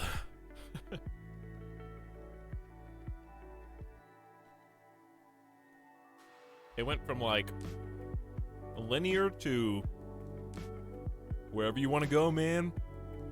Anywhere you want to go is good. Whoever you want to talk to, go for it.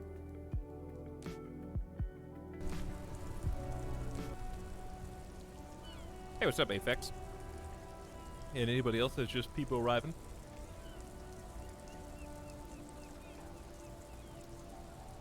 Let's talk to you.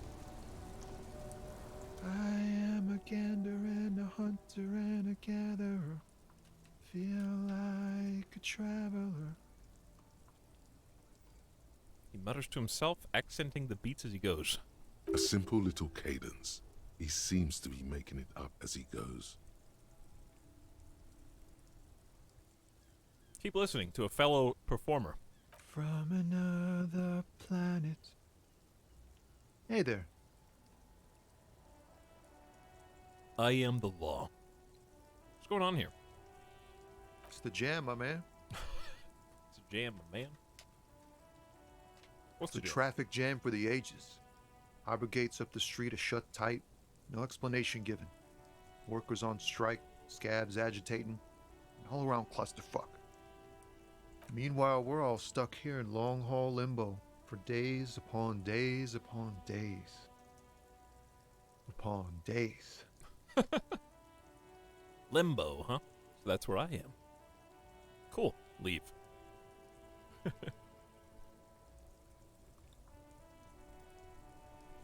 Maybe I'm in limbo. Yeah, exactly. It's official. He too agrees. This is the antechamber of the afterlife. You're total 13. So how long you been here? Feels like forever. Like I was born on this here roundabout and this was all I ever knew. Just me and the metal and the tires, the oil and the fumes of mazout. Mazout is an antiquated term for heavy fuel oils.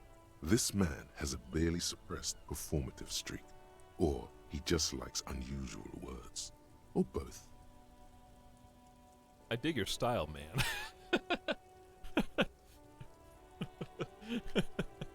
Dude, me and you could get along real nice. Rolled a 13 on drama as well. Dig your style, man. Yeah, imagine. It's been a whole week already. He snickers in appreciation of the digging of his style. No, M&M's. So tell me, what do you need? Got any smokes on you?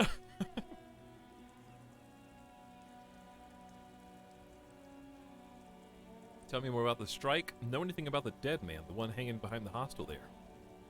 What are you hauling? I don't think I need to smoke again. Tell me more about the strike. It's like whatever's going on over at the docks. Workers got a blockade set up, making demands, no way in or out. What do they demand? Some pretty wild stuff, I hear. Like a giant new power crane in half the company? I forget what exactly. Good on them, I guess. I've heard talk there's a company rep in town, too. Like a strike negotiator type. They'd know what's up.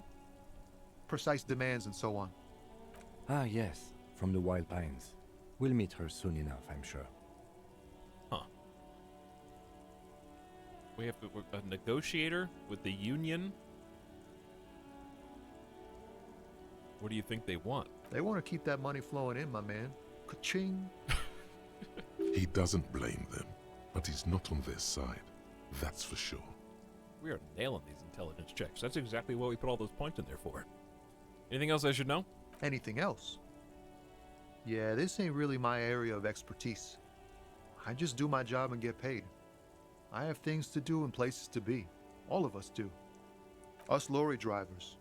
Camionneurs. You still hang around here waiting for this mess to end. Most have scurried off somewhere to get drunk or high. Or laid. Not that I blame them, really. But not you? Not my thing. Chasing transient pleasures is a drag these days.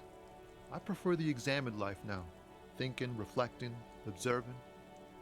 So I was correct not to ask you for a smoke, I presume? There's a glint of something in his eyes.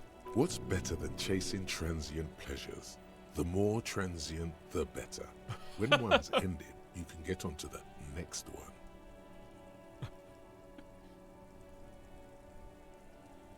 I see.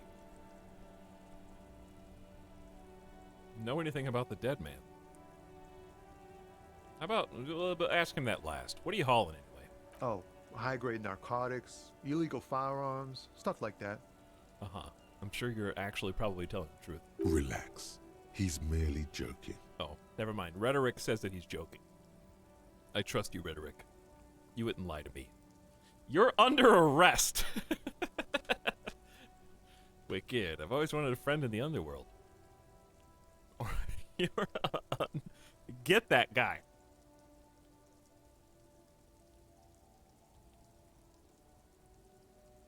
I'll play along. I'm good with the drama, too. Ha! No, I'm joking, my man. Found runs a nice, clean business. This haul of cargo is mostly sporting goods. You know, tracksuits and that kind of thing. They usually get shipped to Grad and the Occident. Though we've been making headway in the Il Moran market lately. So, nothing illegal? Is that your machine behind you? Can I get one of those found tracksuits you're hauling? We're pals and all, but I can't just freely hand out the merchandise. The bosses won't be happy. There's no denying it.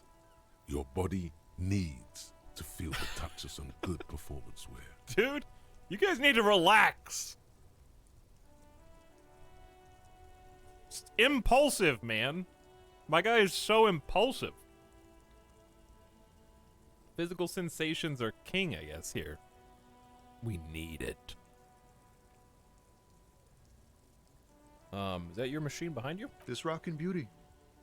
Sure is. Like a rash you can't get rid of. You interested in heavy-duty cargo machinery? A motor lorry, also called a camion, on Caillou and neighboring islands. This one looks roughed up enough to be some sort of found rust bucket. Maybe the A6. Encyclopedia coming in clutch. That a found A6 you got there? Good eye, my man. Yup, she's an old one, but reliable. Me and her spent a long time together. So, you got nothing illegal in there? Not unless they've illegalized sports equipment while I was on the road. Okay. Could I get one of those tracksuits again? We're pals and all, but I can't just... There's no denying All right. it. The man taps his fingers rhythmically against his arm. All right. Time to get to business. Time to get down to business. What about the dead guy hanging in the yard? He ain't one of us drivers. I know that. All accounted for. Otherwise, I haven't really asked about that. Been wasting time right here. Keep him busy. It's easy to see he's telling the truth. He's kept his nose out of the dark stuff. Okay. All right. I believe you. What you been busy with? Analyzing the fundamental structural and psychological conditions of being stranded in the midst of a sea of motor lorries and their sad, despondent chauffeurs. He got jokes. He's got jokes. Ask for his conclusion. And your conclusion? Ooh, this was a challenging conceptualization test. Got a 13. A sense of surprise there ain't more bodies hanging from more trees.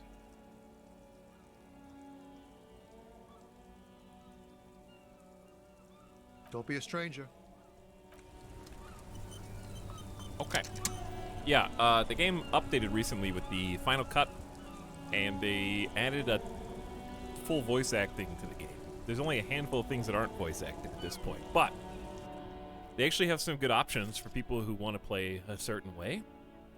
So I'm in full voiceover mode, which is what I prefer for streaming. They also have psychological and classic.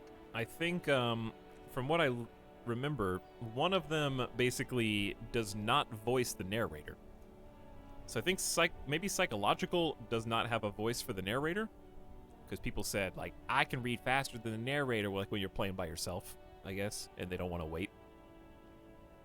And then classic, I think, is the inverse of that. So classic is the narrator but not the characters, and psychological is the characters but not the narrator, I think. But the narrator is fantastic. I love the voice actor they got for him.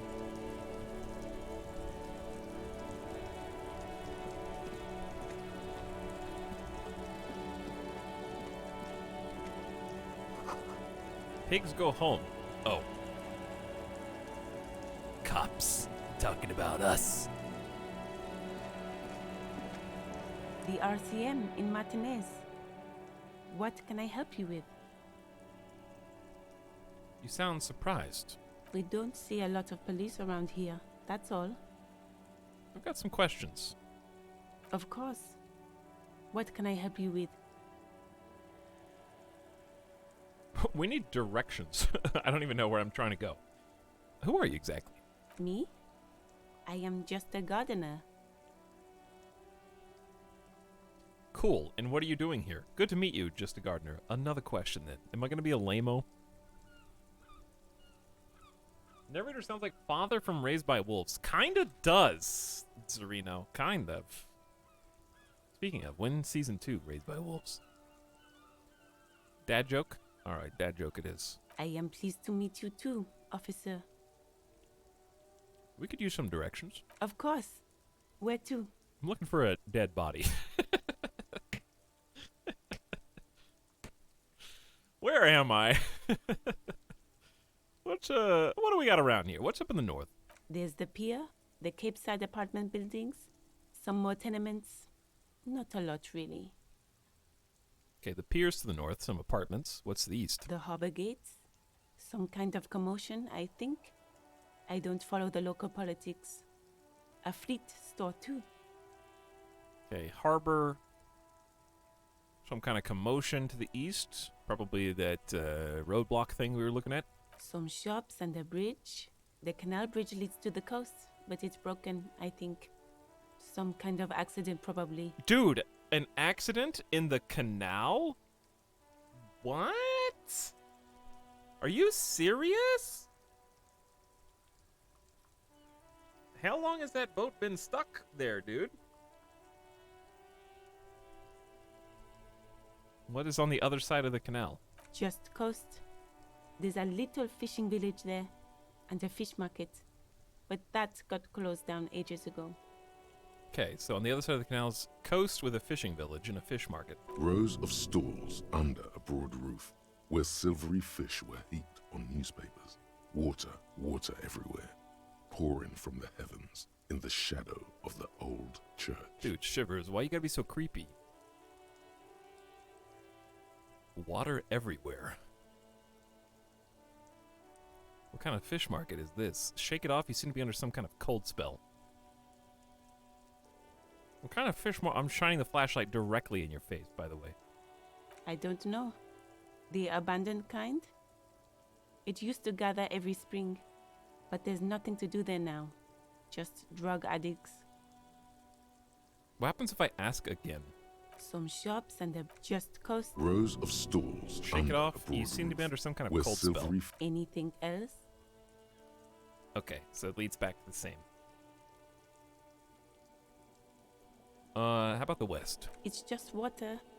No, actually, I think they call it the Martinez Inlet. There are some islands in the bay, but they're hard to reach.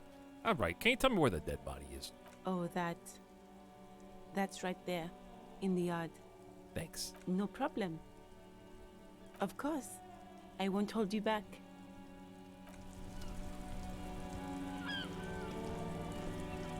Okay, well. Do we just want to go straight for the body?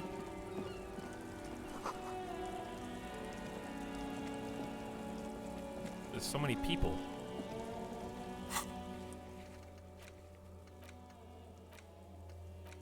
I mean, we do have to investigate the body. We could interview the cafeteria manager before we go to the body. He's inside. The Glossy Magazine, Most Able-Bodied Men. This issue hosts a top 10 list. Oh, they're much hunkier than you. Jump James, a popular music mag.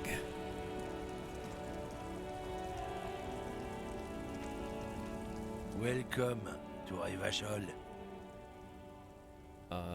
Announces the rotund man. The remark isn't addressed to you, it's addressed to the lieutenant.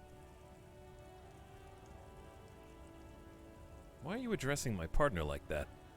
Don't you welcome to Revachol me. My grandfather came here from a 3,000-year-old racist isolationist culture, while your ancestors came to this island a mere 300 years ago.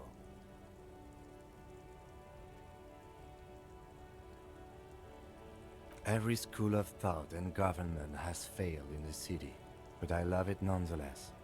It belongs to me as much as it belongs to you.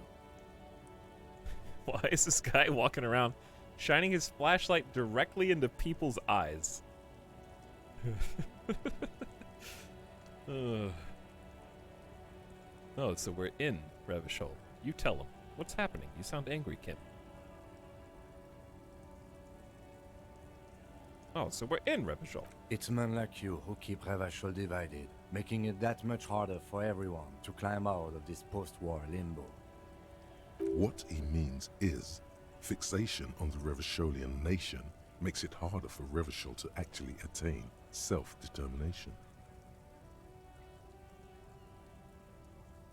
He's right, you're undermining our best shot at real self-determination. Stop ripping into this guy.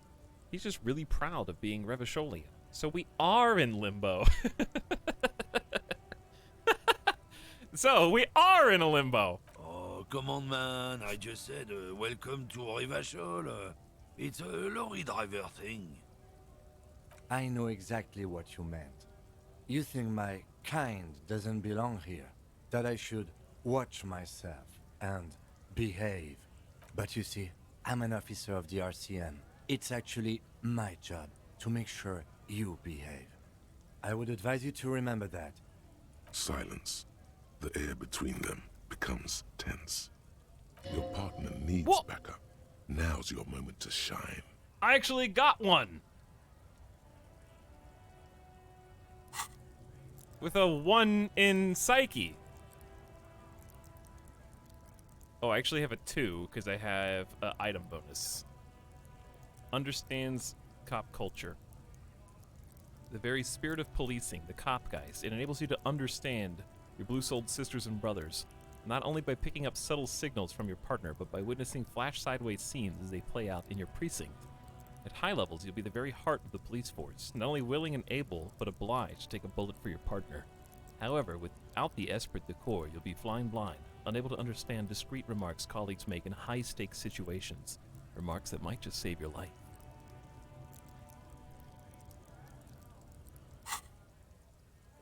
Fucking A, Kim, I got your back. Give the lieutenant a punch on the shoulder.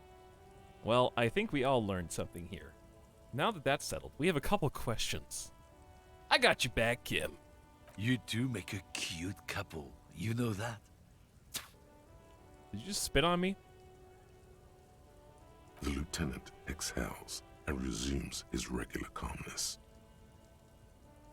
Now that that's settled, we have a couple questions. Whatever you say, officers. He waits impassively, cigarette smoldering between his fingers. What are you hauling there, buddy? Oh, not much anymore.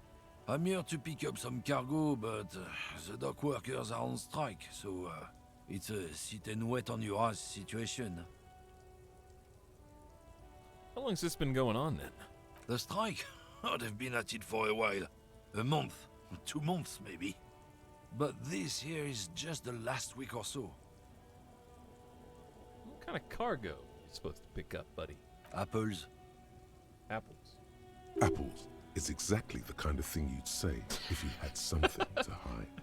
Rhetoric. Apples. Yeah, apples. I take it you had other questions? I guess I can go back. Oh, not much anymore. Apples. Apples is exactly the kind of thing Sounds like a you'd cover say story if you to me. had Look, as detective, I come from a long line of lorrymen. We got ancient rights and privileges. He loses his patience explaining it. Oh, I'm here to pick up a load of fucking apples, man. Just regular Koiko picked apples. Koiko may be another derogative. For a person from Grad, you think. So, they grow apples in Grad, where you're coming from? Yep, it's one of their main exports. They grow them down South Yekokata. A beautiful place. Got great scenic vistas. In fact, Yekokata is a desolate wasteland whose name literally translates to Zone of Ecological Catastrophe. It features no scenic vistas and supports virtually no plant or animal life. Wow, literally destroying this guy with facts and logic.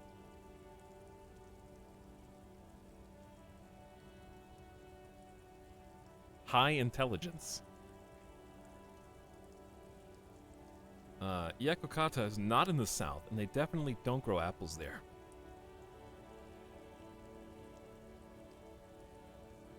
Yeah? Says who?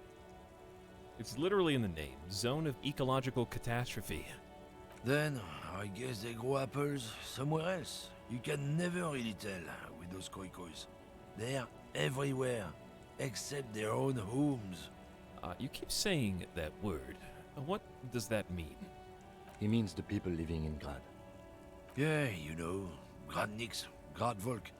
Those degenerates from Grad. Okay, but why the word? 'Cause that's what they're all called. Koiko Pichik, Loslav Koiko, Koikovich someone. Low self-esteem, those guys have. Mind you, they look Occidental. but they're not really like us.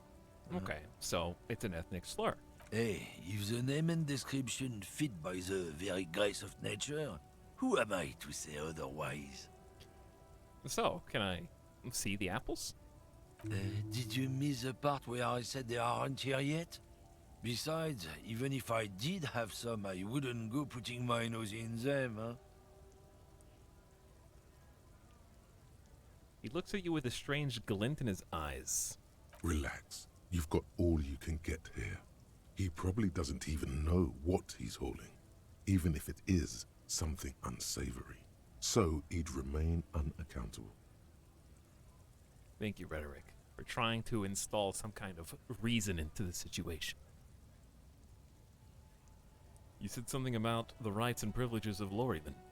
Oh yeah, they're a big deal. My great-grandfather was a carter, had a royal license and everything. We've tried to hold on to our privileges.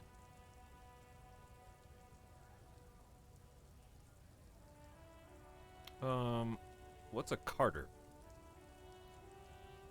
And that's a privilege. Sure fucking is.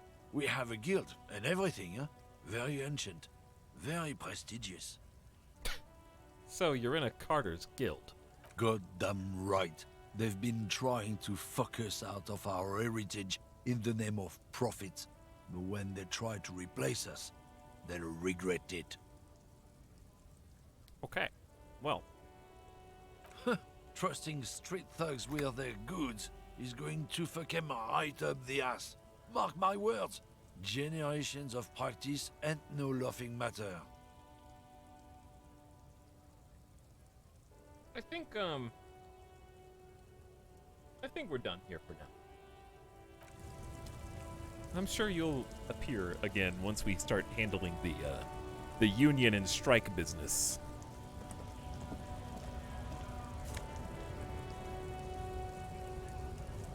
Magnesium. In the trash?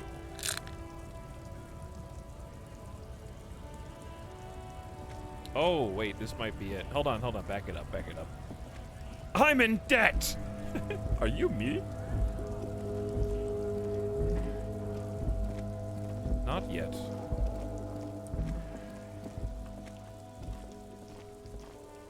Hell yeah, dude. Trash drugs!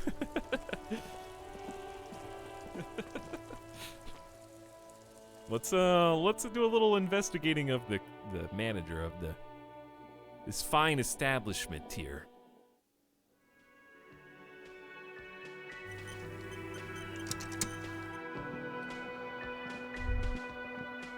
The theme on that pinball machine is a standard royalist theme, used on everything from pinball cabinets to full-flavor cigarettes. A royalist theme. What are its hallmarks? Clinging to a picture book version of the past century, waiting for the king to come back and cast out all the profiteers and homosexuals. Basically, imagine a yellow plastic crown with a liquor brand emblazoned on it. Ah, so it's a colonial superiority thing.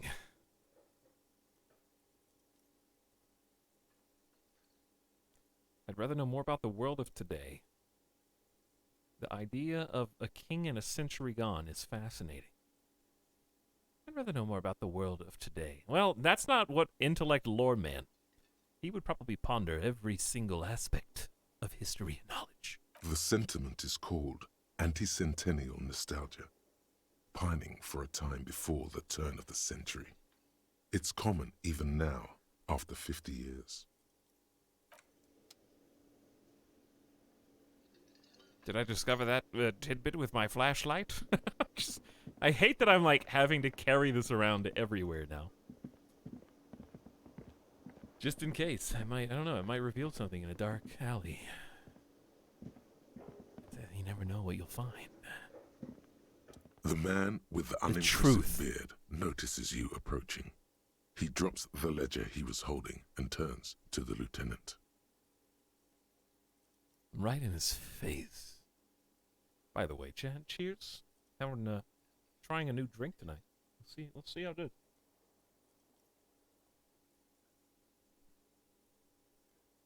Spicy. Ooh. There's a spicy one.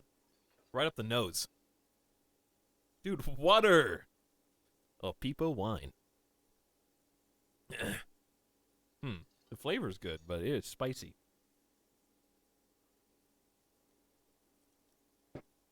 It's a good sinus clearer. Whew.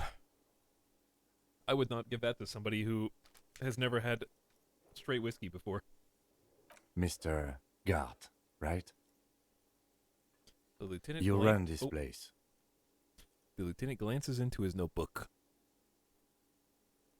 Drunk Etalyx, not yet. Yes. He responds tersely. I am Kim Kitsuragi from Precinct 57. This is an inter-district investigation, so joining me from Precinct 41... He looks to you, realizing he still doesn't know your name. The Harbinger of Ruin. As I said, Detective Raphael Ambrosius Cousteau. I'm currently in between names. Can I have a drink?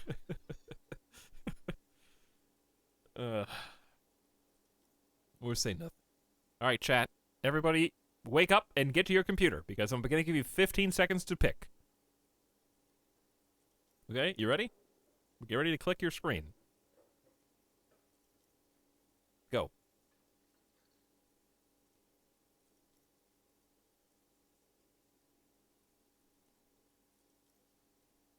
I'm not ready. Well, you still had 5 seconds. Peepo, run to the computer. Okay, chat chose 2, which is why I'm going to choose 3, because I think it's funny that I'm currently in between names. Fantastic. It's like when you've left your band, but you haven't decided on a solo artist name yet. That's wonderful, really. I think so. But there's a dead body out back. No one wants to work in these conditions. It's been a week. Sir, I understand your concern, but we are here to do a job. And for us to do it, I need you to stay calm. Yes, of course. He takes a step back. I know it took us a while to arrive at the scene, but it also took you a while to call us. It was you who placed the call, correct? Oh, nice, Kim. Turn it back around on him. No, I only just got here. It was probably Sylvie who called you. She usually works the bar here. I'm only temporarily taking over her duties. Do you have her number? As a matter of fact, I do. New task. Who made the call? He looks behind a pile of coasters, finds a slip of paper, and hands it to the lieutenant. You said you just got here. From where? Are you a local? What, of Martinez? No. I live in Jamrock. I only sometimes come here to keep an eye on the place. This is just one of the many, many cafeterias I manage. Didn't he say he manages 3 cafeterias? But you still know your way around, yes? In case we need directions. Yes, I know where some things are, but as I said, I don't live here. I just used to work here. And I'm not going to start working here again, if that's what you think. I didn't imply that. Detective. Yes, can I help you? He probably means this is where you step in and ask your questions. Failing that sounds scary. Right then, questions. I got this. Play the fool. Who? Me? Oh, what kind of thespian am I going to be? The super annoying kind? Prioritize. Who? Me?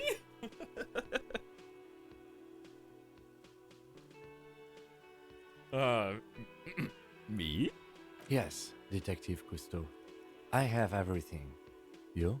He says the name with a purposefully straight face. He called me by my stage name. Oh, you mean, do I have questions? No, I'm good. How? Probably like 5% of players picked no, I'm good. I have to ask some questions. Yes, yes. He means, do you have questions for me, like a police officer would? The cafeteria manager is clearly agitated again. He thinks you're stupid, sire. Ah, thank you. Well, sire. Proper addressing here. Thank you, Drama. Ask him about the body's location before asking if he killed him.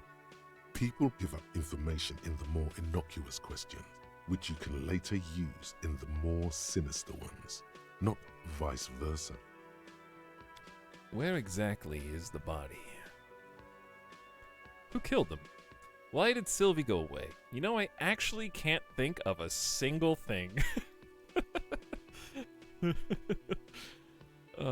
Listen, rhetoric, that makes sense. I can be an actor detective who solves cases by putting on... Okay, chat, this is exactly the...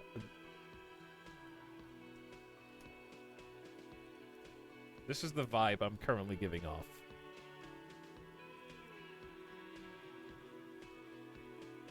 If anybody can guess this before I post it, I will mod you. If anybody can guess what obscure reference I'm about to make.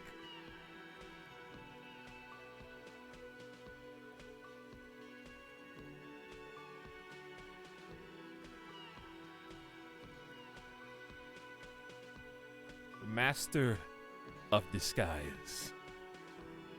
Turtle.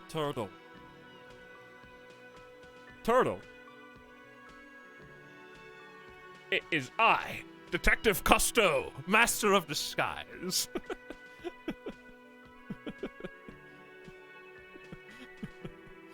I loved that movie as a kid so much. I think I'm like a superstar drama actor who no one can penetrate. The Veil. And I also solve crimes. Turtly enough for the Turtle Club. Exactly. Alright, let's follow rhetoric. I gotta still try and solve the crimes, but in my own eccentric way. Behind this building, there's a courtyard. They hoisted him up on a tree there. And how do we get there, then? That's easy. See that door there? First you exit through that. Then, to your right, you should see a big hole in the fence. A really big one. You can get to the courtyard through there. No need for the keys. The hole is big enough for the Franco-Nigerian cavalry to fit through. This man means the heavy cavalry of the innocents Franco-Negro, sweeping over the plains and nations of the enemies of mankind. 5th century style. Unified currency and the concept of cool came in their wake. They wore lamella and carried guns. But first and foremost, Franco-Nigerian heavy cavalry was really, really wide. That hole in the fence must be enormous. Thank you, Encyclopedia. I rolled a 12. I needed a 12. So much lore. Getting so much... This is the lore run. Thank you, Encyclopedia. Very cool.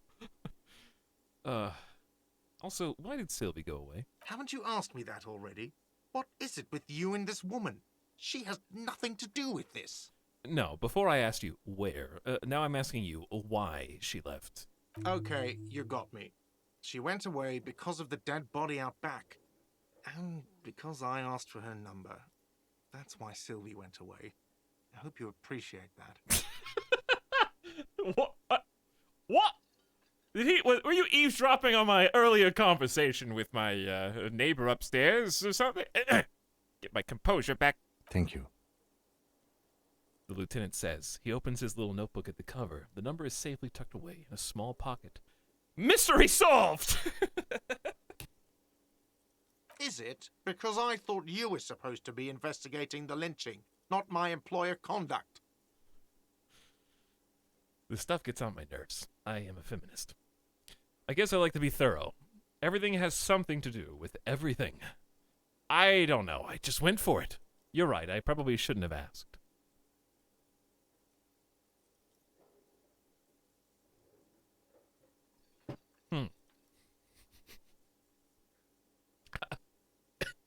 I just like that this is the first time I've gotten an actual answer from a possible suspect about something, and my first response is, mystery solved!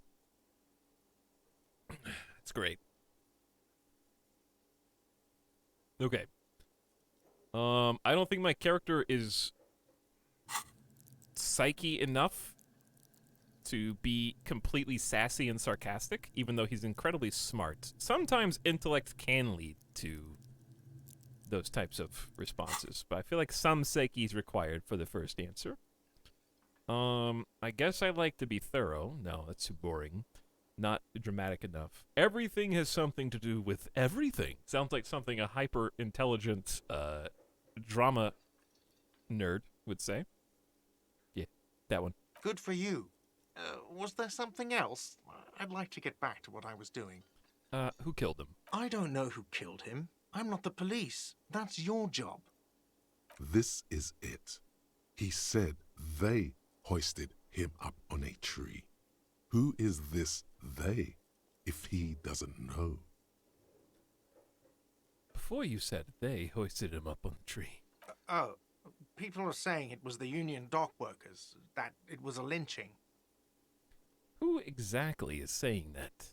The locals, customers, the people who eat here. A lot of dock workers eat here. Sylvie told me everyone knows the dock workers did it.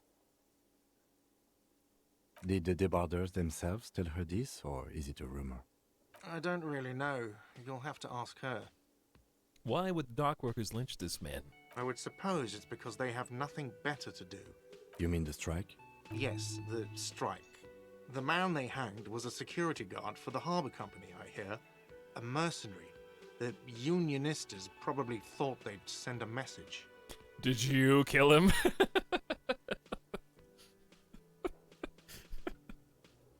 I think I have to ask, because it's so dramatic. I have to. Did you kill him? What are you, crazy? Of course I didn't kill him. Suddenly you tense up. Blood is being pushed to your muscles. You should hound him on this. Hound him hard, the prey drive says.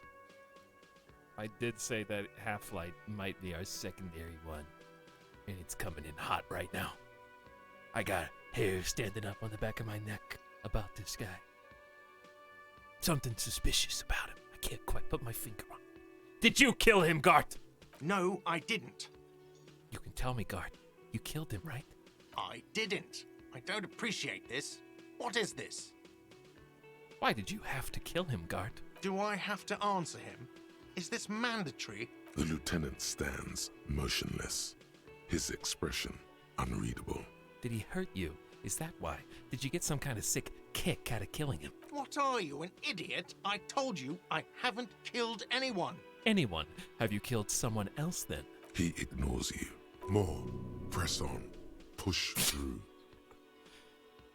Did you kill Sylvie? Fuck you, man. That's enough. You can't tell who the remark is aimed at. You or Gart.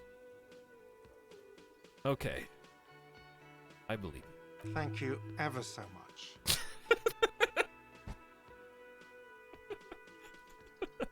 Just like back down right at the end, like, all right, I believe you.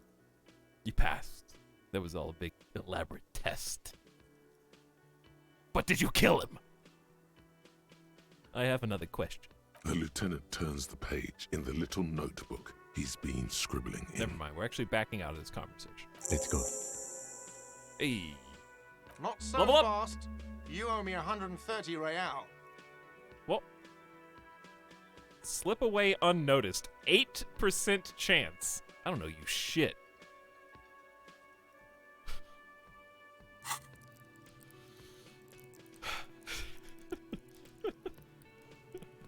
All right. Wait. First of all, I don't know what I do with level up. I guess level up increases something by 1 point, right? Correct?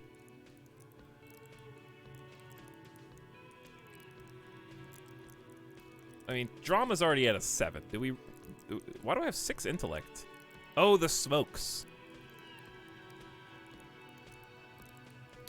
So if I was really interested in the mirror thing, I could put a point in something to try and reset that. I don't have to use the point right now either. But I can think about what I want.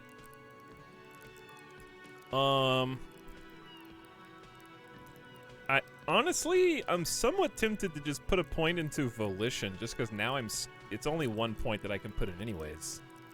And I'm scared that I'm gonna take 1 psyche hit and then go to 0 and like lose the game or something stupid. If there's only 2 health pools, and one is volition and the other's endurance, then it seems like just one psyche point. Okay, without getting into specifics, I don't want to know, like, level cap or anything, but do you level up a lot or just a little in this game? Like, is this a precious point? Or is it like, it's okay, like, you're gonna have some options, so just do what you want to do. Okay, alright, that's good. So I don't have to feel too deliberation to overanalyze what I want.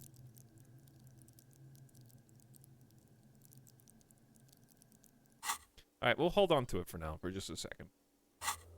I also like that you can use your UI while you're mid-conversation without having to back out of the conversation. It's super convenient. I was worried that I was going to have some kind of, like, block me from looking at stuff while I'm in the midst of conversation so I can remind myself of things. So now we need to know who made the call reporting the crime.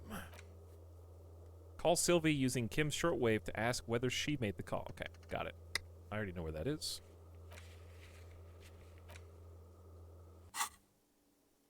Alright, anyway. Not so fast. You owe me 130 real. Savoir faire, medium, 10. 8% chance. This is a red check and cannot be retried. Slip away. Unnoticed. Like the master of disguise would.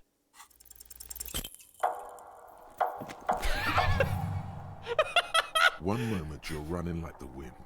Then you've suddenly turned around and are giving him the finger. Furiously. With both hands.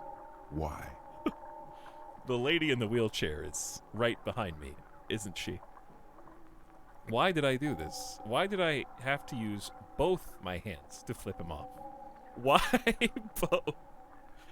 Fuck you, asshole. Ugh. The lady in the wheelchair is right behind me, isn't she? Well, I don't have any empathy. I have literally 0 empathy. As low as, well, 1. I don't have literally 0, but I have 1. I think I gotta go with 3. Fuck you, asshole! Watch out!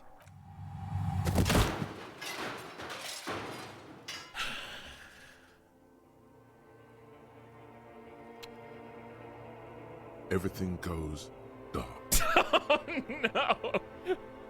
Oh no! Uh-oh. Back so soon. So worth it. This did not need to happen. I did not give any such commands to my body. It was so worth it. Admit it. You just missed the quarter light. The darkness on the edge of town. I was wrong to let you go. I should have kept you here. Is it bright where you are? Is it terrifying? Have you felt the love? I sure as hell haven't felt no love. That is too bad. We all need a little love. Are you okay? Wait, you heard me? No. You have sustained a trauma to your lower neck. In addition, you have strained your left trapezius muscle. Pain surges down your back when you move. I'm not very okay. Ma'am, are you all right? Oh, I'm fine. He just tripped over my chair. Check on him. Sir, I didn't mean for this to happen. I'm sorry. This has always been a cop-friendly place. The man seems shaken by the incident. The drinks are on the house, okay? There were a lot of drinks on the tab. I still have to charge you for 3 nights and the broken window, though. That's 100 square. With your back against the cold mosaic floor, you feel the pain recede. You just need to get up and dust yourself off. Dude, thanks, Pain Threshold! Gave me a health back. Medium, I rolled a perfect 11. He's shaken. Barter now, and What? he'll cave in. Rhetoric, you dirty bastard! I won't pay for that window. Ugh, grab your side. Cool, thank you for your cooperation.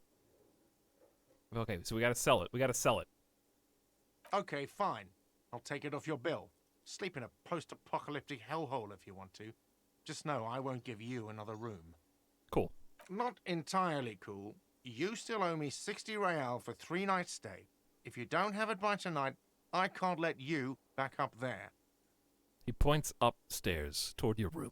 And for God's sake, watch out for yourself. What was the roll on this? Rhetoric was, I rolled an 11 again. By the way, where is home? The address is coming up blank, and this place sure isn't it. 130 to 60, totally worth. Oh, and that's just one of the options, which is like a runaway fail state. So there's a slip away unnoticed success, and the other options we didn't even get to go down. This character is perfect. Do I even have a home? But you've been at this hostel cafeteria for only 3 nights. Where were you before? You had to be somewhere. Far away. In time or space? Both. That doesn't sound like somewhere you can stay if you run out of money. Could I trace the way back somehow to the exact street, the number on a building? I'll live in a dumpster. I don't care. Fuck everything. Hobocop. No. We've already got a defined character. We can't just switch to being Hobocop now. Could I trace the way back somehow to the exact street? You can try. Run some addresses in your head when you get the time. Maybe a street or an apartment will appear. No, I can't do Hobo Thespian Cop. It's too many. That's too many things, Chad. It's just still the beginning of the game. Still the beginning of the game.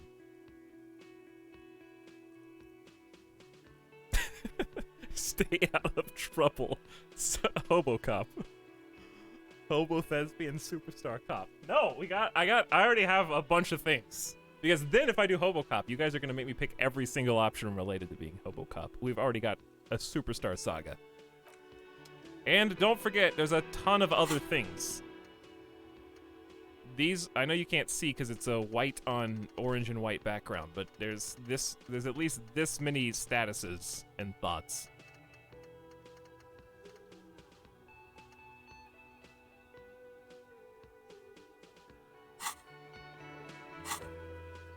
Pay for damages.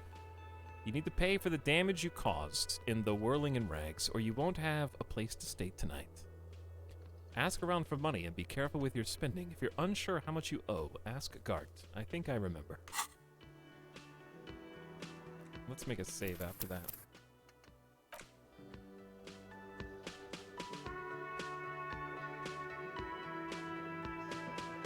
I still got the flashlight in my hand. Hey, filthy backseaters, why is it always non-subs? You guys are giving yourselves a bad reputation.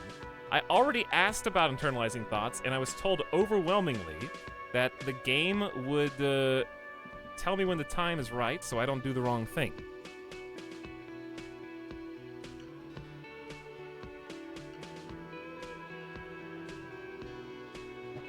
Why do you think Peepo Chat?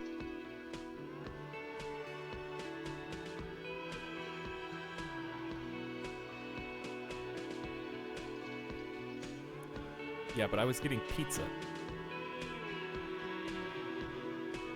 Because I don't wanna...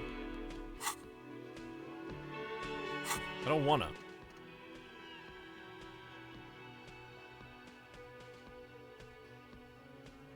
I don't wanna just click this button.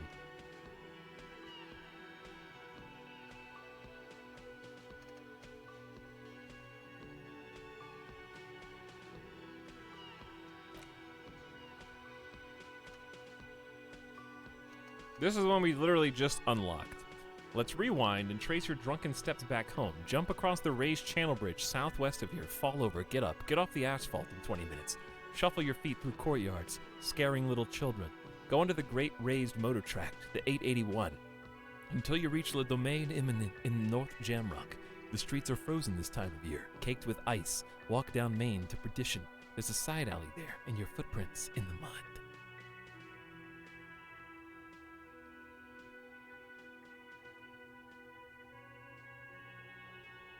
This one gives +1 to encyclopedia if factual or your factual memory returns. This one's -2 logic because this seems unlikely.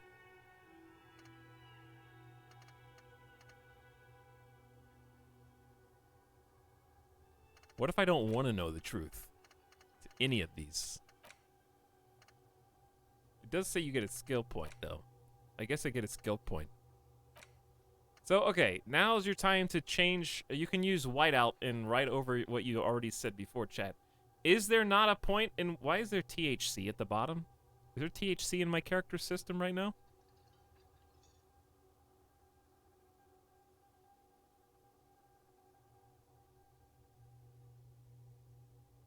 You did smoke. What? I thought I just smoked a regular cigarette in the game. Did my character smoke weed? THC equals thought cabinet. Oh. I see. Anyways, does the game ever explain this? Or am I just left to figure it out on my own if I want?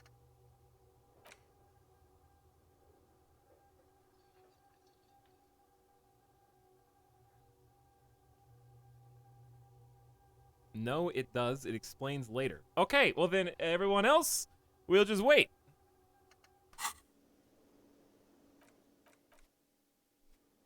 You guys are jumping the gun. Which is exactly what a Jeff does. Just jump the gun. Precisely. Okay, so we've handled this business. Let us... We can actually just go use the radio and follow up on Sylvie real quick.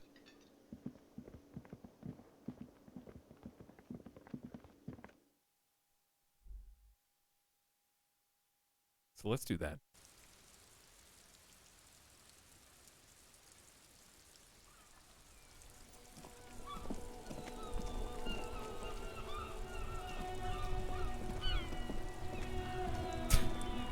No thoughts, head empty. Could be. Inside, you see a set of steering levers, a radio microphone, a pull-out toolbox, and the soft glow of the fuel preheater gauge. Pick up the radio again. This is Precinct 57. How may I assist you? I need you to connect me to a civilian, Sylvie. She may have reported a murder. Of course. What is the number, officer? Kim, didn't Guard give you Sylvie's number? Yes, hold on.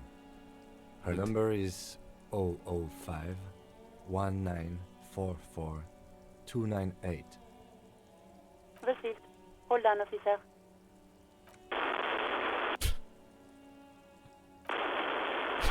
Uh-oh. Start slapping a marching rhythm on your thighs. Give it a minute. She might be busy at the moment. Takes a bit to get to the phone.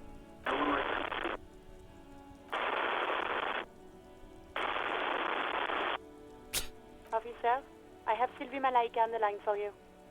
Yes, hello? A female voice greets you through static. It sounds like she's a million miles away. Hello, this is the police calling. I have some questions for you about your last days at work. Sylvie, I believe we've met before. This is me, a detective, from the Whirling in Rags. Oh, right. Hello, officer. What can I do for you? She recognizes your voice almost immediately. There is no resentment in her tone. She wants you to ask her out. No question about it. I shouldn't have picked the one that has electrochemistry in it. I should have known that was going to be the bane of chats.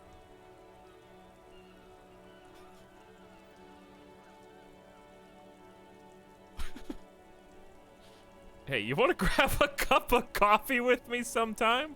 Okay, to be fair, when I was picking the stats, I didn't know that I was also picking every other trait in that group to level up.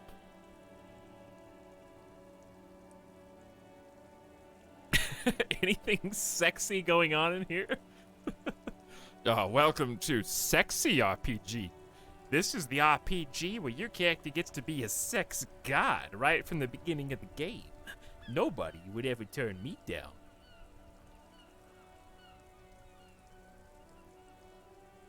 All right. Hey, you want to grab a cup of coffee with me sometime? Uh-oh. No, absolutely not.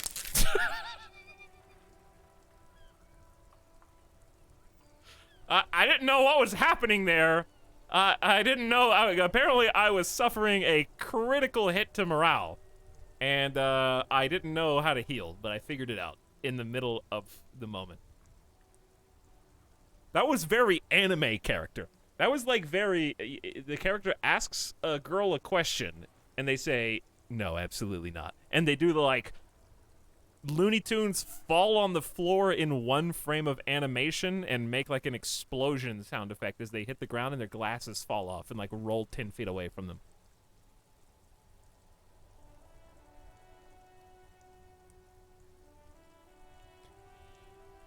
I think I got everything I need. No, I can't just throw the game and all the possible. I'm still a detective. I've got to get answers.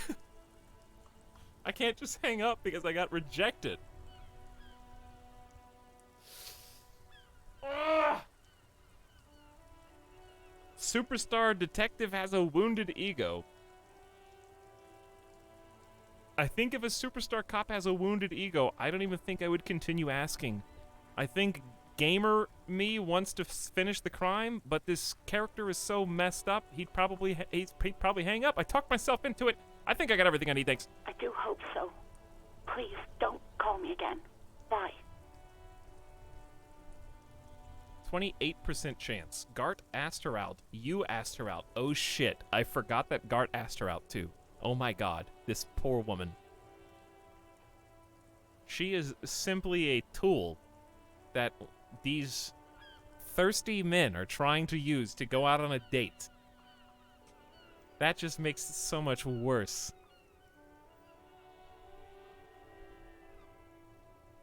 All right, empathy, medium. Why does she seem angry with you? All right, 28% chance. Roll it. No, she doesn't have a problem with you. It must be someone else she's angry about. Some other guy. Like Gart. Yeah, definitely some other guy. Guy like Gart. You know women and their constant problems. Yak, yak, nag, nag. How's one supposed to get the love? Love? What the hell? Love. That's where you step in. You're Lieutenant Love, matchmaker extraordinaire. Help the poor girl out. Oh my god. Lest she turns into a spinster. Oh my god. Oh my god.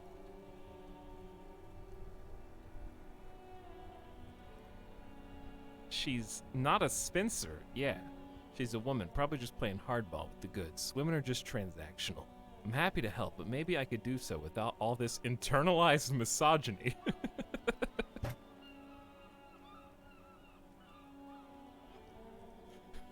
What have you done, Etalyx?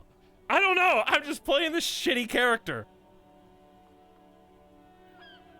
I didn't realize he was gonna turn into this.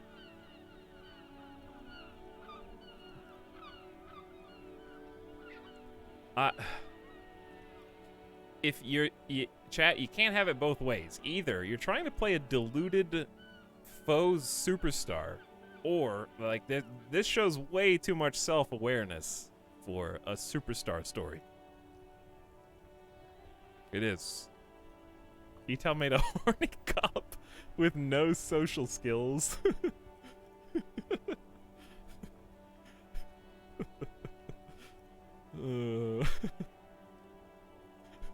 But what if you get better? It's too early in the game to get better. You can't just get better. Okay, listen. There's two types of compelling RPG narratives to me. A, You start good and break bad, or you start bad and go good. And starting good and breaking bad is always more fun. Well, that's not true. But we started bad, and if we want to break good, it has to be, or it's has to be later in the story. 2 is too bitter. I agree with that. I think it's either 1 or 3. I don't think he's that bitter. I think the only way he could recover from his morale actually breaking, like in one hit, is to rationalize. Deflect. Not a spinster, my God. You have to intervene on behalf of the International Lavatory Fund. First, calm her down. Tell her you've got everything under control. And then go have a boys' talk with God. Think you can do that, Lieutenant Love? To the microphone. You still there, kiddo? Listen, I got everything under control. Daddy is going to take you on his... Oh my God! Ah! Please no. I don't want to say any of those things. Refuse the love quest, although it is wonderful.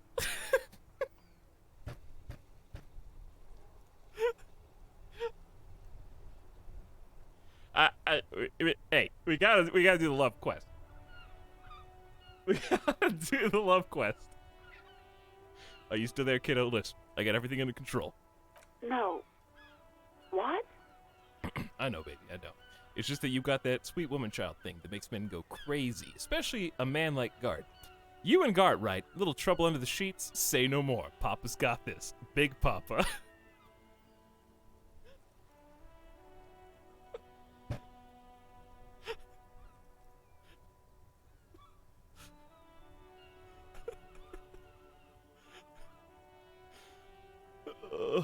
It gets worse. We haven't even gotten on the love quest yet. But it makes men go crazy, especially a man like Gart. Oh God. Please, just stay out of my life. I've got a hunch your love life's about to take a very pleasant turn. Give the lieutenant a knowing wink. What? What is it?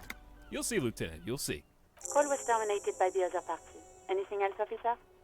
It's on. The love quest is on. Too late, everyone. It's on. Talking to you. Take it to God now. Chad, they're talking to you. It's too late. It's too late. You can't undo it. We're already on the love quest.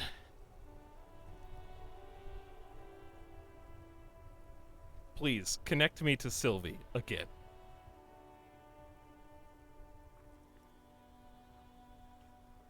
Just a second, officer. Sylvie Malaika on the line for you, officer. Yes. Hello? Hey, Sylvie, it's the police again. Oh, great. What else do you need, detective? I just had a few professional questions for you. Now that I've rationalized that it's Gart, not me, who's the problem, I can do my job as a detective. Hey, why did you quit your job at the Whirling? You mean, why did I leave the bar? Honestly, I'm not really comfortable discussing it with you, sir. Why not? Is it because of the conversation that we just had 2 minutes ago? It could have anything to do.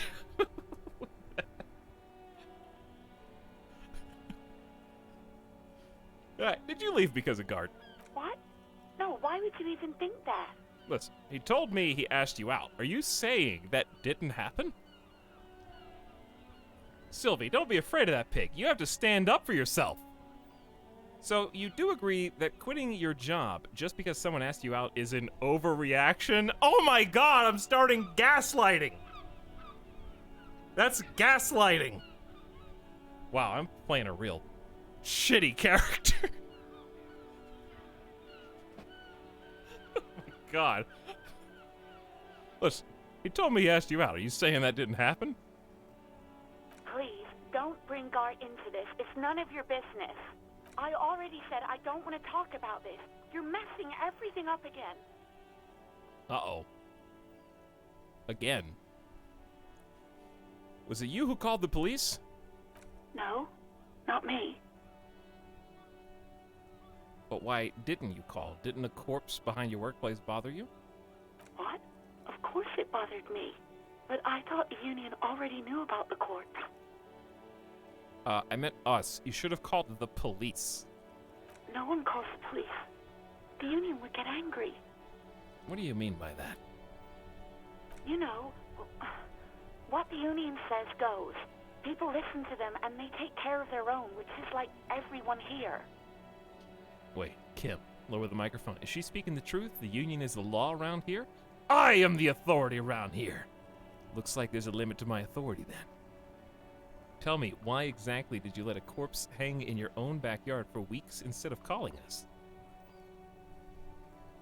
I am the law.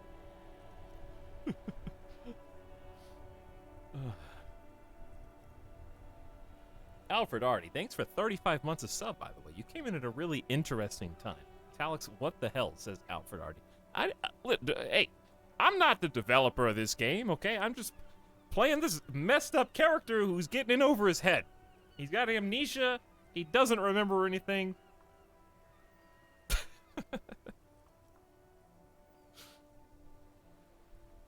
Chad, this is the part where you lean over to your parents and go, "It's okay. Listen, Mom, it's just a movie. It's just a movie. It's not real."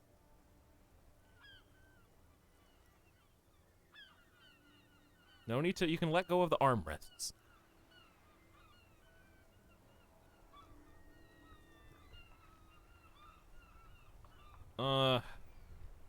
Is she speaking the truth? The Union is law around here? Legally, no. In reality, yes. Martinez is de facto policed by the Dock Workers Union. No empathy build. Yes, that's what we literally chose to have as little empathy as possible on purpose. And remember, you all said it was a great idea, and you voted for 5 and 5, and we're like all for it. And you know what? You know what, chat? We got to start with a broken man and craft him into something better. Over the course of like 50 hours.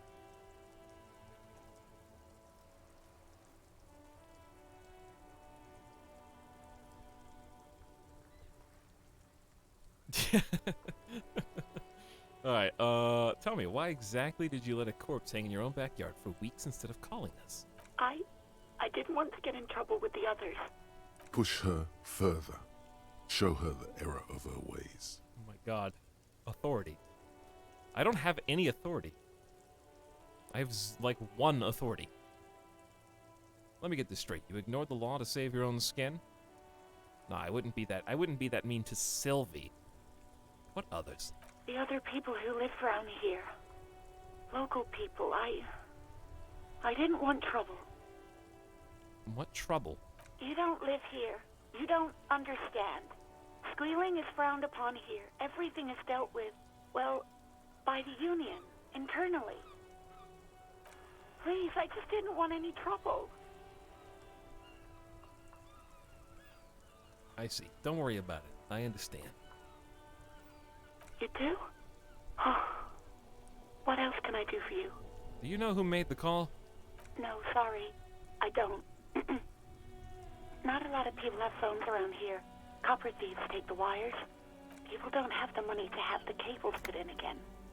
They use the Union's phone, or the one on the coast. So the Union has a phone, and there's one further down the coast. Got it. Ooh, barely passed that one. It was someone else. We'll find them sooner or later, officer. It just might take a while. Alright, let's go back. Yeah, go on.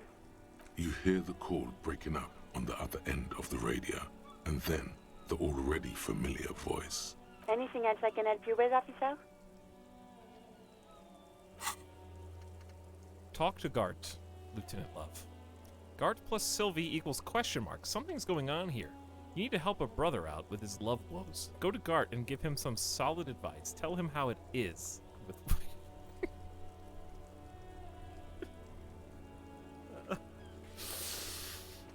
didn't know what I was getting into today. I didn't know. It's too late. It's too late. It's as the narrator said, it's already happening. It's too late. Love Quest is on. We're just along for the ride. Okay, here's what I want you to imagine, chat. This is an RPG. I want you to imagine this. I want you to imagine that there are real people actually like this. And now imagine that there are the spirits of the dead on the earth, your ancestors, can see everything that you do from their fourth dimensional plane of existence after they die. And that we are those spirits watching through the lens of some other living human who's actually like this and trying to understand what makes them that way.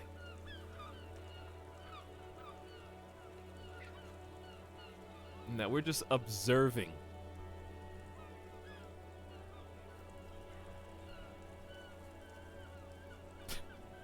Squid, thanks for the 500 bits. He says, "Don't worry, Etalyx. It only gets worse from here." Oh, I'm sure now.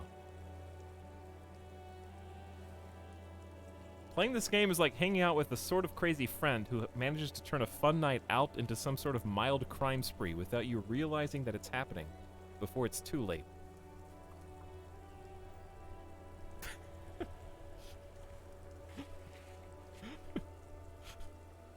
Yeah. Alright, I ain't gonna report my missing badge yet. 57's over and out. In the cabin, you see a set of Okay, we out. I will say it's incredible how compelling we've been sitting here. That was probably like a 20-30 minute little side quest. It's so compelling to just... I feel like I'm on the edge of my seat in most of these conversations. You know, like what's gonna happen next. It's constantly keeping me guessing as what's gonna happen next.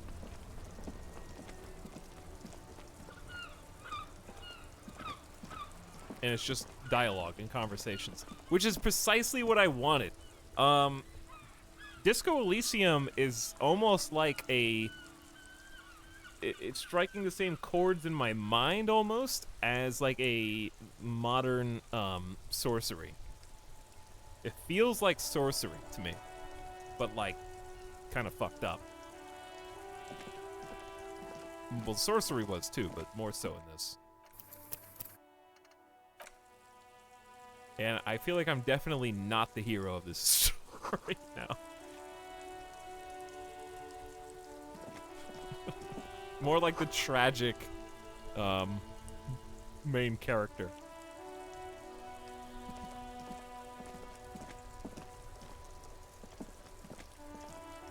This Post Lavantorie mail collection box has been heavily vandalized with graffito. A closer inspection reveals 2 bullet holes in the front. Good mail delivery box. Pat the box. Fuck you, mail delivery box. Kick it.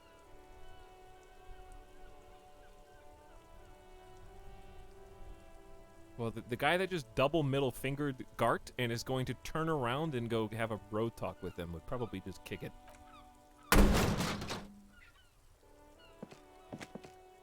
There is a hollow, saddened ring as you kick the Lavantorie mail collection box.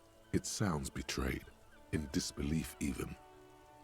Your toe has suffered damage. It hurts. Cool. You really showed that mail collection box. He does not actually think it's cool. If anything, the lieutenant feels sorry for the poor box. He's leaning in to inspect the layers of graffito that deface it. Oh, you're being sarcastic. I get it. It was actually a dick move. You think so? You think it was cool?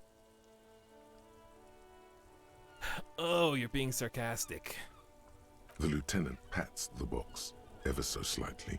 Alright, I'll imitate you, Kim. Good mail delivery box. Sorry I kicked you, mail delivery box. The mail collection box has no faith in your psychopathic manipulations.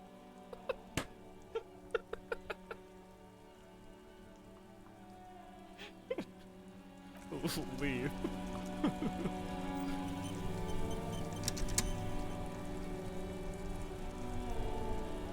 Listen, Kim's trying to like teach me how to be a human being right now. That's where we need to go for the body.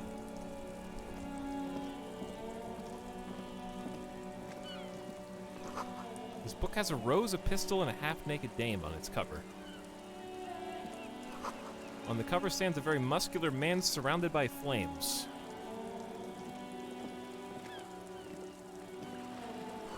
This is a book about pate.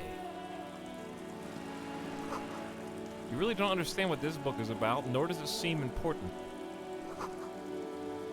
A book about Boidero culture promotes freedom and roaming upstream. A book of the future. The government reads your mind using radio technology. Crime, romance, and biographies of famous people. They got my book in there for sure. Oh, I didn't click on you. Sorry.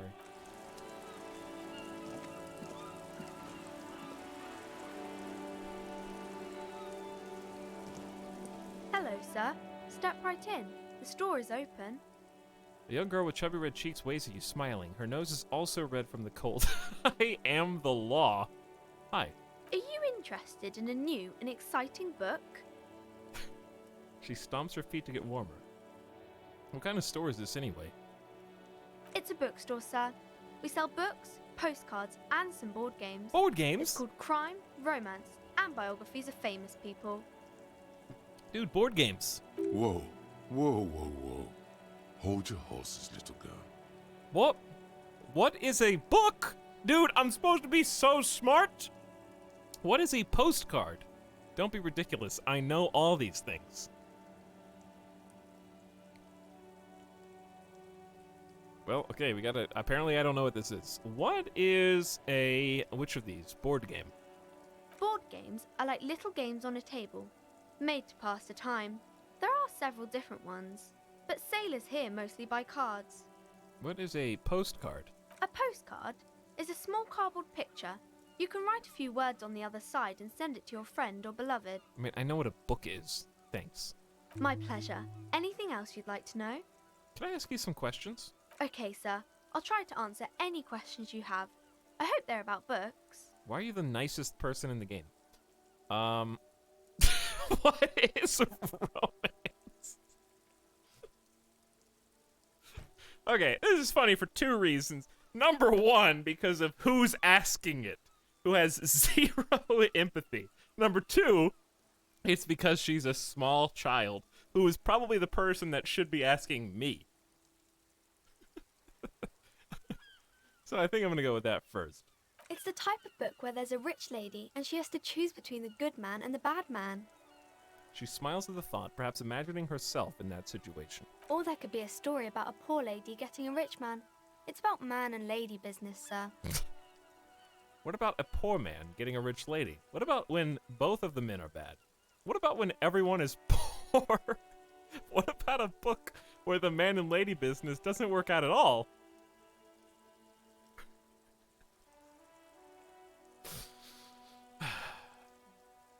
What about when both of the men are bad? These are not very common. You can't have a choice between bad and bad. Nobody wants to read a story like that. He's starting to come to terms with the fact that neither himself nor Gart are the men in the story that he thinks they are. Because he thinks he's the good man. What if it's written really well? Well, maybe then it's fine. Maybe if the lady then decides not to pick either, because she doesn't need a bad man. Yes, that would be interesting. Is this a spoiler for the game? What about a poor man getting a rich lady?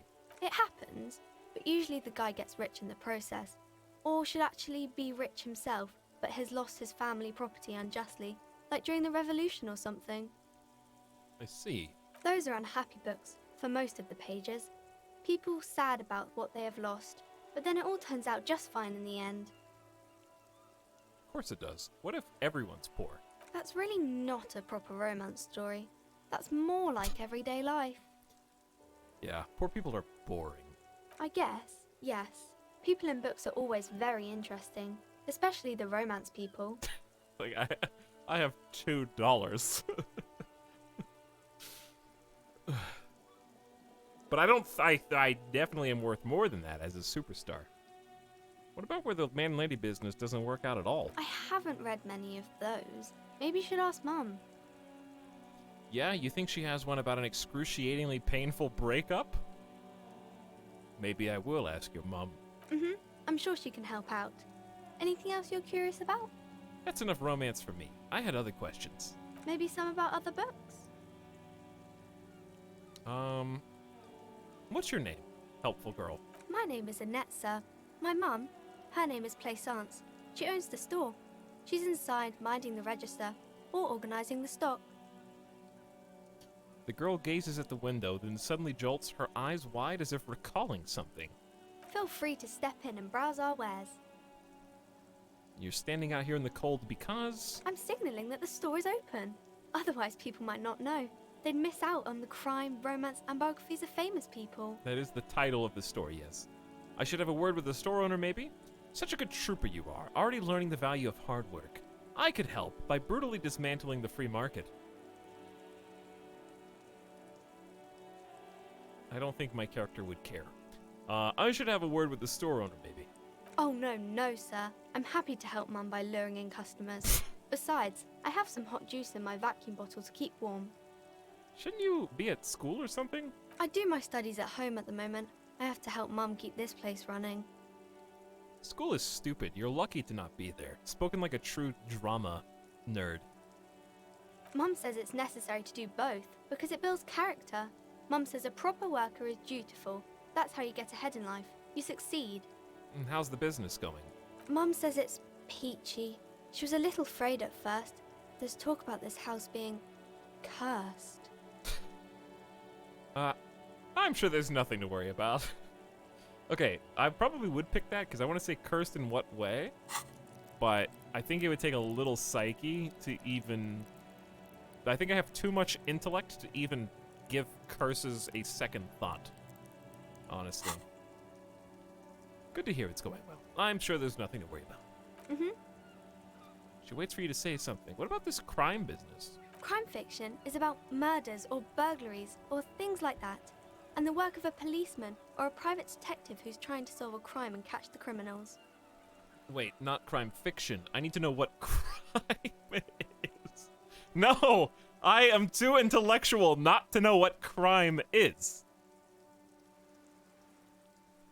Why would anyone want to read about crime? No, I know that too. Okay, I get it. Crime murder gets the people going. And it's kind of like a puzzle too. You can guess who the criminal is or how the good guys are going to catch him. I'm a policeman myself, by the way.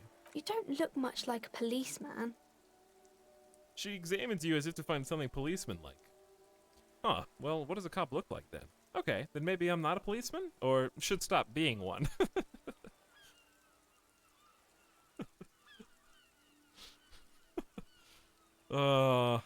Chat, I'll leave this one to you.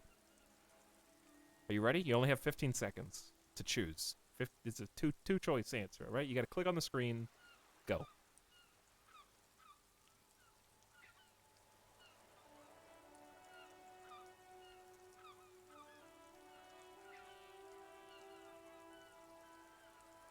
Can't just type. Everyone's typing. Maybe the people who are typing 2 are not smart enough to click on 2 because it's 2 to 1 in favor of number 1. Huh. Well, what does a cop look like then? Didn't mean to offend, sir. Sorry, sir. It's just that you don't look like Dick Mullen.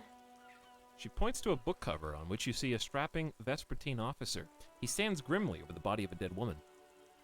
I used to be exactly like that Mullen guy, then I decided to live a little. You know, nobody actually looks like the guy in the picture. That's just a stupid fantasy of man. It's not your body that's important in police work anyway. It's your head. Wow, look at that guy. I'll never be as good as Mullen.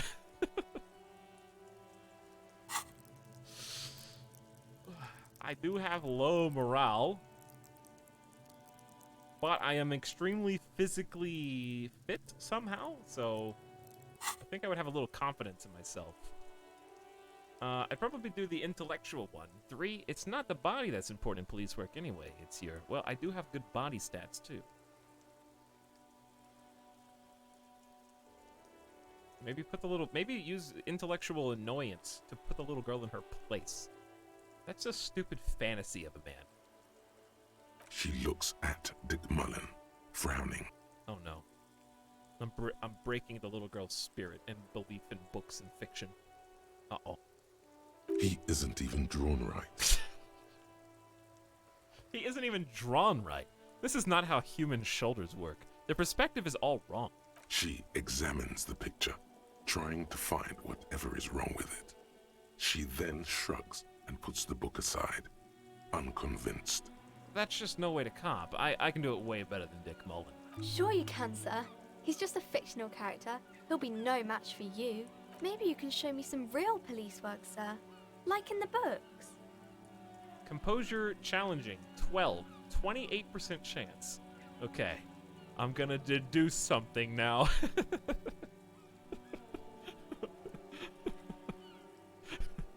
Uh-oh.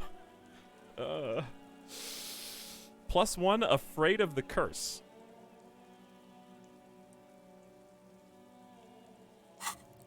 I mean, I still have...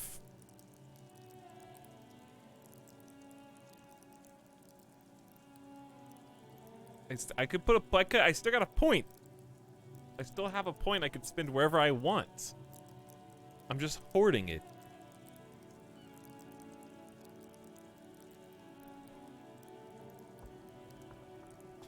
Composure wants you to not crack, or at least it wants you to not crack in front of other people. Okay, that sounds exactly what drama needs, actually, unironically. It enables you to put up a strong front, keeps your emotions hidden from the world, and helps you to read the body language of others, to sense the cracks in their own composure.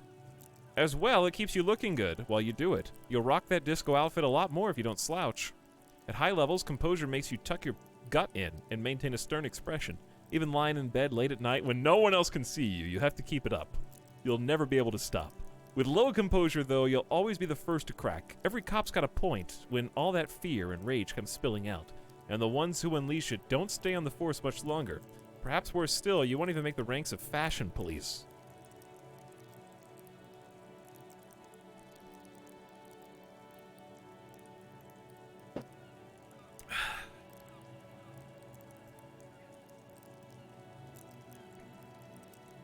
But I feel like this is very impulsive of me. That being said, my character's very impulsive, so putting a point in composure right now would be very fitting. That would fit my character. I would just say I need something, so I'll do it. I do think composure and drama go hand in hand, though. I'm going for it. Boom. All right. There we go. Leveled up. We need 100 points to level up again. Now it's a 42% chance. Let's do something. The girl keeps her hands folded, hidden. Why is that? Hey, why do you keep your hands folded? Ah, I rolled a 12. If I didn't put a point in that, I would have failed this. Clearly, story-changing skill check here. Clearly, this is integral to the main plot. If I failed that, even if I could retry it after putting another point in.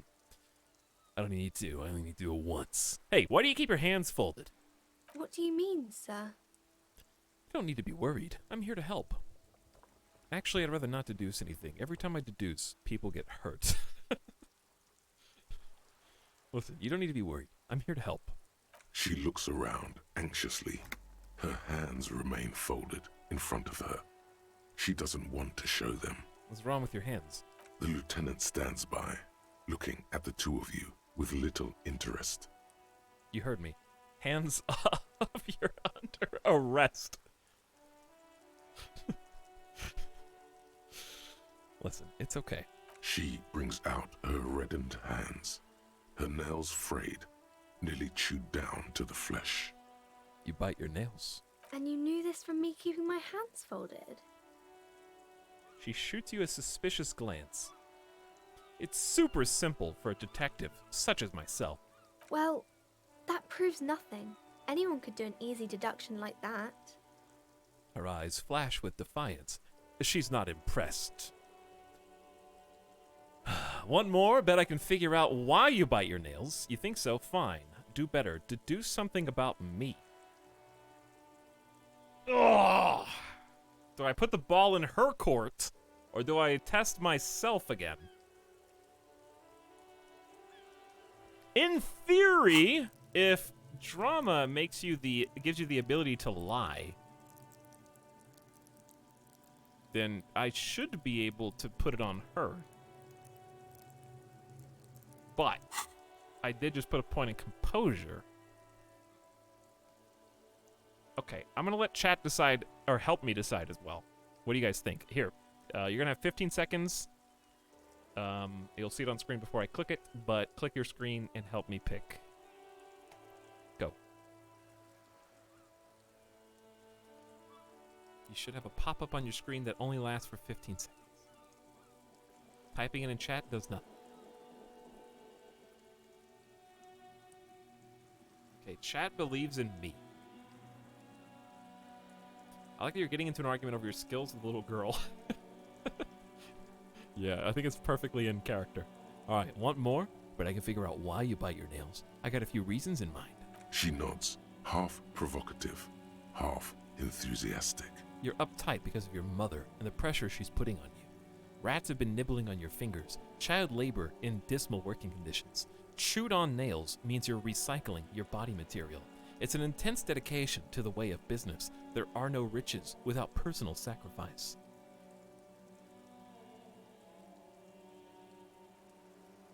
I mean, one seems, if I was doing a multiple choice test, I would pick one. I mean, it can't be rats nibbling on your fingers. But that doesn't mean my character wouldn't say something stupid like that. Chewed on nails means you're recycling your body material is funny, and something an idiot intellectual would say. It's an intense dedication to the way of business. There are no riches without personal sacrifice. She did make a comment. It's basically, if I had the 50-50, I'd pick 1 or 4. Because... I mean, it's definitely 1, but... Can't see any higher than that. She mentioned that her mother was teaching her about business. So I'd go with 1. Maybe so, sir. Okay, I know it's a bad habit, and I shouldn't. Either way, another ace deduction by the #1 detective in town. It was okay, sir. She's still got a rebellious streak. There's more that can be achieved here. Ask her to do the same. Composure, please! I literally just put 1 point in you, and you're already taking the microphone. You think so? Fine. Do better. To do something about me. You're quite sober. The lieutenant does not flinch at the comment. He does not flinch even a single bit. He is intensely not flinching. It takes effort. Wait. How do you know I'm usually not? Yeah, about that. Maybe you could point me towards some booze. And I'm having a grand time. I am also sad, and my head hurts.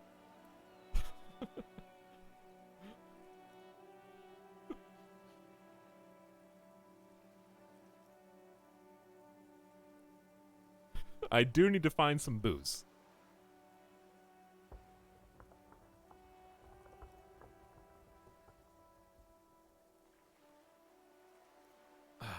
Two or 4?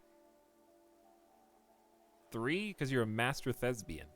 True, I'm just pretending to have a grand time and lying through my teeth. I think I like that better for RP. I think I like this better for actually doing the quest. I like this better because it's what I would pick. But I think my character would pick 3. And I'm having a grand time! I sure hope you are, sir. She rubs her nose. There she stands, swaying on her feet, assaulted by the early spring breeze. She smiles at you. The whole situation suddenly feels familiar, somehow. There's something you're missing. Thank you, Logic. Suggestion. Oh! What are you missing here? Why does this feel so familiar? 8% chance? Yikes! I'm not smart enough to figure this out, but this is good because I like having fails because it makes me feel like I'm missing out on the other things. The last time I rolled a low percent check, it turned everything dastardly, but then worked out in the end. But it's not a red skill check, so I guess it's not going to be that crazy. Send it. You have absolutely no idea. Familiar? How? You must have forgotten something you heard again. Must have indeed. Well, I am still missing something. Oh, kings and queens and generals of old, or artists and writers, or musicians, those kinds of people. There's usually something extraordinary about them. She scratches her cold reddened cheek and then continues. I think that's why people read them, to find the secrets of their fame. Seems like most people who read those books fail to get more famous from reading them. Thank you, Logic. Reading those doesn't make the reader more famous, now does it? But it does make the famous people more famous. She smiles gleefully. They're all dogs. Thanks, Half-Light. I'm gonna have to put a specialty point in you.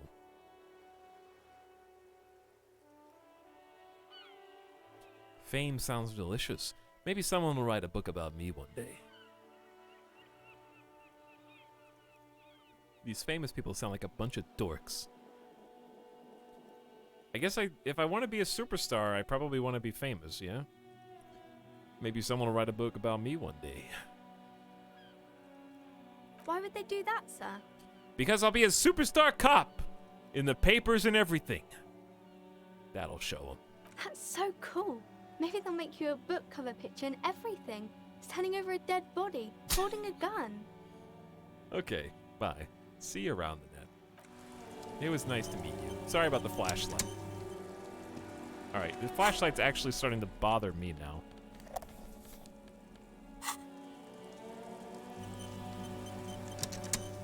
Well, let's take a look around. I can't afford anything, though. Wincerin gifted a sub to Aphex, who's back for 4 months. Thanks, Wincerin. I'm glad you're having fun. Thanks for the gift sub. Dude, whole bookstore in here. So much stuff to look at. Gift books and molten candy. The display rack is brimming with worn paperbacks featuring an extremely muscular, sword-wielding barbarian on the cover. Nearly all the titles contain the word Hyundai somewhere. Storekeep, tell me about the Muscle Man books. Look through the display. Rows and rows of Hyundai men blur your vision. You make out some titles.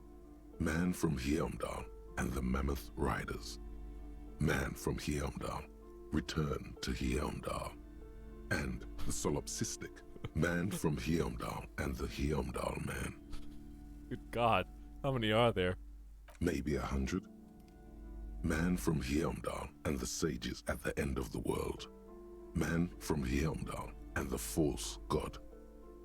Man from Hyundai and the Scorched Earth.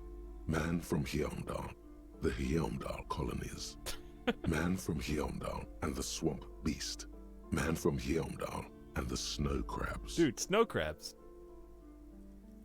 I love how you've been going around everywhere telling everyone what a great detective you are, and you haven't even been to the body yet. Just people arrived and this overlay is cool. Yeah, the overlay is really cool. Definitely enable it if you guys haven't already. Those snow crabs are worse than they sound. Dude, how did you know I was gonna hone in on the snow crabs? Is that all? Not even close. Man from Hyundai in hell. Man from Hyundai and the forest of slaves. Man from Hyundai under the lake. Man from Hyundai, Hyundai burning. There's even The Trial of Death, a Pastanol combat game book set in the world of Hyundai Man, and so much more. Pain threshold. Do any of the books call out to me? A twinge at the back of your head makes you flinch. Your eye starts twitching. Ow! Your hand reaches toward a book with glossy cover art of the very muscular man from Hyundai in chains, kneeling in front of a staircase leading to a throne. A woman sits on the throne, leering at the man. Between the throne and the Hyundai man lies a bonfire, casting shadows on the wall. The shadow of the woman's headdress looks like a pair of devil horns. The title reads, Man from Hyundai and the Devil Woman. Oh, Jesus. Option 1. Aren't all women devil women? Interesting. Does the game know that my character is kind of a shitbag?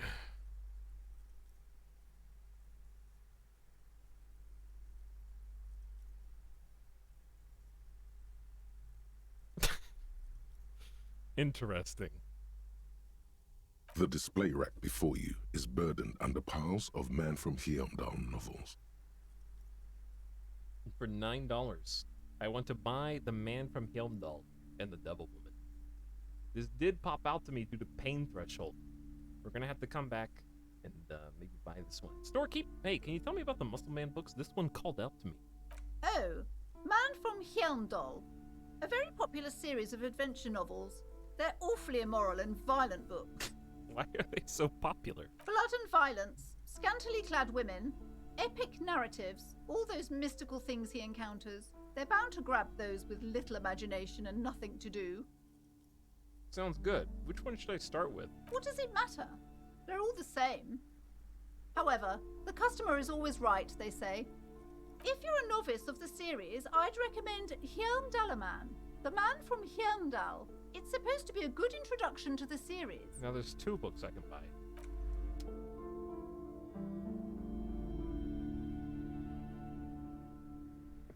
I love how patient Kim is with me. Just standing there, observing.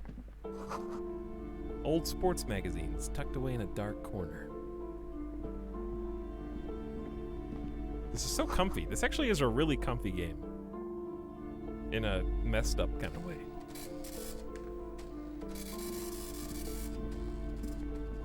It's like I feel like we're... A small mountain of colorful board game boxes. There are numerous types of games for all ages. A lot of shelf space seems to be taken up by Wirral-related merchandise. I feel like we're sharing in a choose-your-own-adventure story. We're doing a choose-your-own-adventure story at the same time.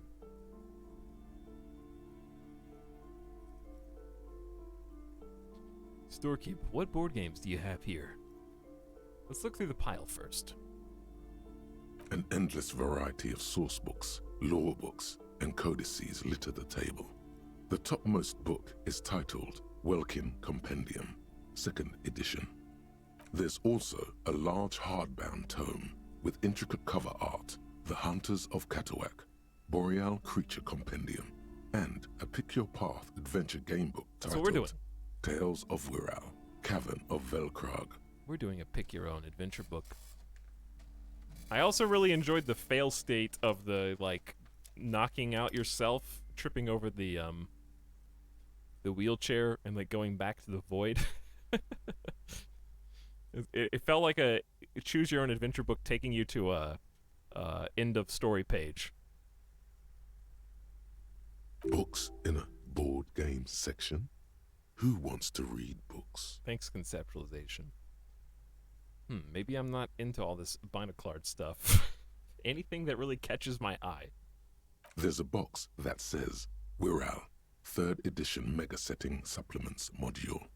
The side panel notes, a fantastique adventure board game, new maps and miniatures. A sticker on it displays 25 real. Oh my god, it's so much money. That price is steep, but then it's the 3rd edition Mega Setting Supplement, so it makes sense.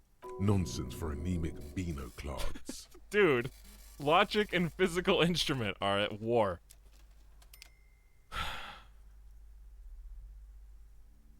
Of course physical instrument hates this. That makes sense. This is nerd shit, and he's not having any of it. Storekeep, what board games do you have here? Wonderful board games, sir. The Viticulturist is a classic for that's sure. a real one. Or perhaps you'd like Archipelagos of Insulinda. Don't know what A that's very educational game for those interested in geography. Viticulture is an actual game that is highly regarded. And I actually own it. I've never played it because I am that nerd who just has games that they've never played because they had to have them. Raubritter is a fun game of economic competition, but can get quite intense after a while. We have games for the whole family. You can play with your children. Look at me. Who'd want to have children with me? I don't feel as if I have any kids. Yes, kids, friends, chicks. I have all of those.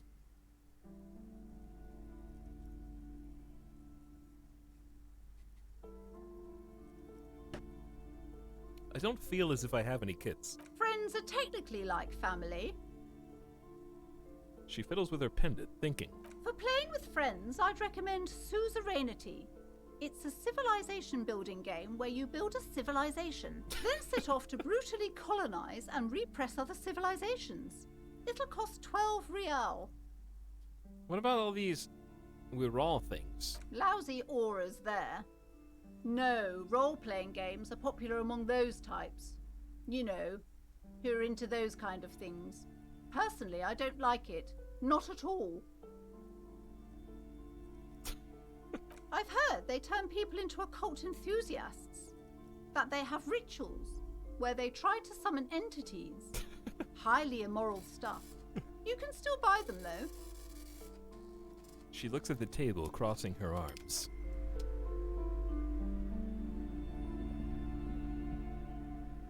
There's an oh, we can actually talk to her. Go behind. We'll talk to her after we've explored the selections here. These shelves are overburdened with books from the same series. You see the name Dick Mullen over and over. If we had any empathy, we'd buy a Dick Mullen book and give it to the girl outside, but we don't have any empathy. Crime fiction is a disgrace. An asinine misrepresentation of the physical attributes of the arduous everyday work of actual police officers. These books greatly overstate the excitement of police work, glossing over how long it takes to actually follow up on leads and eliminate dead ends. What's more, they completely ignore the psychological hardships of year after year coming into contact with people during the worst days of their lives.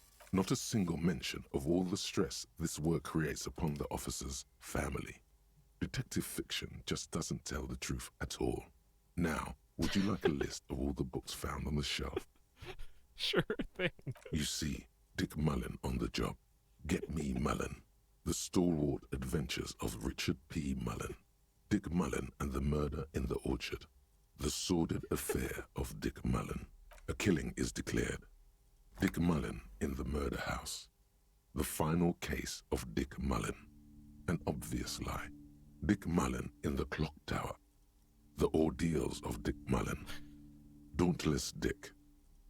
Dick Mullen's Funeral Pyre. The Murder of Dick Mullen. Dick Mullen dies? Oh no. Turns out he fated to solve a case. Are there any more? Yes. There's also The Dame Who Did It. Farewell, My Mullen. Faking death seems to be a common trope in the Mullen series. The morbid tales of Dick Mullen. A dark tide turns. Tragedy calls for Dick Mullen. Another one with fake death. And, of course, Dick Mullen, the murderer. In order to catch a murderer, Dick Mullen must become the murderer. After all this, you still haven't found the answer to the one question that matters. Who is Dick Mullen? The rare purple success. Don't get used to seeing that. I have one psyche. Reaction speed medium. Who is Dick Mullen? 28%. Your attempt to grasp at the answer fails. It seems very close by, pulsating just out of reach. Storekeep, what's all this crime fiction stuff? Oh, crime, robberies, murders, even sexual crimes. We're fortunate to have Dick Mullen and his stories to sort all that out. Even sexual crimes? Even the sexual ones? You're a police officer, apparently. You should buy all of these. They really do teach a person how to be a proper detective. Sex crimes did pique your interest, but still, this Dick Mullen person only gets your pleasure centers down. Thanks, electrochemistry. No. No. A quaint picture book brochure, very colorful. It's a tome of fascist magic. Okay, I might have to get a second drink because I feel like it's really enhancing this game, and it's strangeness. I don't even know. Another boring book just discarded here. Chat, if sex crime wasn't so appealing, why are they always the #1 top sellers of every like New York Times list, huh? Why? This bookstore is not strictly about crime, romance, and biographies of famous people. There's also a wide range of paranatural literature.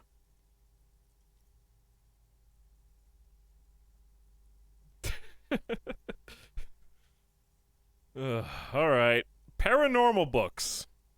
Amidst the various books, you find one written by someone named Matthias W. Dundas. It's about wholeness, unity, balance. These three things are very important to the working class mind. We're looking at this from like third person. The point of the book, and many others on this shelf, is to give people medicinal advice in situations where they don't have access to paid health services. How does that work? It serves platitudes, while also telling everyone that traditional medicine, the kind people don't have access to, and which costs more than this book, is garbage, and would only give you cancer anyway, without even curing your cold or anything. Wholeness, unity, balance, on the other hand, can basically take care of anything. Though it is important to note, when it's up to your mind to heal yourself, then it's because of your mind that you're ill in the first place. Too real. Does the book say anything else? The book features chapters on topics such as how to find magnesium. It even lists plants you can harvest magnesium from. How to continue drinking if you're an alcoholic who has destroyed his liver. And there's even a chapter on the ancient Seraïs tradition of using duck gallbladder preservatives to treat and prevent sexually transmitted diseases. Pre and post factum apply. Nothing worth buying. It's in the paranormal section. Storekeep, what are these books? Sir, please, no browsing in that shelf. That wisdom is not for free. I can't have you end up, like, opening a police store next door and stealing my customers. Oh no! This game has got a lot of layers of irony in it. I didn't expect. Several maps have been attached to a bulletin board hidden inside the alcove. They're held up by small pins. The board has come loose from one corner. Maps. The maps look old and faded. Your eye catches a map of Insulinda, a map of Revachol, and a map of Martinez. Let's start at the top. This large map displays archipelagos.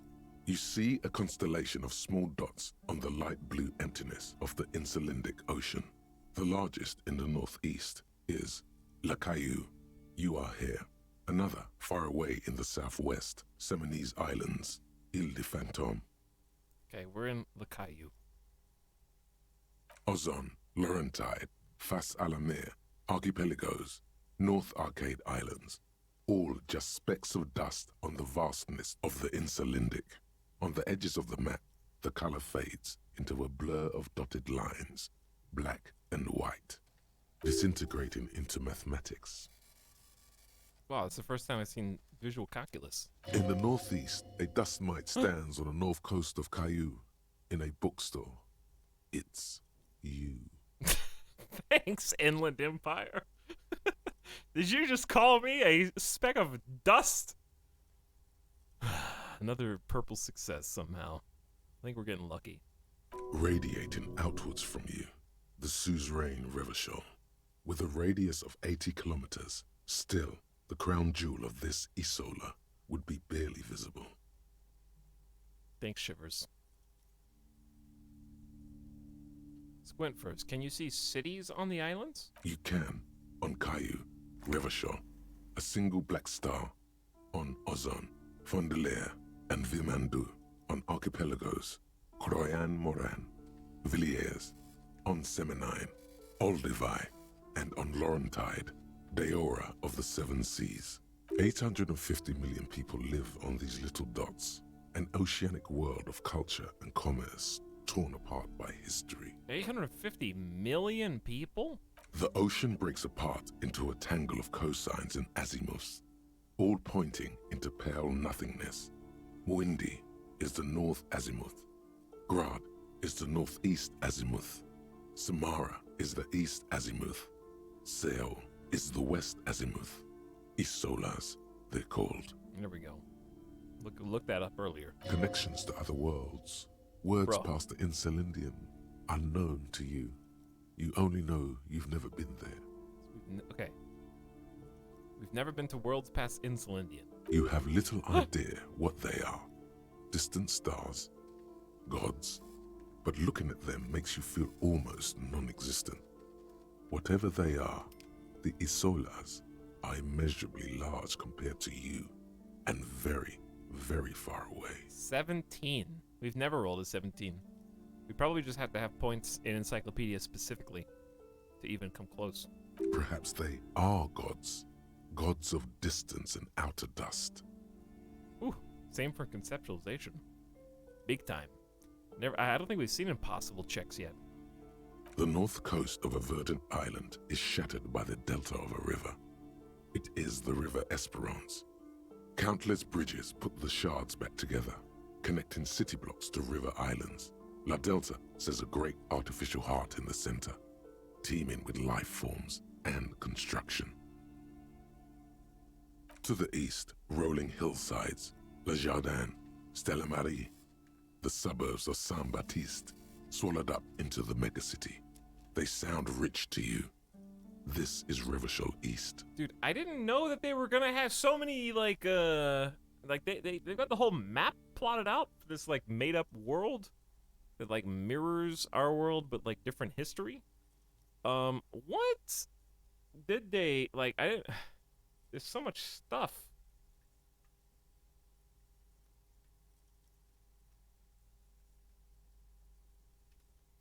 I'm, looking up, what other games did this dev and this writing team make? Writer was Robert Kurvitz, according to Wikipedia. What else did Robert Kurvitz do? Born 1984. Karelian Estonian novelist.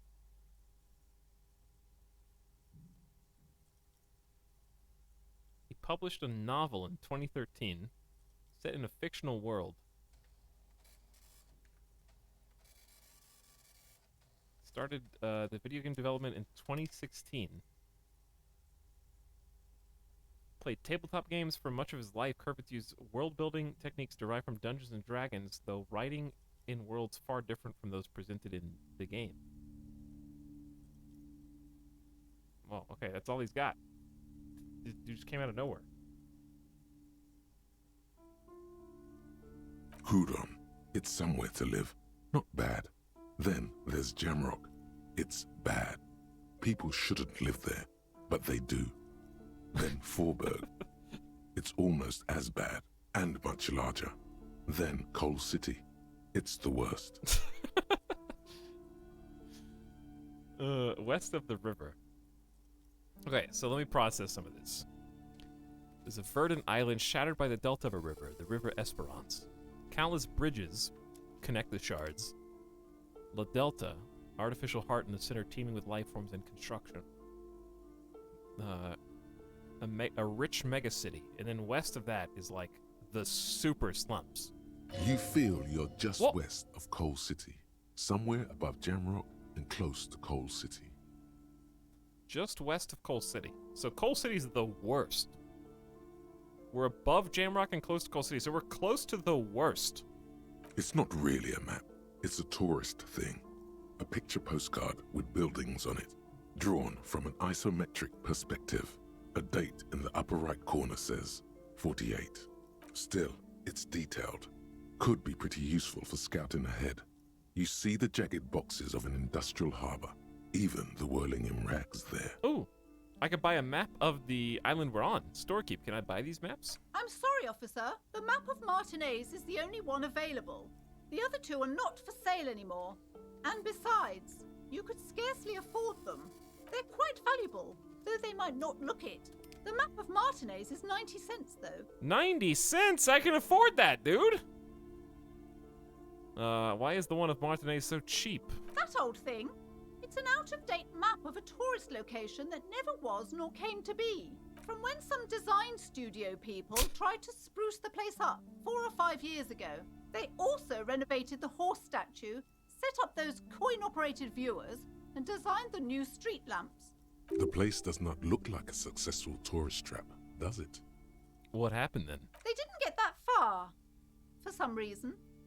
A shame the project never got going. Would be nice if someone fixed Martinez up. All these ruins are bad for business.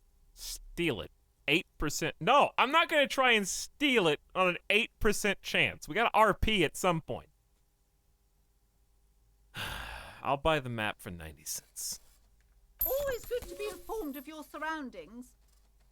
You've acquired an interactable item. Investigate this item further by going to the Interact tab in your inventory.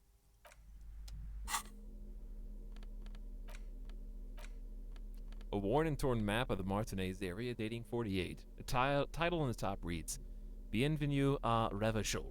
It's a bit out of date, as it was originally created by a design studio in a failed attempt to spruce up Martinez and turn it into a fancy tourist location. Use the Interact button in the inventory to inspect. The worn map features the patchwork grid of the streets of Martinez, with directions to appropriately touristy locations. Year 48 resides on the upper right corner. Trace a path through the grid. Your finger moves through the various streets, across Rue de Saint-Ghislain and Rue Saint-Cypar, over Saint-Brun and Martinez North. Finally coming to a halt on the spot where you are currently standing, although the map gives no such indication itself. For a more detailed view of the map, go to your journal and select the Map tab. Hey! Alright.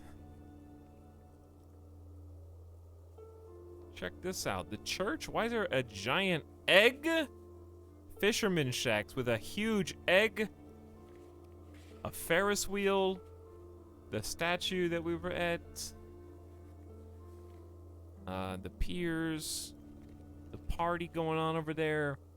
Got this cove with the bay in there. The giant cube. Dude, this art is awesome. This is an awesome looking piece. Mirror. Electrochemistry impossible.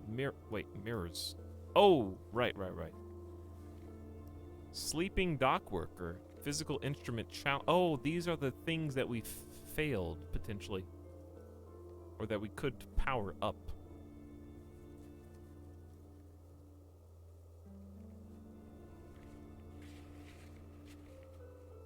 Okay. So the mirror encyclopedia, if we put another point into encyclopedia, we probably will succeed on the mirror. But I don't know if I want to put another point into encyclopedia is a problem. I guess, you don't have to do any of these, potentially. Those on white are available to try now. Okay, so we haven't tried sleeping dock worker, physical instrument. We could try that. I think we tried to wake him up once, but I didn't even see this one.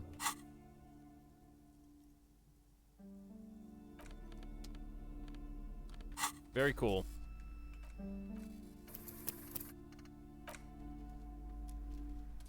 And I think there's just one more shelf. The plaque on the shelf reads, Biographies of famous people. Does it say everyone knows? You see a large variety of names, none of which ring a bell.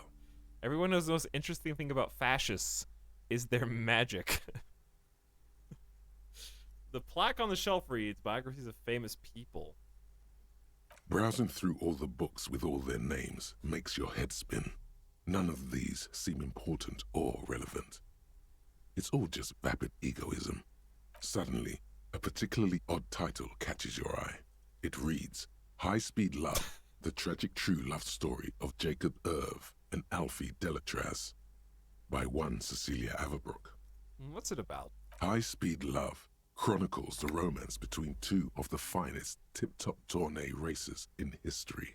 One of them is the madcap driver, Jacob Irv. His blonde mane graces the cover. Next to Irv's life story, you see a slim biography of an Occidental rock star called the Anti-Star. He's famous for shooting morphine into one of his eyeballs and cocaine into the other. Next to that, Rivasholian radio personality Guillaume Bevy stands in front of a rundown drug den. He's a permanent fixture on Channel 8, reporting on real-life crime and ruining cops' days. I really must insist you buy one of the books. Reading them is not for free. Do still browse though, but not too long. Dude, I bought a map for 90 cents, okay? Relax. I'm sorry, I did not mean to rush you. You are browsing. Go ahead. Take your time. Time is commerce. Listen, Storekeep, anything on the... I haven't even finished looking at all the books yet.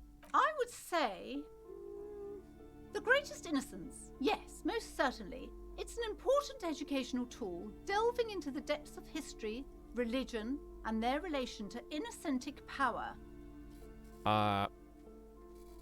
Who or what is an Innocence? A very influential historical figure. But surely I don't have to tell you that. You're a law officer, and law officers have at least some education. The book is also very daring.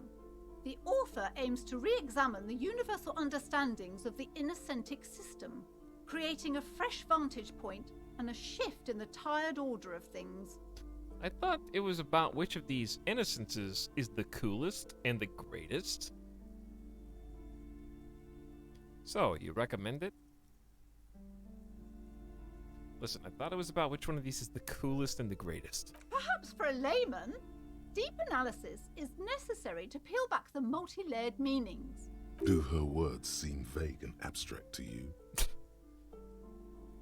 Certainly, it's prudent for a person to have at least an elementary understanding of history and society. Imagine the chaos we'd be in otherwise. Are we about to have a purple check?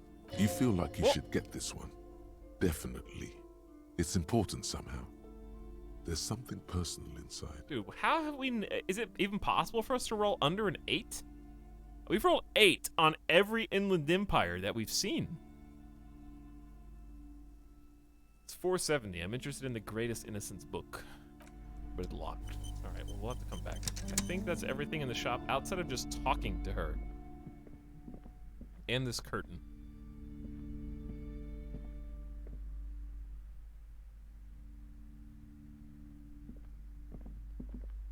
Passive checks aren't rolls. Oh, so we just have 8.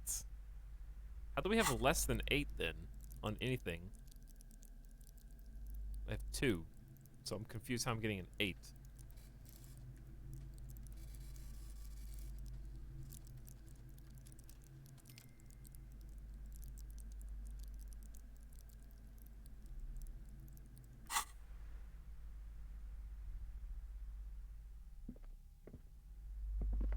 Welcome to Crime, Romance, and Biographies of Famous People.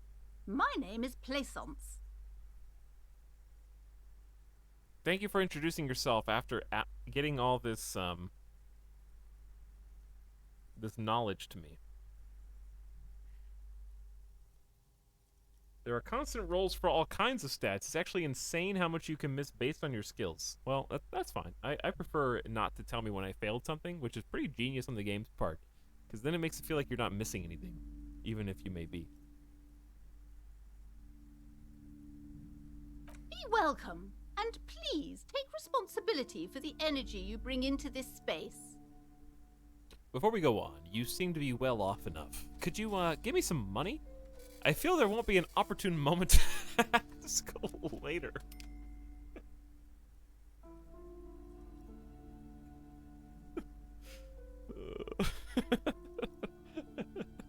After she tells me to take responsibility for the energy that you bring into this space.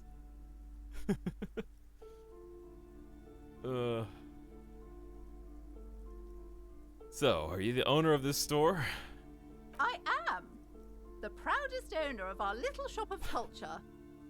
Her voice is high-pitched, as if to give it more penetration. What if I want to buy a book? The girl outside mentioned this place is cursed. Your daughter is the one standing outside, right? Annette, yes, my daughter. I hope she wasn't slacking off again with her nose in science fiction. Tell me, was she at her post, doing her job like a proper girl? No, she was definitely slacking off. Yes, of course. Doesn't matter, now tell me something else. Zero empathy individual would probably say it doesn't matter. And what else can I do for you? She seems disappointed like a kid who's been told no. My character doesn't care anyways. He thinks she should be in school. What if I want to buy a book? Goodness, you were already doing good, browsing the shelves. Why'd you stop? Don't you feel compelled? Go, go. Get back there. The books await you. Wow. This is kind of mean, dude. I was just looking around in the store. So what kind of books you have? Everything is on the shelves. Take a look yourself. The shelves compel you, don't they? They do, actually, yeah. She smiles and nods, seemingly relieved. Farewell for now, book peddler. Listen, the girl outside mentioned this place is cursed. I'm here to dispel that notion. Cursed? Who said that? Annette? I will have a word with her.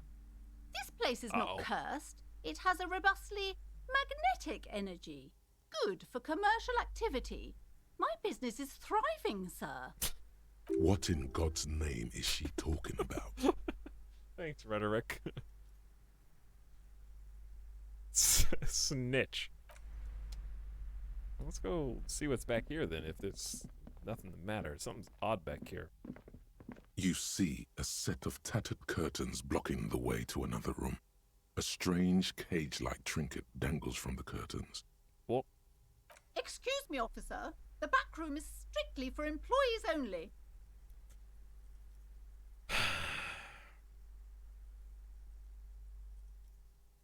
2 or 3. Examine the strange cage-like trinket or pull open the curtains. I feel like if we want to lean into half-lights, I think act now, ask questions later is up our alley. Let's just open the curtains. Just as you're about to pull apart the curtains, the petrified voice of the shop owner cries out once more. Sir, don't touch that. I told you it's off limits for the customers. Her hand is closed around her pendant, her fingers nervously playing with the talisman. Parapsychologically speaking, we're done if you decide to open them. I won't be held responsible for the consequences. It's too dangerous. This is about the curse? Is that why you're afraid? Ma'am, this is different. I'm a police officer. I need to get in there. But I sense this place calling for me. I must investigate beyond the threshold. I don't care. You can't stop me. All right, I'll think about it for a while. We're done if you decide to open them.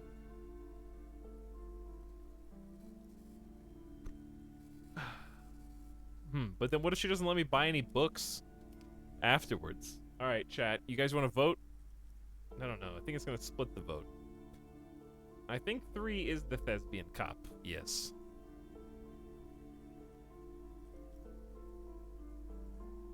I sense this place calling for me. I must investigate beyond the threshold. You do?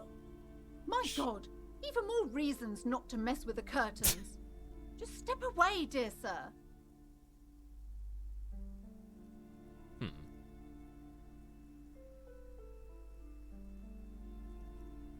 This is about the curse. Is that why you're afraid? No, it's just a storeroom for the employees, I told you.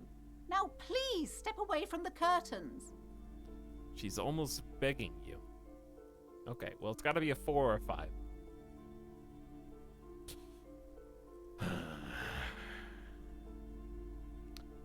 In my heart, I want to step away and think about this for a while. But I think my character would just go in.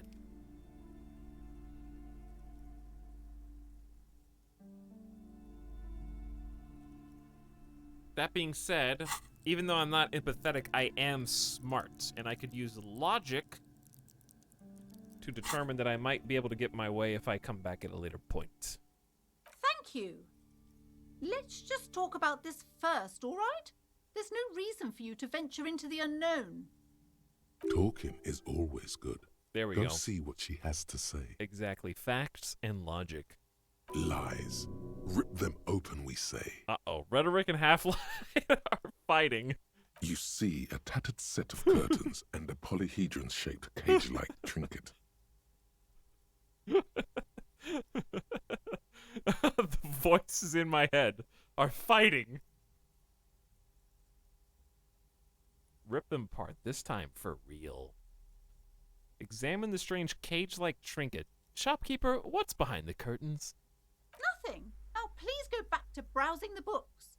Don't you feel compelled to look at the books? The books are all you care about. Are you trying to hypnotize me? She speaks almost as if she's trying to put a spell on you, urging you to buy more books. Oddly enough, the more she tries to draw you away from the curtains, the more alluring they become. Examine the strange cage-like trinket. You see some kind of charm, an irregular polyhedron assembled from bones, sticks, and straw. Inside, a disturbing fish head with empty eye sockets stares at you. Polyhedron from bone, sticks, and straw. Disturbing fish head with empty eye sockets. Sorry. The reason I repeat stuff is my reading comprehension is literally like orders of magnitude better than my listening comprehension. It's always been like that in school. I do my best to pay to listen though. I think I love hearing. Okay, when I listen to stuff, I hear the voice actors and I'm like, wow, I really like the sound of your voice. And I'm so obsessed with how good their voice sounds that I'm not hearing what they say sometimes. So I have to like double back and like do it again.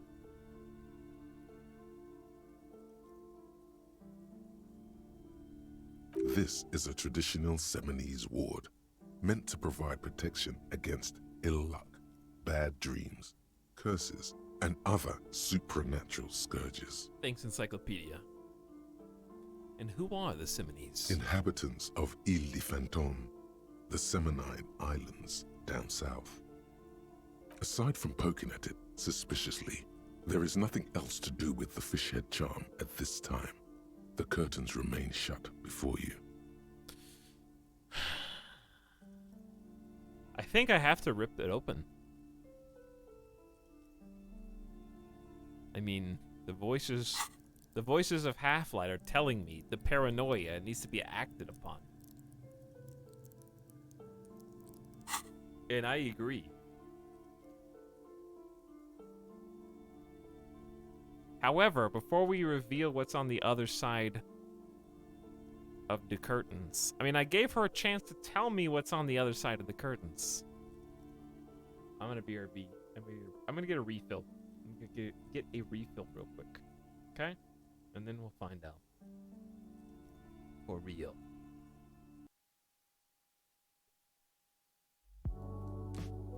I also want a snack because I'm having fun. I'm really enjoying this. I'll be back in a couple minutes. Okay, chat. Thanks for hanging out. And thanks for keeping me company along for this beautiful store. What a tease. What a tease. Talk's giving into his electrochemistry. Everybody get up, stretch, get a snack. This is a good drunk game. I think it is, yeah. Step away from the curtains at BRB. Give me 5.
What's up?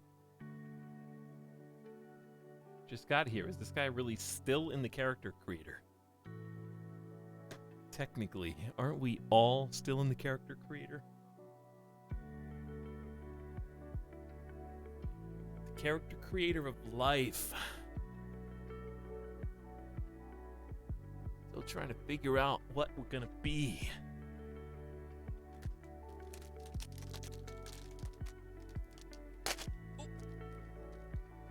Easy.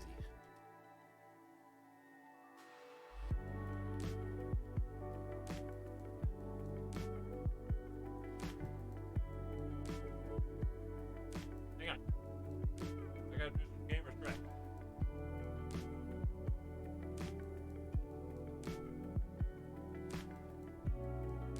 Pin lunges. Squats.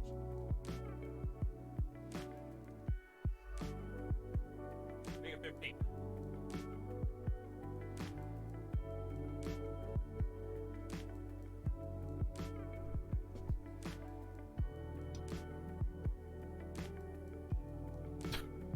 I'd like to redesign my character. Too bad.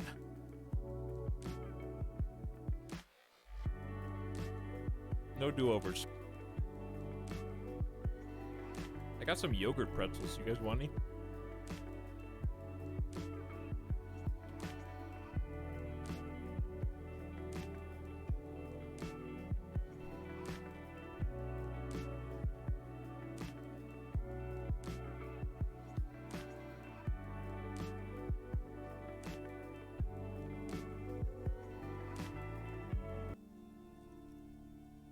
Ignore the curtains for now.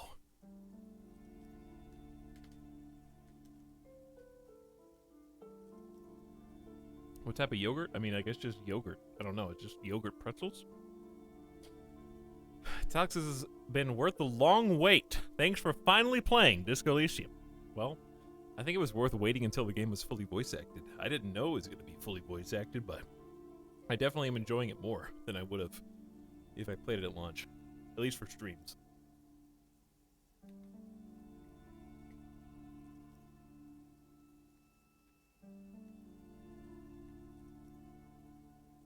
I'm torn.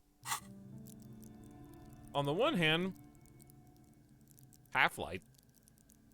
On the other hand, logic and rhetoric.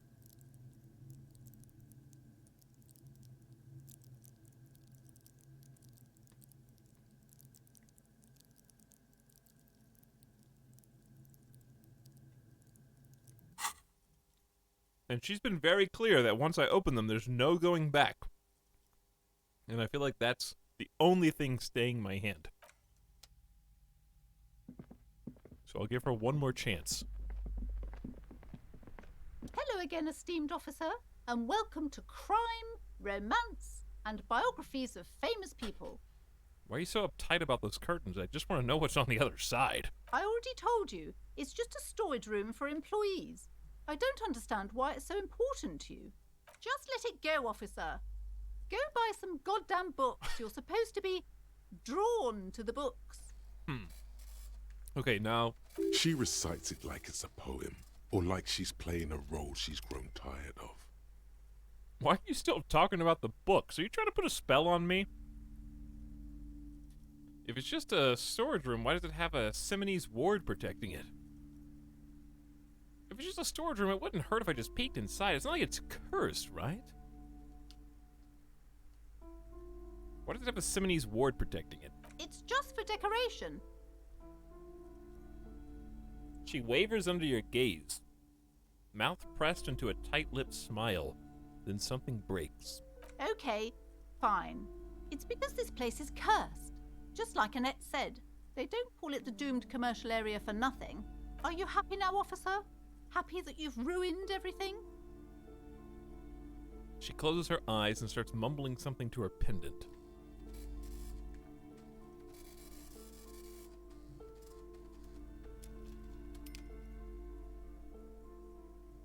How does this curse manifest itself? The curse is so much worse than you could imagine. It's a disease, eating at the very foundation. A shiver runs through the woman. and she looks around the dimly lit store. It's the curse of financial distress, of ruin and bankruptcy.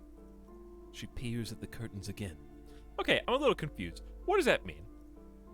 Annette mentioned the previous tenants have experienced some financial troubles. Wait, that's it? I was hoping for something more paranatural.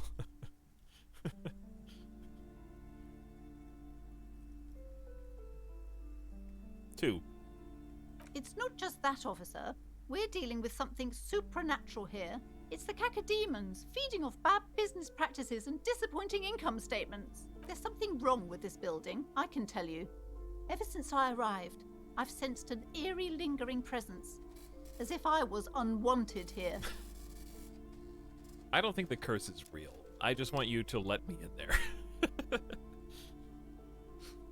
Would you like me to take the case? I could investigate, see if the curse is real. Why don't you just tell me right away it's the curse? It's not good to talk about the curse, not in detail. The negativism, it's dangerous. Talking about the void wraiths angers them. I tried to take one yogurt pretzel out of the bag. And this is what came out. Maybe this is the curse. Look, that's how many pretzels is that, dude?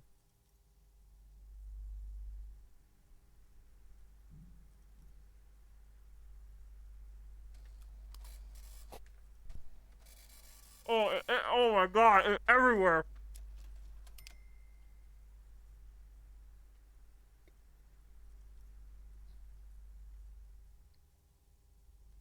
Oh, there's crumbs on the carpet.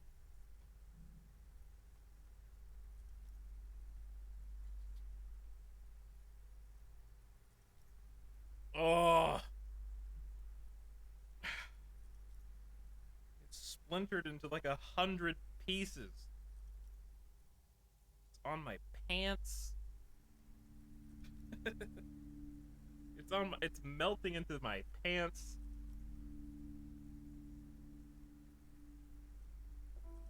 If I stand up, it's gonna dump the stuff that's on my clothes onto the carpet now.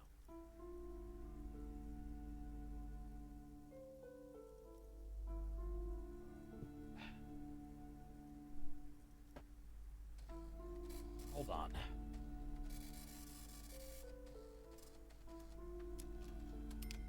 Midas knows, too. He's like waiting for me to vacate. He's gonna remember this. He's looking at me with like a side eye. He's gonna come investigate later. Find the little pieces. And I'm trying to get them off the chair, but the pieces of yogurt are melting into the chair, and now there's just yogurt stains on my... Oh, hang on, hold on. I gotta wash my hands now.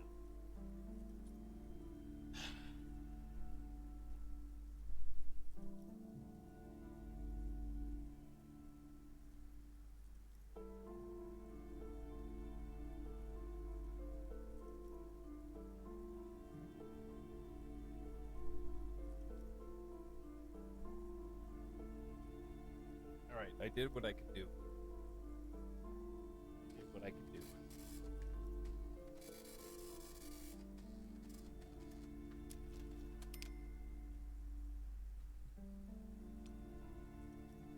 Anyway.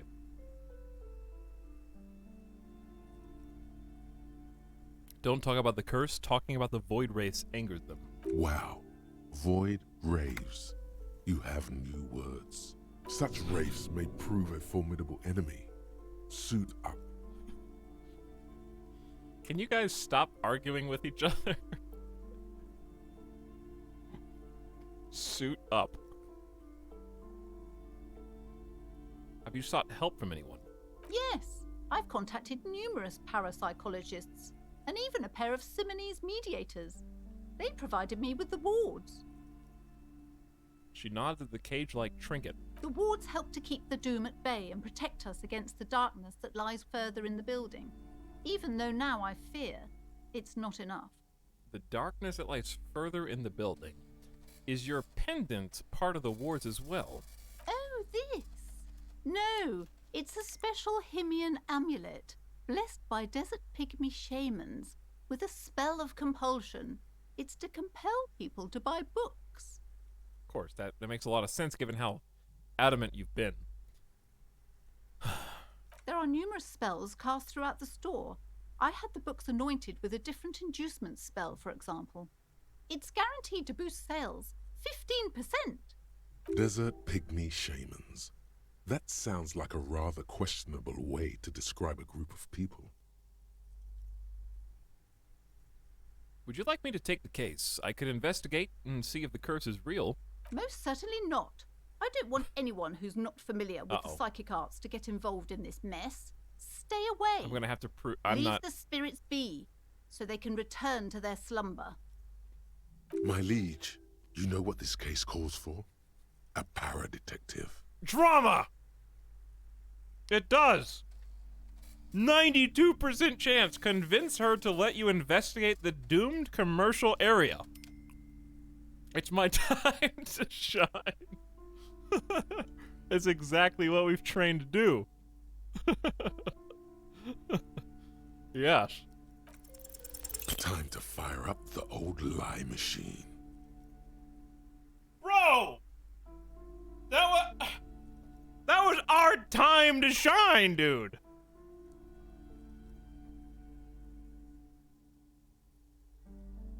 $95. That's XCOM, baby. My disappointment is so high.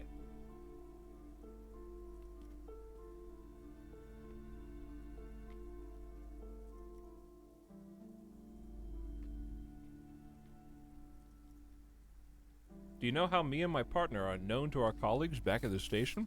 No. The lieutenant looks at you, waiting to see where this is going. I really shouldn't eat this whole bag. I like how they go on the back of the bag. 140. Oh, dude. 140 calories. That's it. Just 140? Oh, how many servings? 6. No, 4.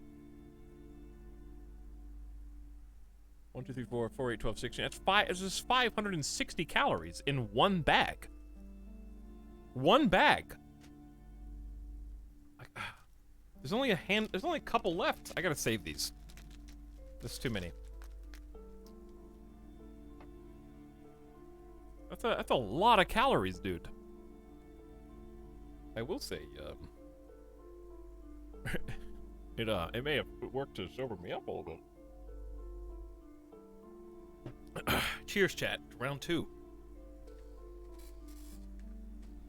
Okay, anyway, Lieutenant. You've got this.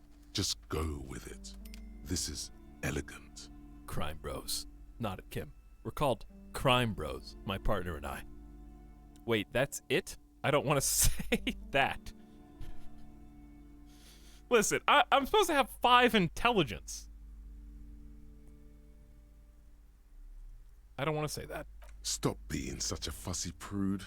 You can't convince her without lies. It's really stupid. The woman before you scans the store, her shoulders rigid and tense. Every now and then, she nudges her glasses.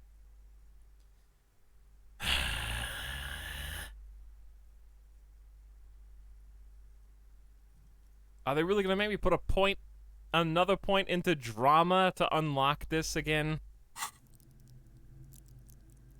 Okay, I'll be patient. I'll be patient. Clearly, I need some more training and rehearsal before it's time for the spotlight to be put on me. We'll leave this alone for now. We'll come back. Hopefully. We'll let that the finale of that particular play.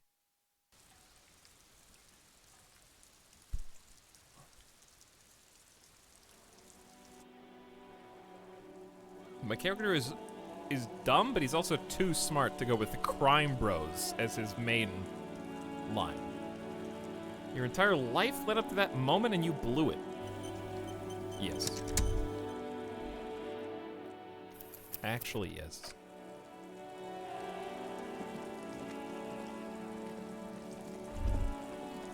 Whoa, whoa, whoa.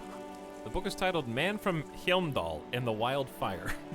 All around you, rain falls on the great city of Revachol. Rain drips from the eaves and floods the gutters, washing the filth away. Thanks, Shivers. The spring thaw must be here. The snow is melting. What am I doing? Looking up at the sky, cold water dripping from your hair. What do I see? Grey sky like great battleships, clouds colliding with one another. Rain falls down on the world. Gotta feed my kid. Fuck, I'm already tired. How does it feel, Shivers? Your shirt sticks to your chest. The shoulders of your disco blazer grow heavy. The cold finds its way in under your skin. You shiver, and the city shivers with you. You're not dressed for this weather. You should get an overcoat or a patrol cloak. That almost hit my composure, but because we would have pointed to it, it didn't.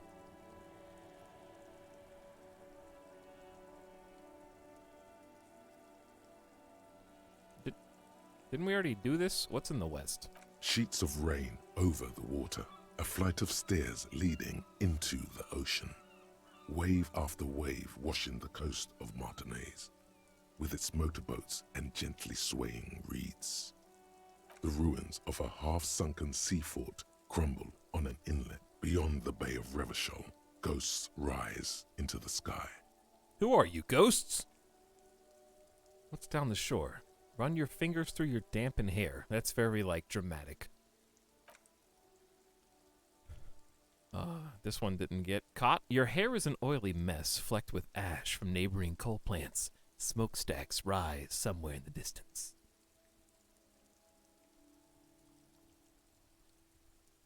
What's in the east? There's a fleet on the corner. A plastic coat is folded into a small triangle under the counter by the window. Beyond that, the strike breakers have gathered. The great gates of the industrial harbor are locked.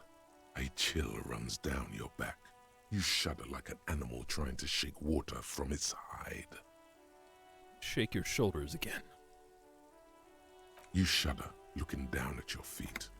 Dirty rainwater runs veins into the plaza's snow.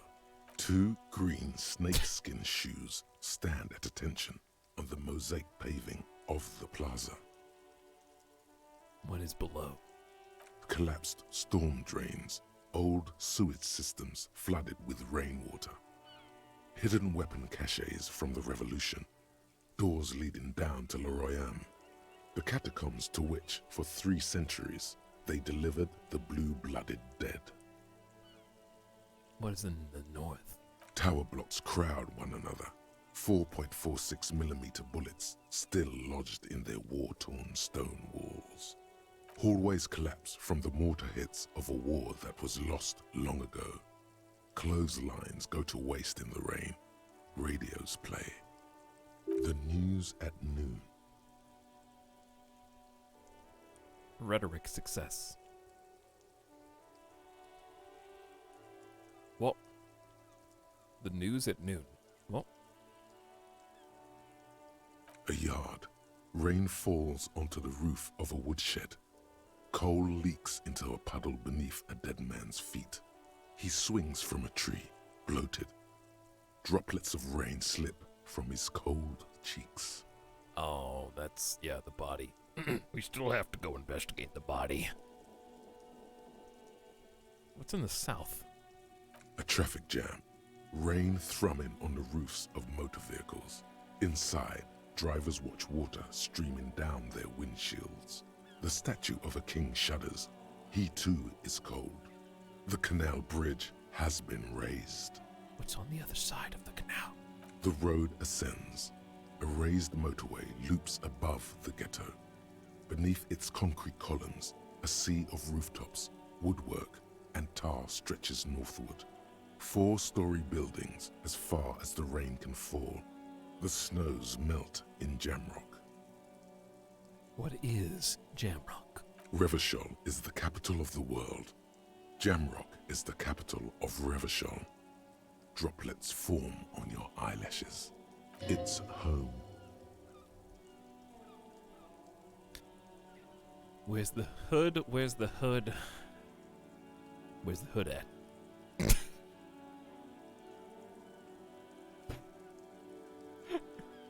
Bro, my immersion. My immersion.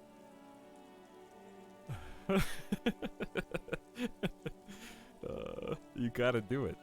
Do I gotta do it? I guess drama. But also, I mean, my guy might be a little bit somber right now. He's not drunk. I don't think if he had a drink, maybe. Superstar cop channeling DMX. I think if I had a drink, I would. Shudder and look further. In the rain-swept distance, above the rooftops of Jamrock, a repurposed silk mill stands perched above the motorway exit. Precinct 41 hunches in the rain. Your vision blurs. You wipe your face with your hand. The rain stings your eyes, making you look up and blink. I like this music too. What is above? Coalition aerostatics hang like apparitions under the cloud cover. Way up there, where rain forms, rotors flutter silently. Your sight clears. This rain will not let up anytime soon. You should get a raincoat. There's a freight to the east. They sell them there.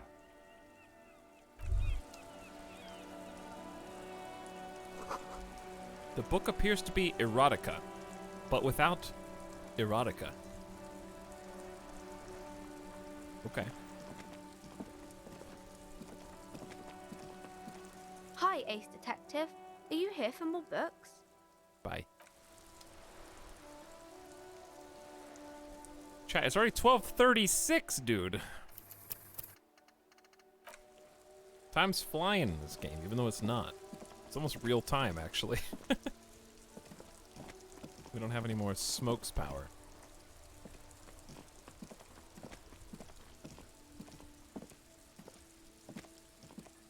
An old call box with a matrix of push buttons lists all the companies in the East Delta Commerce Center. East Delta Commerce Center?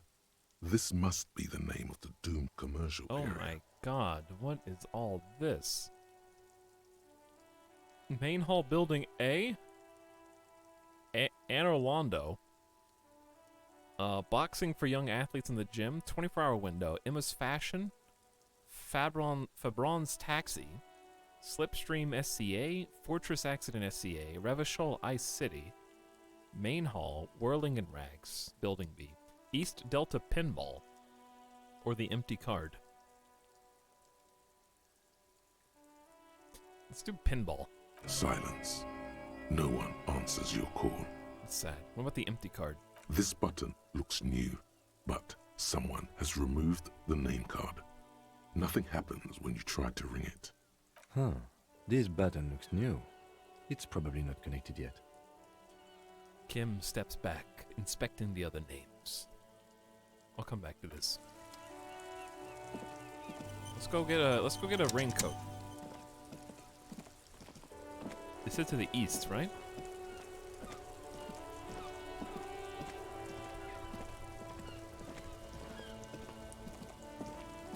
We got like a line of sight.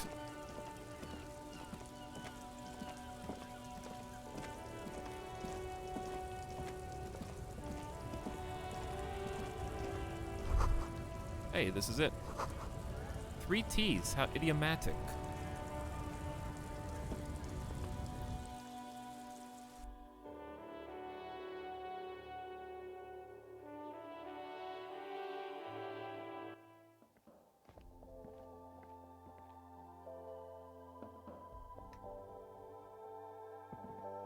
Dude, I love all these different, like, shops and stores. Yellow Roses, dozens of them. I just love the art style. Hey, Gamer Deathbot. I'm already one step ahead of you, buddy.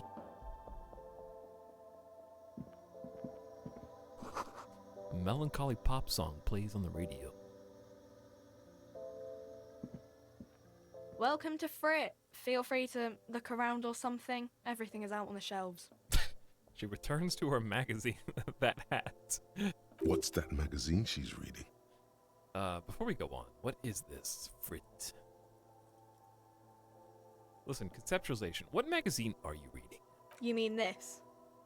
She looks at the cover, boasting a colorful photo of two girls kissing. This is Pop Stars. It's got, like, famous people in it. It's not for sale. Looks like it also has something called Police de la Mode, featured on page 34. This speaks to you. Stupid famous people. I approve of this. Very futuristic. Tap on the girls kissing. Forget about all of that. What this is Fashion Police feature. Point at the cover. I'm not even interested in that magazine. I don't know why I asked about it.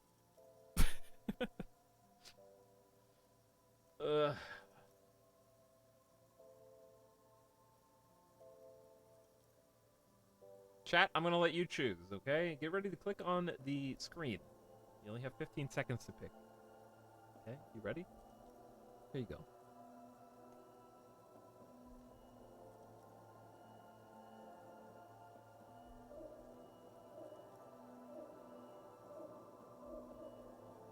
Ooh, bouncing back. Ooh, it's bouncing back. And it's a tie? No, it was a tie. One person voted in the last second for 3. Forget about all that. What is this Fashion Police feature?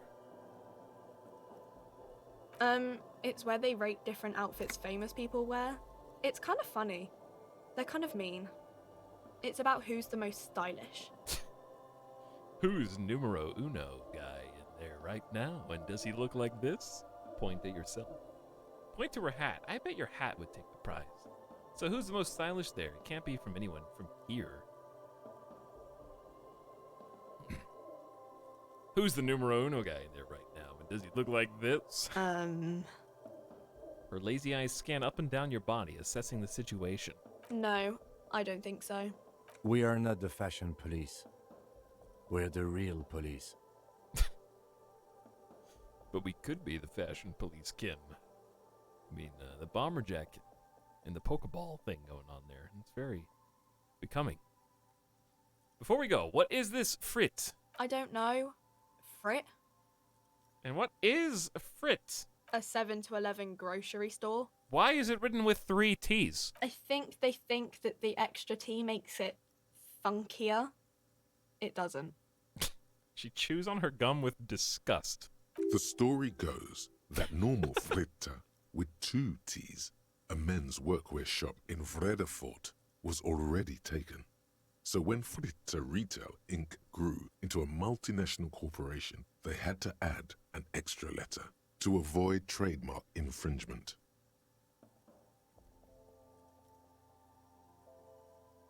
Thanks, Encyclopedia. Let's proceed. I have some questions for you. Okay.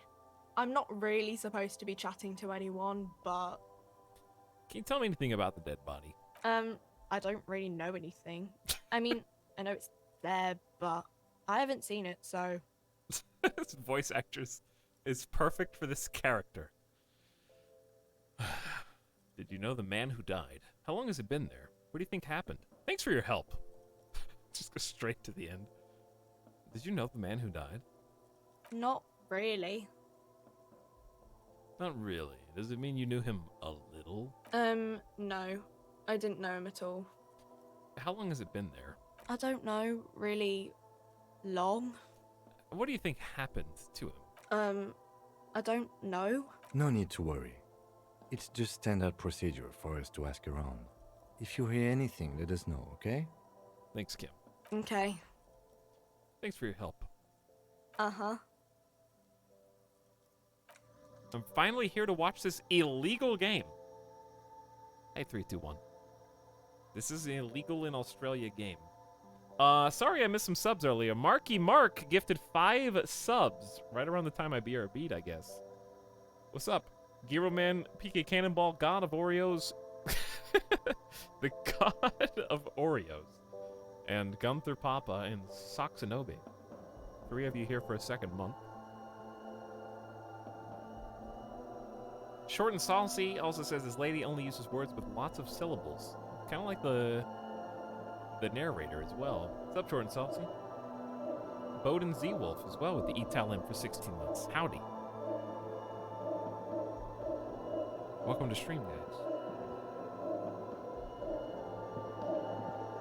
The tear machine stands in the corner. A sign says 1 bottle equals 10 cents. I do have 10 cents. Hmm? Oh, that's the tear machine. Yes, but what is it? It's a machine for tear. You know, you find tear outside, like bottles or whatever, and put it in the machine, then it gives you money. What? I see. And how do I pick up tear for the tear machine? You need a bag, I guess. We used to have some, but we gave them all out, so... She shrugs awkwardly. Feel free to use it if you find a bag, though. I'm sure there are some out there. Somewhere. Thanks, clerk. I'll be back to make this recycle the money. A small cabinet on the wall is filled with various medicine bottles, nasal sprays, and blister packs. They all bear the Saint Baptiste Pharmaceutics logo. Their logo is the bloodless rose, pure white, untouched by harm. The encyclopedia's coming in hot with the lore.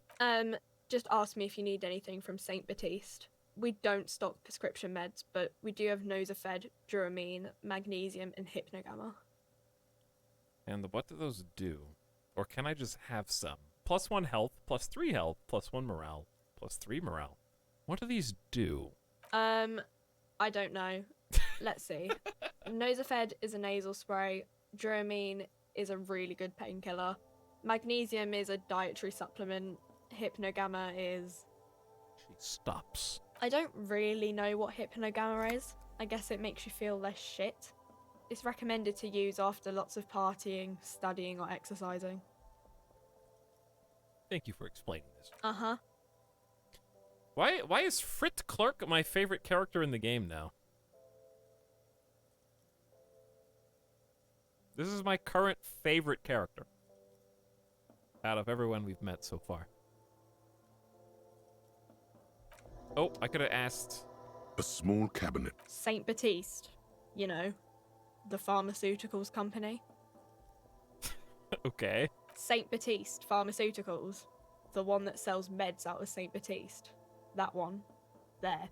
She is right. Saint Baptiste, the company, derives its name from Saint Baptiste, the city.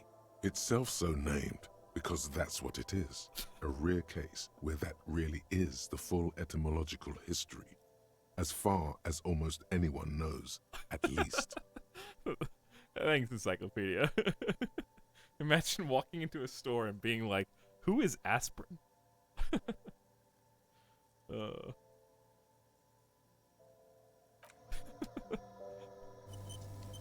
That's great. Oh, there's more. What's this? You see several packaged raincoats fill a low shelf beneath a display of croissants and juice bottles. The raincoats are transparent, except for the big Fritta slogan on the back. What is that? What is what? It's a raincoat.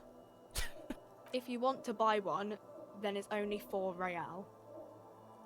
She taps on the glass counter. The raincoats patiently await purchase. I don't have $4. Sorry. Ooh, what's this?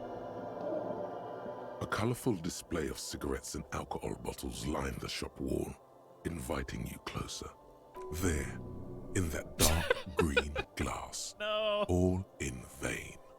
The great flowing river of warmth, wine, alcohol, beer, alcohol, love, alcohol. I am in heaven. I need it all so bad. Say nothing, just take it in. This is not a good place for a recovering addict. I am in heaven. I need it all so bad. Sure. If you want something, I can get it for you. Just let me know and pay and stuff. She adjusts her hat. But I'm obliged to inform you that both alcohol and cigarettes damage your health. But I guess you already know that. Thanks. Know this. You will never finish your alcohol quest if you don't buy beautiful alcohol. No! Electrochemistry!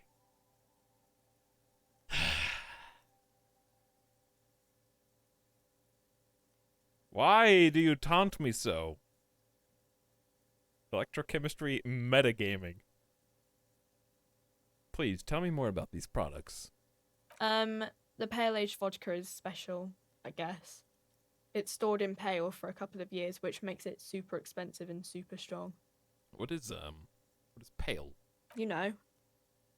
She shrugs, uninterested in explaining further. Don't worry your pretty little head about it. Let's concentrate on what's important here. Okay, what will consuming this stuff do to my body? I mean, I already said it'd hurt you. I don't know what else they do. She stares at you, unsure. Substances give powerful bonuses to your main stats at the cost of damage to your health or morale. Cigarettes raise your intellect while damaging your health. Alcohol raises physique while damaging your morale. Well, that's not going to be good. Use medication, like Nosafed and magnesium, to counteract the negative effects of substances. Note: consuming substances can have unforeseen consequences for you. Unforeseen consequences. I see. Do you sell any under-the-counter vices? No, Fritz only sells legal drugs, like the law says. Thank you. The Pale Age vodka's 30, dude. 30. It's special, though. If you drink a single bottle of booze, you die. Okay, I think we're good to go. I can't afford the stupid raincoat that I was gonna get.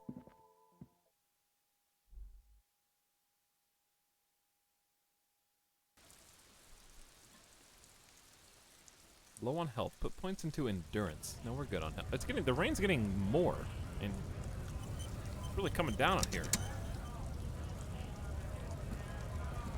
Is money on the ground?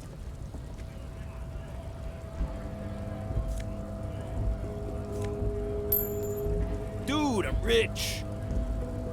I don't know if I want to handle these guys yet, to be honest. I really don't. I'm not ready to handle that. That's not the situation I want to do.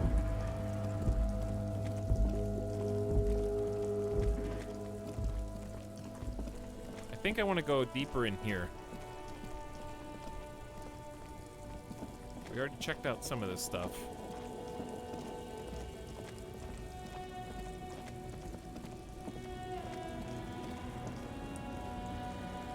We already talked to you, and he specifically told me to leave her alone.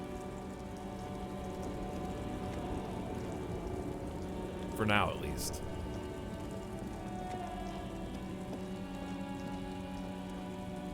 Is there more money?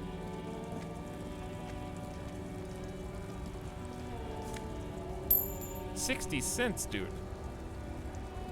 A lorry stuck in the traffic jam. This big, heavy Grad-made machine is well kept for such an old machine. Look in the window. The windows are clear. They've been recently washed. You can see a lorryman's cabin with personal belongings, stickers, insignia. What kind of stickers? The driver has adorned his space with a substantial collection of peculiar paraphernalia. Proclamations about honor, strength, and purity are glued to various panels. What about the back seat?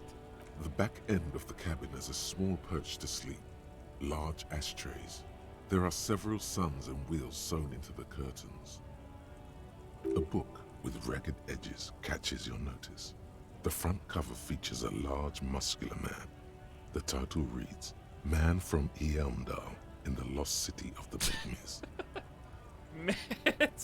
It's a Man from Helmdall book.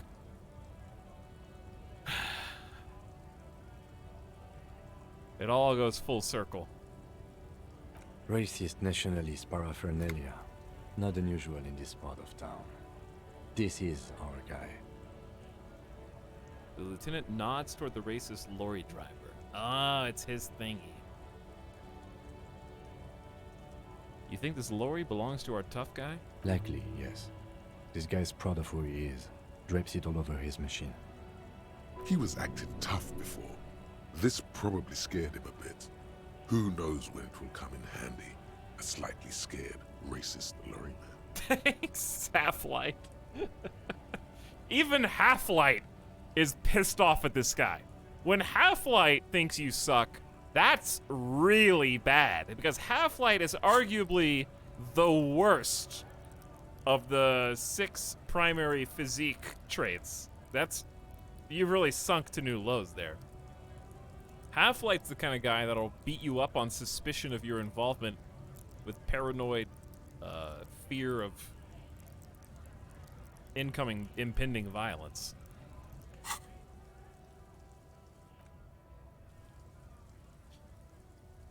Okay, so anyways. He was acting a bit tough. This probably scared him a bit. What, us coming and sniffing around? The lorries probably stored fuel here. Now they store booze.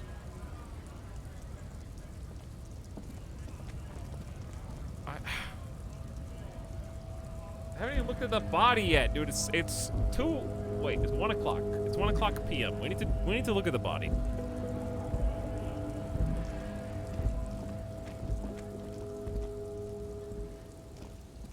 But I wanted to get a raincoat.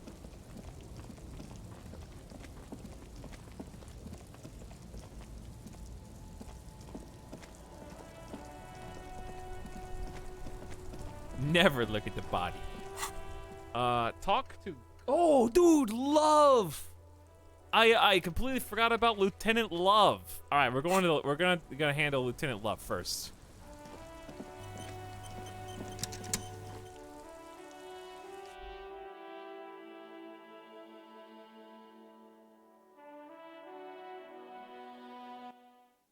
You can really get lost in this. Oh, I should talk to you because I tripped over you and made a big scene earlier. Hello again, sweetie. I see you've met up with your colleague. She looks at the lieutenant. The lieutenant nods politely. Does that mean you like me?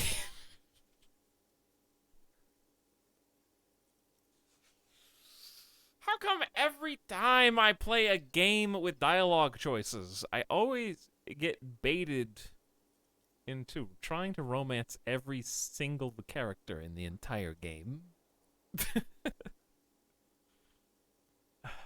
No, not this time. Who's Sweetie? Why, you are, officer. Maybe I am?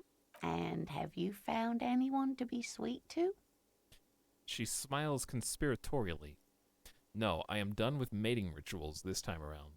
I don't know, wink. Maybe I have? I had once, wink twice, but then I lost her. I don't really want to talk about that right now.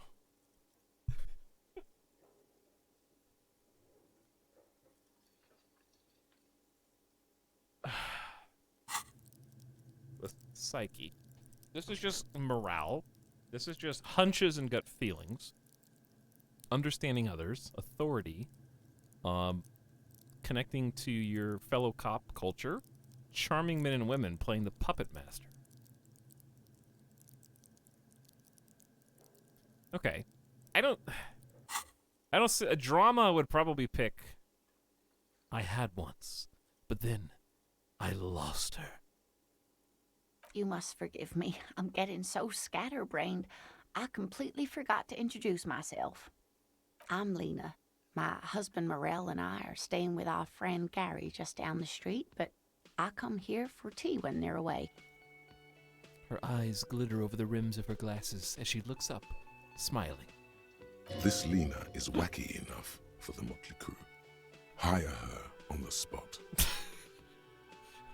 What?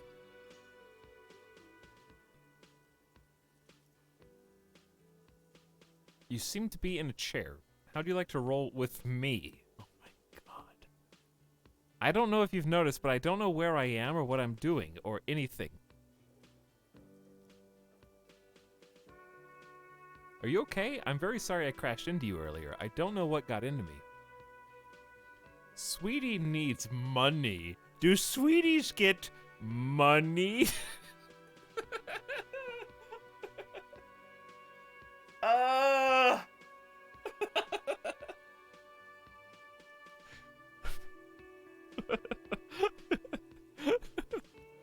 Oh my god. I don't know what to pick on this. There's just too much.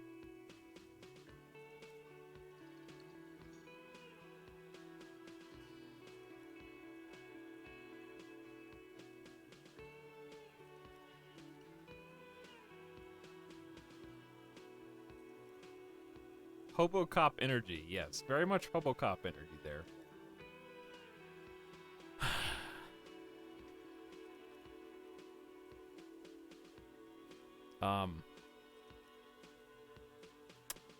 You seem to be in a chair. Yes, dear.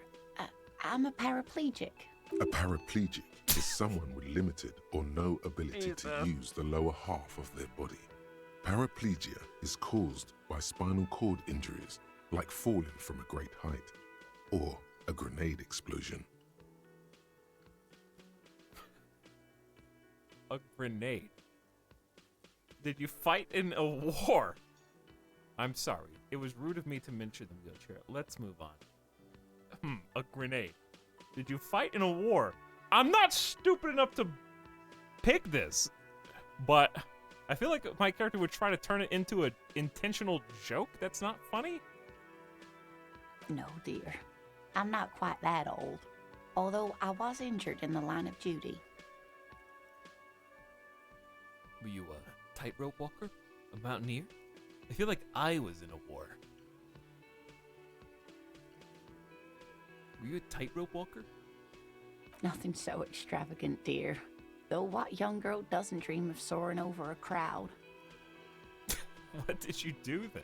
I was a training and development manager at a rapidly expanding mail order shoe company. You'd think it would be a safe job, but I had to be everywhere, and well, once I happened to be under some faulty scaffolding. I was lucky. This was almost 20 years ago, and I was compensated exceptionally well. One can only dream of such payoffs nowadays. She's got money.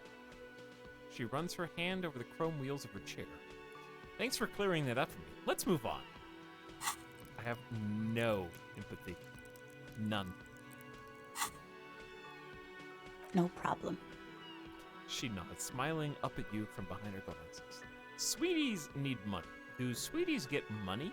Oh, sweetie, I heard your conversation with the manager about your financial troubles. When do you get your next paycheck? You've got guns of steel and a chiseled jaw somewhere under the bloated alcohol layer. Maybe she'd like to sponsor you. I was hoping you could be my sponsor. Suggestion medium. Tug on her heartstrings. What is a paycheck? I haven't seen any paychecks. You must be joking. Although our pay does sometimes feel like a joke. Thanks, Kim. It's not easy to assert your right to a decent living wage when you don't have a strong union behind you. Maybe you should talk to Everard, the union leader. Listen. Right. That makes sense. Let's change the subject. Oh, no, I'm so sorry I don't have money for you. If there's anything else I can do for you, just ask. How do you like to roll with me? Whatever do you mean? I want you to be my wheelchair partner in fighting crime, ridding backyards of corpses, and catching sequence killers. Roll us up some cigarettes. I'm jonesing for a smoke. Nothing. I was thinking of the lyrics to a song. Wanna roll with me? Oh.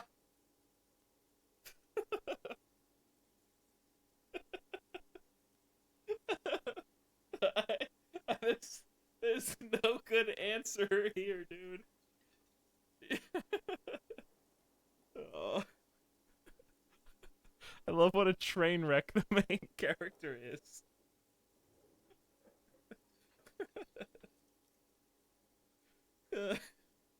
Either way, you have to go with cringe to get out.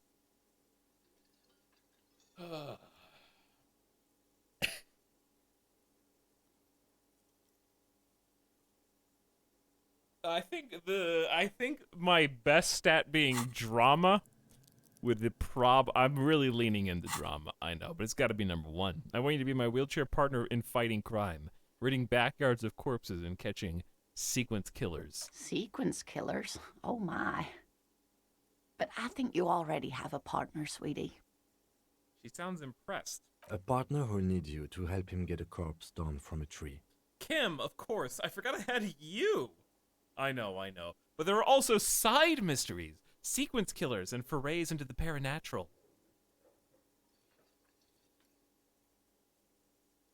I know, but there are side mysteries. I can assure you with absolute certainty, there are no sequence killings taking place in Martinez. Now, gentlemen, no need to squabble. I wouldn't be of much use to you anyway, sweetie. Why? 3 heads are better than 2? Thank you, but Martinez isn't the most wheelchair-accessible place, you see. I'd slow you down. Perhaps another time. She turns back to you with a hopeful glint in her eyes. Listen. Are you okay? I'm very sorry I crashed into you earlier. I don't know what got into me. Oh, I'm perfectly all right. I'm more worried about you. What was that? Yeah, what was that? That cafeteria manager is a bad man. A man without honor or compassion. Yeah, what was that? From where I was standing, it looked like you were about to pull out 2 guns, but drew out 2 birdies instead. Well, I'm glad you weren't injured. I gotta get going now. Of course, dear. Good luck with your case. Thank you. Super nice. Okay, can we have an option to wake this guy up down here?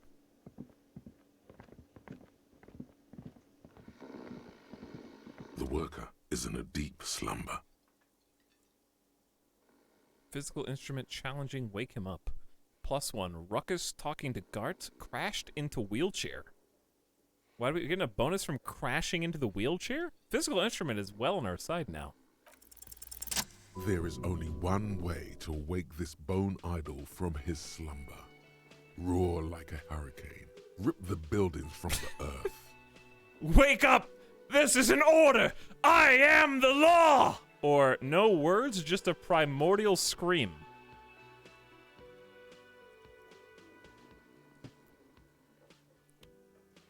Chat, your choice. 15 seconds. Go. You have to click, not type.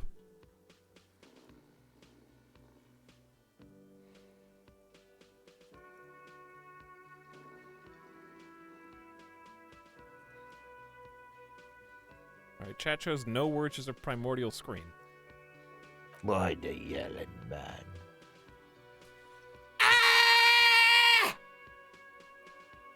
The 30-something man slowly lifts his head and gives you a pensive look.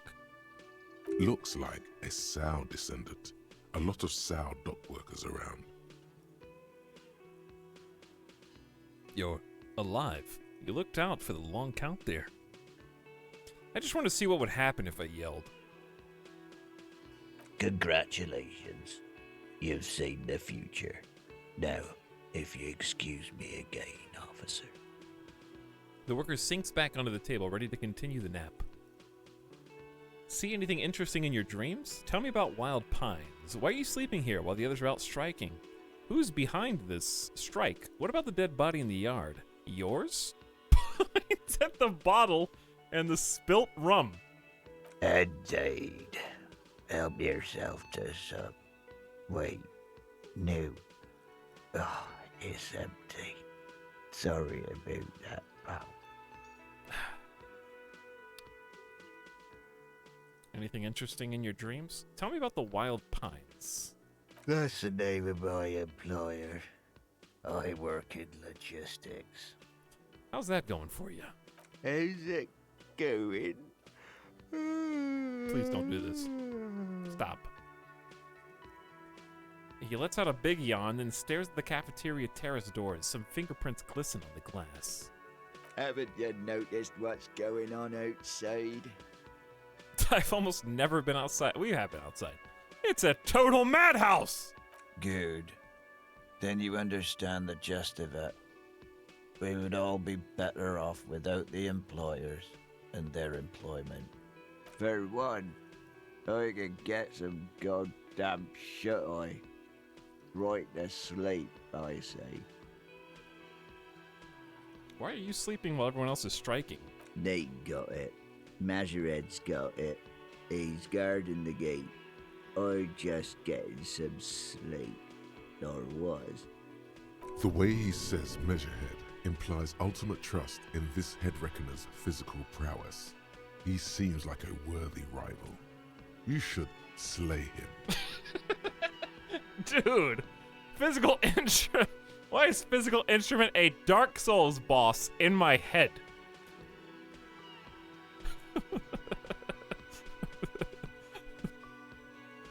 Who's organizing the strike? We are.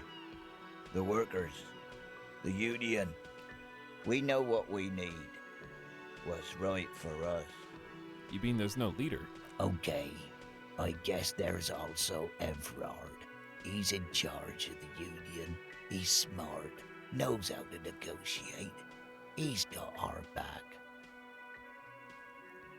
Everard. In charge of the union. He's smart and got our back. Okay, so who's the rival? Measurehead. Guarding the gate. Slay him. What about the dead body in the yard? Yeah, what about it? You seem cool with it. Do you have many of those hanging from the trees here? You know, people die here every day. Someone's found in a ditch, another one falls in a manhole, a third one gets eaten by stray dogs. He respites. If someone has decided to die on top of a tree, then how is it my concern? Listen, someone's got to look into it. Looks like I'm that someone. Tell me what you know. I can tell you this. Trouble's ahead. You have a pretty solid feeling that the man's not just mouthing off. He's strong, but even he has reasons to be cautious here. The trouble is already here, or how else would you call a dead man hanging from a tree? They say your guy was a killer. Your tree man. He has friends, same as him, killers. There's only one thing they know well. How to wreak havoc. Wait, who says that? Everyone. It's a local rumor. Meaning, you're not gonna get more out of me. It was probably his colleagues from the union. You're saying that things might get violent around here. You heard what I said. Draw your own conclusions. That's all I know, and I prefer to keep it this way. The lieutenant gives you a little nod, then makes a note in his blue notebook. See anything interesting in your dreams? Thank God, no. Was it a fathomless darkness into which we ought to be deferred like corpses to a mausoleum? Was it pure nothing, your consciousness no larger than a single grain of malt? Tell me, was it bliss-free of X-somethings? You're right. Let's talk of something else. I do have to remember that conceptualization exists, and I have a 6 in it right now. Conceptualization is often procced, more than I think it would. Visual calculus seems to be the least of the intellect so far. Conceptualization has a special role it wants you to play in this world. Not the role of cop, but art cop. It enables you to make fresh associations, to delve into world concepts from John Copp's postmodernist coppery, to Revachol's arboresque architectural style, Didgeridoo, and even the concept of hardcore, and then importantly, to add your own contribution to these works. At high levels, conceptualization makes you go big, perhaps too big. It's ostentatious, demanding grand display. Why live life when you can throw yourself into a live volcano? At low levels, however, you'll be unable to see the world in a creative light. You'll be unable to contribute to conversations in an art gallery. Only boring people will invite you to their dust parties. I am starting to see how these bleed together now. Let's go number 1. Was it a fathomless darkness into which we ought to be deferred, like corpses in a mausoleum? The worker stares at you, his eyes dry from sleep. A web of wrinkles covers his tanned forehead. I don't know what you're talking about, kind sir, but when I'm out, then I'm really out. No corpses, no mausoleums, just quality time. All right, I'll let you sleep. The dock worker doesn't answer. His head is already back down on the table, in sweet sleep. Hi, Etalyx, what's up? This game was made in my country by my friends. Well, welcome. We just started playing. Today. I've got a... Oh, the doors are open. To the back. When do these open? Not now. But this is open. We'll check that out. New area. We got a love quest first. Can I help you? About that money I owe, I need a drink. I've seen something here at the Whirling God, a thing I need to talk about. So, I talked to Sylvie. Wink. By the way, I'm gonna sing karaoke here. I need a drink. Can you pour me one? Do I have a shaker in my hand? Is this a shaker? It's not a shaker. It's nothing. He's holding nothing. It is but an imitation. Thanks, visual calculus. Say nothing. Am I wearing a little bow tie? Am I wearing a bow tie and doing this? He shakes the imaginary shaker furiously. Am I smiling? Do you see me smiling and shaking my little shaker? No. Do you know why? Why? Because I'm not a bartender. I'm a cafeteria manager. Is there anything else you wanted? What you want is a goddamn drink. How is that so hard to understand? Play it calm.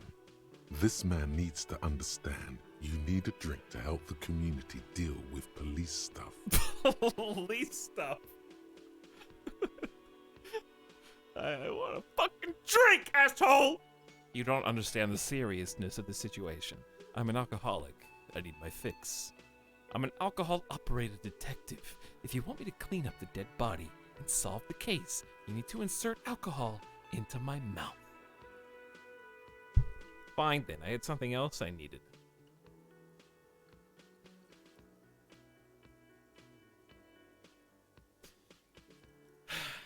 At what point do we try to make the main character a better person? Is he just gonna stay an asshole for the entire game? Drinking and smoking and hitting on people? Never.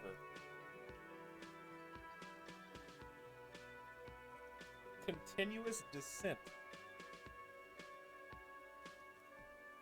Etalyx is day one. Oh, that's true. It does say day one down there. All right. I'm an That's true. We are still establishing the character even though we've been streaming for 6 hours. You've only gained 1 skill point. Shut up! I'm an alcohol-operated detective. If you want me to clean up the dead body and solve the case, you need to insert alcohol into my mouth.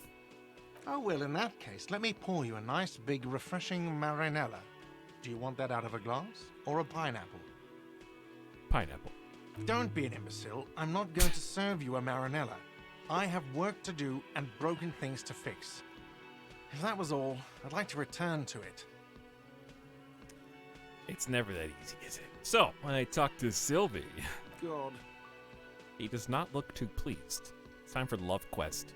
Oh, but he should be. Lay it on him. Turns out she's a whore who likes to ride the cock carousel. I can't believe I just said that out loud. I don't want to lay that on him. Don't have anything else? Like a back button, for example? Oh, the metagaming. Oh, where's the back button so I can get out of that? This is the only thing I'm allowed to say. This is the only quote. They know what they're doing, huh? Yes. Don't I have anything else, like a back button? Life doesn't have a back button. Now get off your ass and speak the truth about Sylvie the whore. Jesus. Turns out she's a whore who likes to ride the cock carousel. Wonderful. Thanks.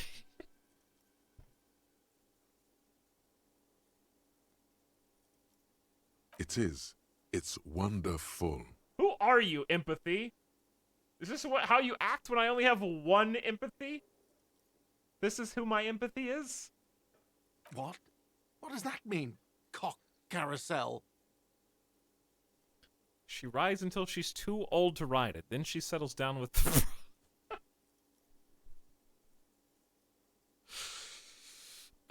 No time for lectures. The point is, you're losing at her nasty mind games. Sylvie's a total psycho. Just drill the inside of your mouth with your tongue.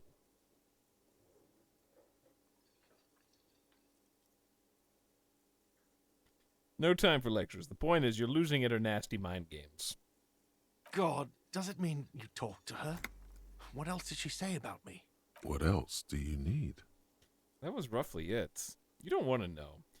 Yeah, she said she likes the cock carousel very much. It's so fun to depict a carousel of cocks going merrily around.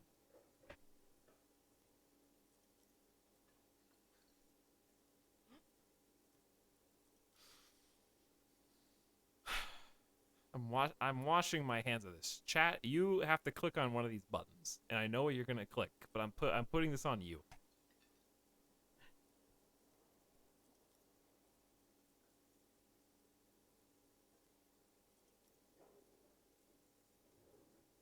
I refuse. Well, silence is a vote as well, Sawdust Bunnies. 76% say 3. I'm not surprised. So fun. He looks at you, spinning your arms, then leans on the corner and sighs. His head drops between the shoulders, heavy and defeated. She broke the bird, you know. The great skewer. Oh, that? I found it on the ground with the broken wing.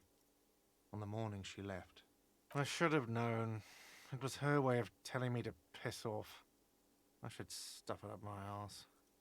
He stops and stares at the counter. Or you broke the bird. It can also be that. I think Sylvie even. What?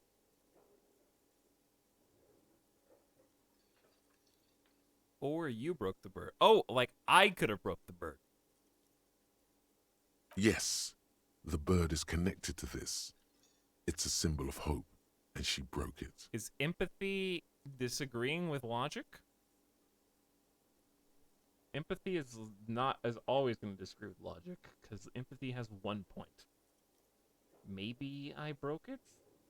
Yeah, man. Signals. Mixed signals. This is classic cock carousel behavior. Broken bird feathers. Nod knowingly. This is all part of the mind fuck on the cock carousel.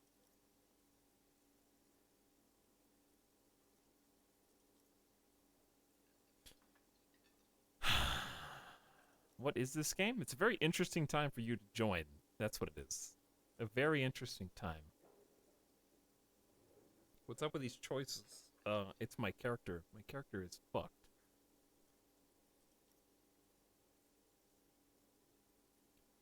Like, literally. He has 5 intellect, 5 physique, 1 psyche, and 1 motorics. This is called failing a check and going with it, yes.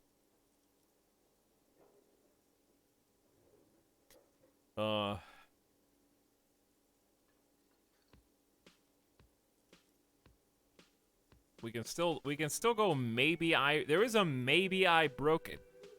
Am I gonna double down or am I gonna peel back the onion?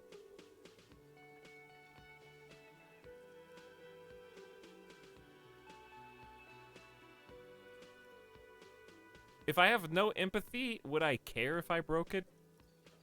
I'm an actor thespian.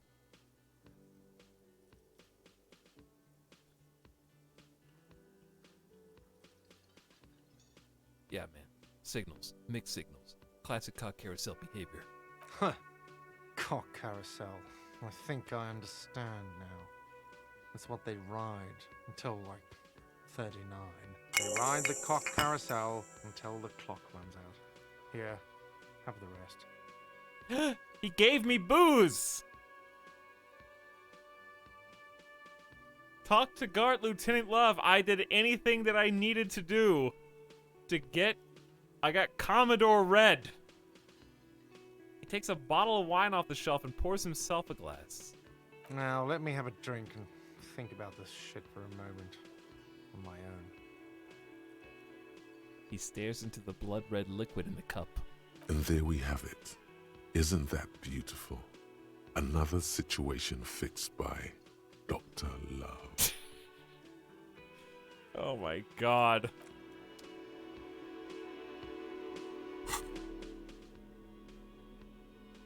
You ruin the people around you.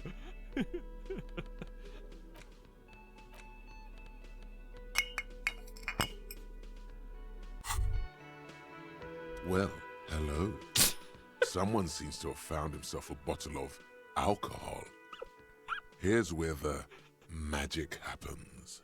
Light reflects off the green glass of the Commodore Red. The gods have been generous. Better pop it open before they change their minds. Wow, the gods of mass production have made this alcohol container laughably easy to open. A child could have done it. There's a satisfying pop as the cork jumps out, and the hair on your back rises like an army at attention. You've been here before. Welcome back, detective. You're home now. What will be the repercussions if I take that sip? Nothing. Some mental stuff. Nothing to be worried about. Physically, you'll be strong as an ox. Take a sip.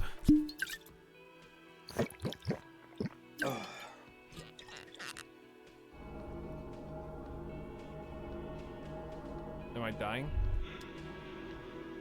Well, hello. Someone seems to have found himself a bottle of alcohol. Here's where the magic happens. Wait, what? Why am I in the void?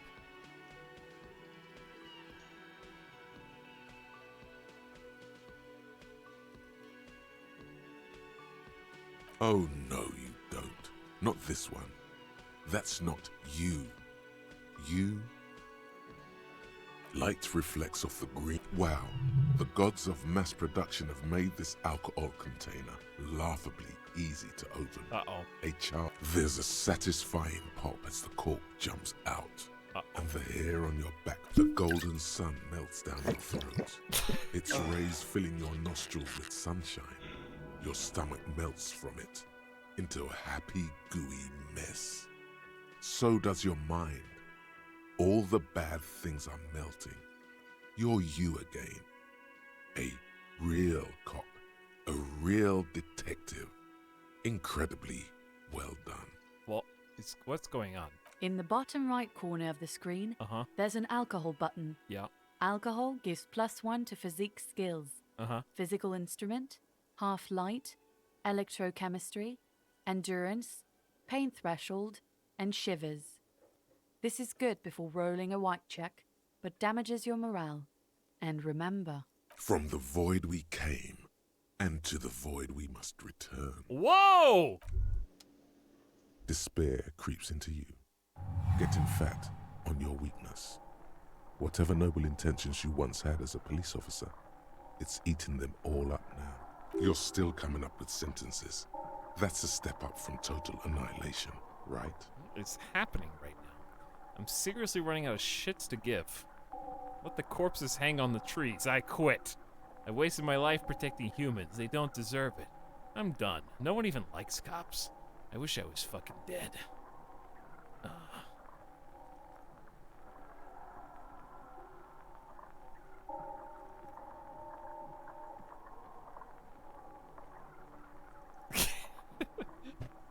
Getting blackout drunk in front of your lieutenant. More like taking a sip of wine and you pass out.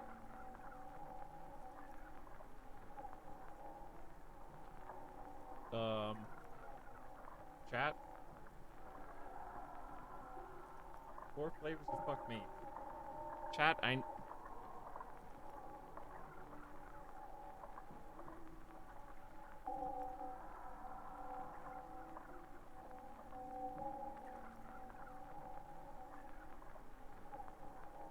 Why are you all picking the fourth option?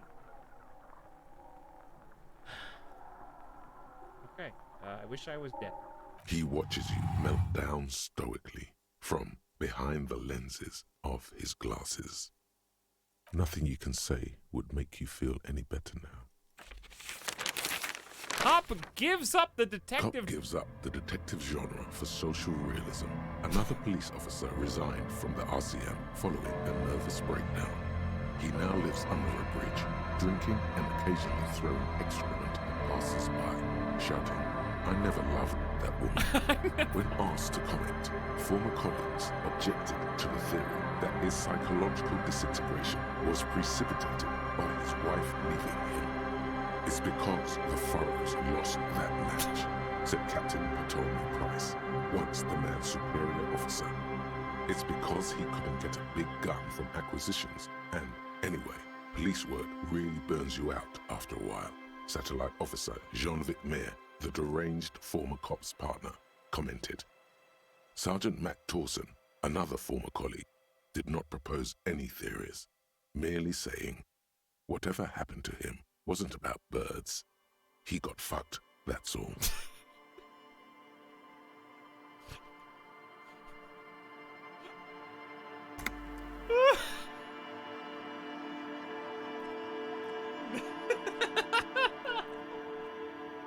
Oh, any good choose-your-own-adventure game, I guess, should have some good dead ends.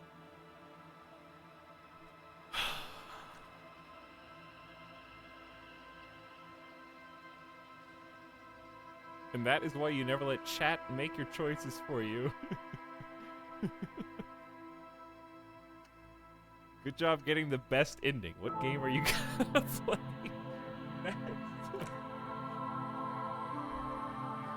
Oh my god. Sanderson0092, thanks for 8 months of sub. I think I quick saved after I talked to this guy, right? But before I talked to the love quest? Is that right? One second you're laughing about cocktail sub. The next you're throwing your life away.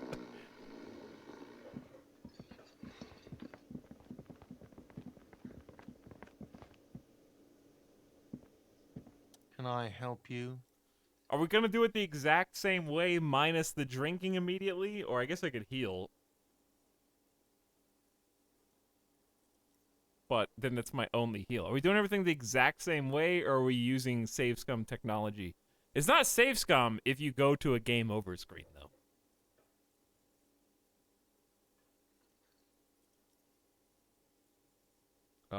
I need... Okay, we'll just... Hang on. We'll do at least this part.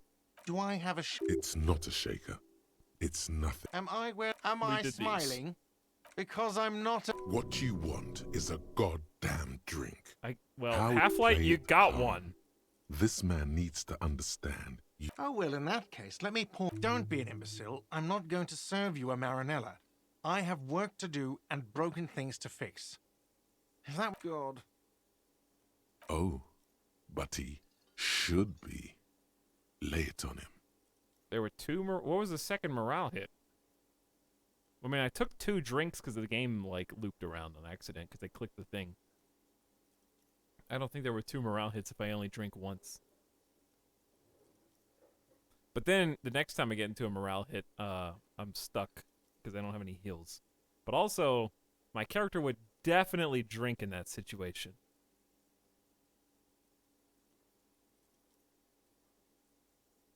Life doesn't have a back button. Now get off your ass and speak the truth about Sylvie the whore. Yeah, I guess she's a whore who likes to ride the cock carousel. Wonderful. It is. It's wonderful. What? What does that mean? Cock carousel? I guess we're doing things the same way. No time for lectures. The point is, you're losing at her nasty mind games. God, does it mean you talked to her? What else did she say about me? What else do you need? I I guess we could change from here instead of depicting a carousel of cocks going merrily around.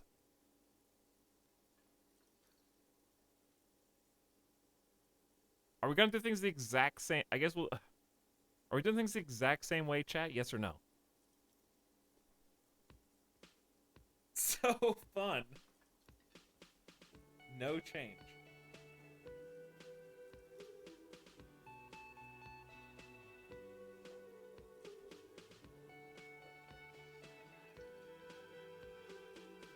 He looks at you, spinning your arms, then leans on the corner and sighs.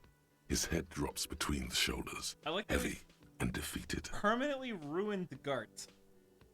It's a sign of a good RPG when you actually have some kind of lasting impact on the characters you interact with, and you can still accomplish your quest anyways. Because it makes you question, was it worth it? She broke the bird, you know. The great skewer. I found it on the ground with the broken wing. On the morning she left. I should have known. It was her way of telling me to piss off. I should stuff it up my arse. Or you broke the bird. It can also be that. I think Sylvie even. He trails off. Yes, the bird is connected to this. It's a symbol of hope, and she broke it. Because this is my chance to go, maybe I broke it.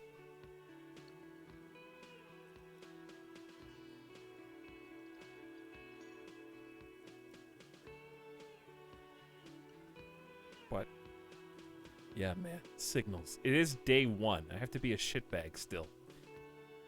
Huh. Cock carousel. I think I understand now. That's what they ride until, like, 39. They ride the cock carousel until the clock runs out. Here, have the rest. He corks the bottle and hands it to you after pouring himself a glass. Now, let me have a drink and think about this shit for a moment. On my own. He stares into the blood-red liquid in the cup. And there we have it.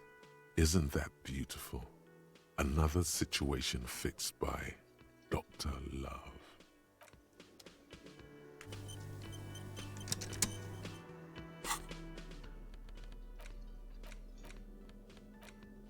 Four uses left.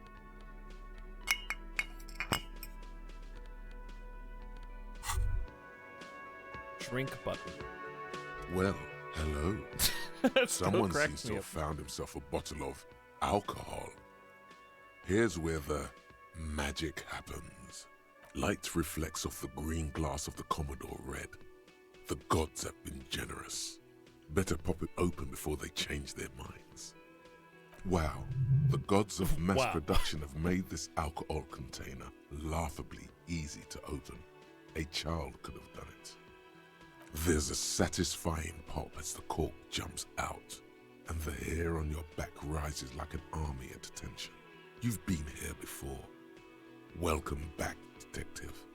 You're home now. What will be the repercussions if I take that sip? Nothing. Some mental stuff. Nothing to be worried about. Physically, you'll be strong as an ox.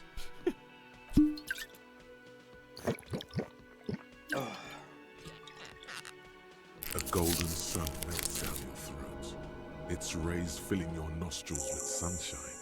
Your stomach melts from it into a happy, gooey mess. So does your mind.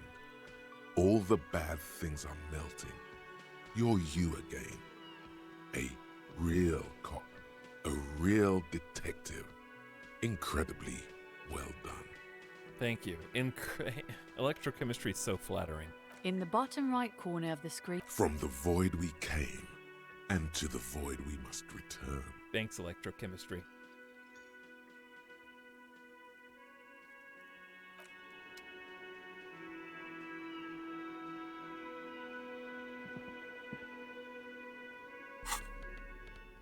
I have cigarettes in one hand and booze in the other. Very fitting. All right, well, we are up. We got like a bunch of XP from that. 10 more, and we get to level up again. I'm still not sure if I even want to internalize a thought yet.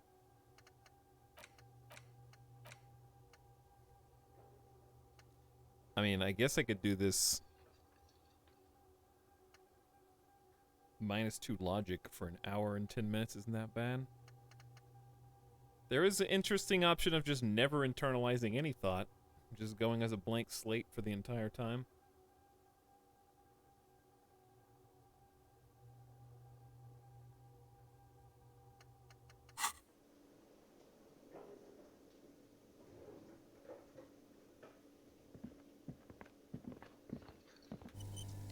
We'll quick save that.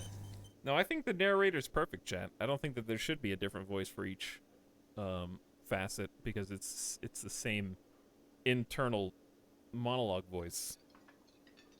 I think the meme of like TV show and movie schizophrenics hearing 50 different voices that are like it gets a little bit old after a while. I like how chill and mellow it is, because it's a good contrast to how insane the things that he's saying is. It's a juxtaposition between how disagreeable many of the things that he's saying versus how confident he is and cool and collected he is as he says it.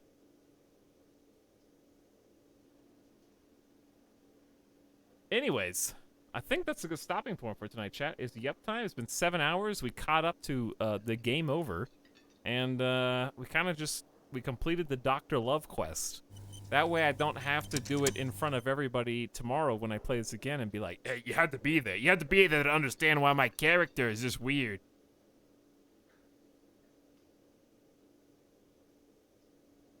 Literally not look at the body at all. Yeah, come back tomorrow when we stream this again. So that's where I'm gonna call it. At least get the body down. No. Screw you. Don't tell me what to do. He's dead. He'll still be there. Idiot chat. Yeah, he's been there for a week. He can wait one more day.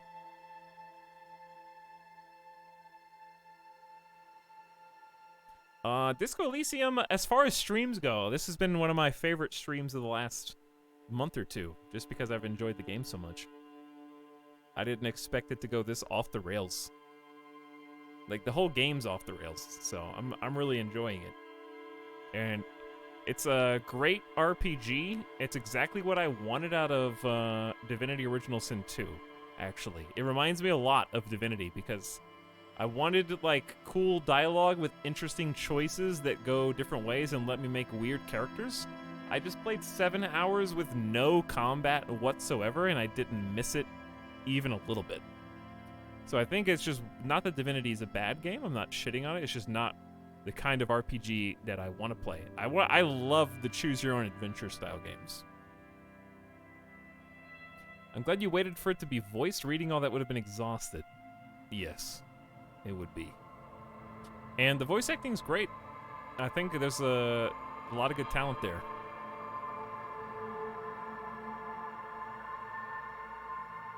We will pick this up tomorrow. I'm going to try to start an hour earlier than we did today. I'm going to try to start at 4 p.m. instead of 5. So I'm going to try to be 1 hour earlier if I can. Or at least half an hour, if not more. I'll do my best. Sometimes my best ain't good enough. But it definitely gives me good sorcery vibes, where I feel like the different side plots are kind of coalescing around one overarching plot. And it's got kind of a time mechanic like sorcery did. And it's got so much... okay, basically the sign of a good RPG to me is you could be doing something thousands of other people have already done or picked or heard, but it feels like it's specific to me. It's like the Prestige. It's like a magic trick that a game plays. A good RPG plays a really good magic trick that tricks you into thinking you're the first person to see a sequence of events happening in exactly that way.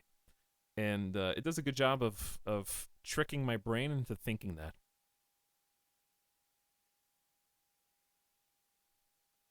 So, quite happy with it.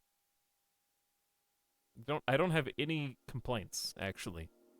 Because basically any difficulty in the game would come as a result of my stat choices. so far. And the stat choices are kind of, I guess, hidden if you've never played before, as far as like the only 1 point of morale thing, but it's get aroundable, shall we say. I could just not drink, for example, and be fine. I enjoyed the stream. The humor in this game is amazing. I think that's a good thing too. It's got world building, a lot of lore. It's a little overzealous with how much lore there is, but at the same time, it's almost like they're just excited to show you the world they created, which I'm fine with. And I think it was way better to wait to stream this until it was voice acted. Also, I think I'm the type of... I love RPGs, and I never get to play games like this. It reminds me weirdly a lot, if you like Disco Elysium and you never played Detroit Become Human, it's giving me those vibes, even though it's a completely different style game. Just so... It feels like there's so many avenues that you could go down. And I don't really get that vibe, ever. It feels like there's a bunch of different paths to take.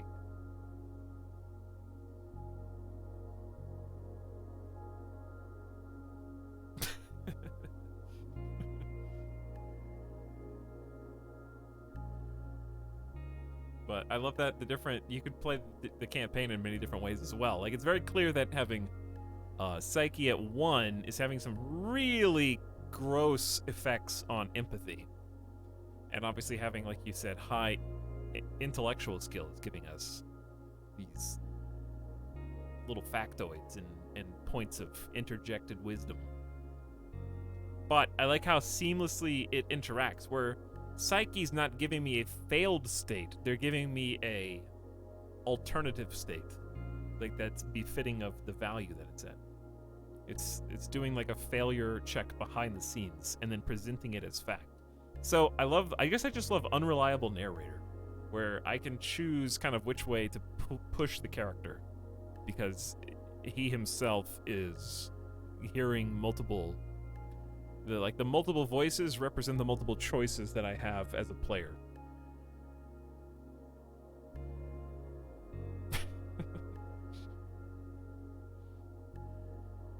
I didn't even mean to take this weird unrequited love detective. It just fell into my lap because I didn't understand how putting points into physique was also actually pumping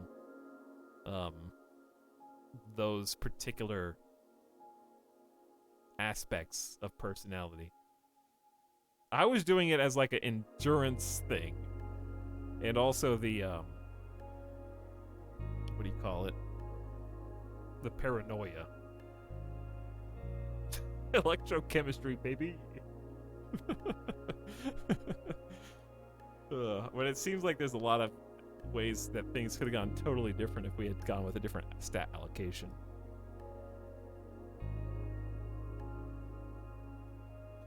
Anyways, guys, let's do an in-stream raid.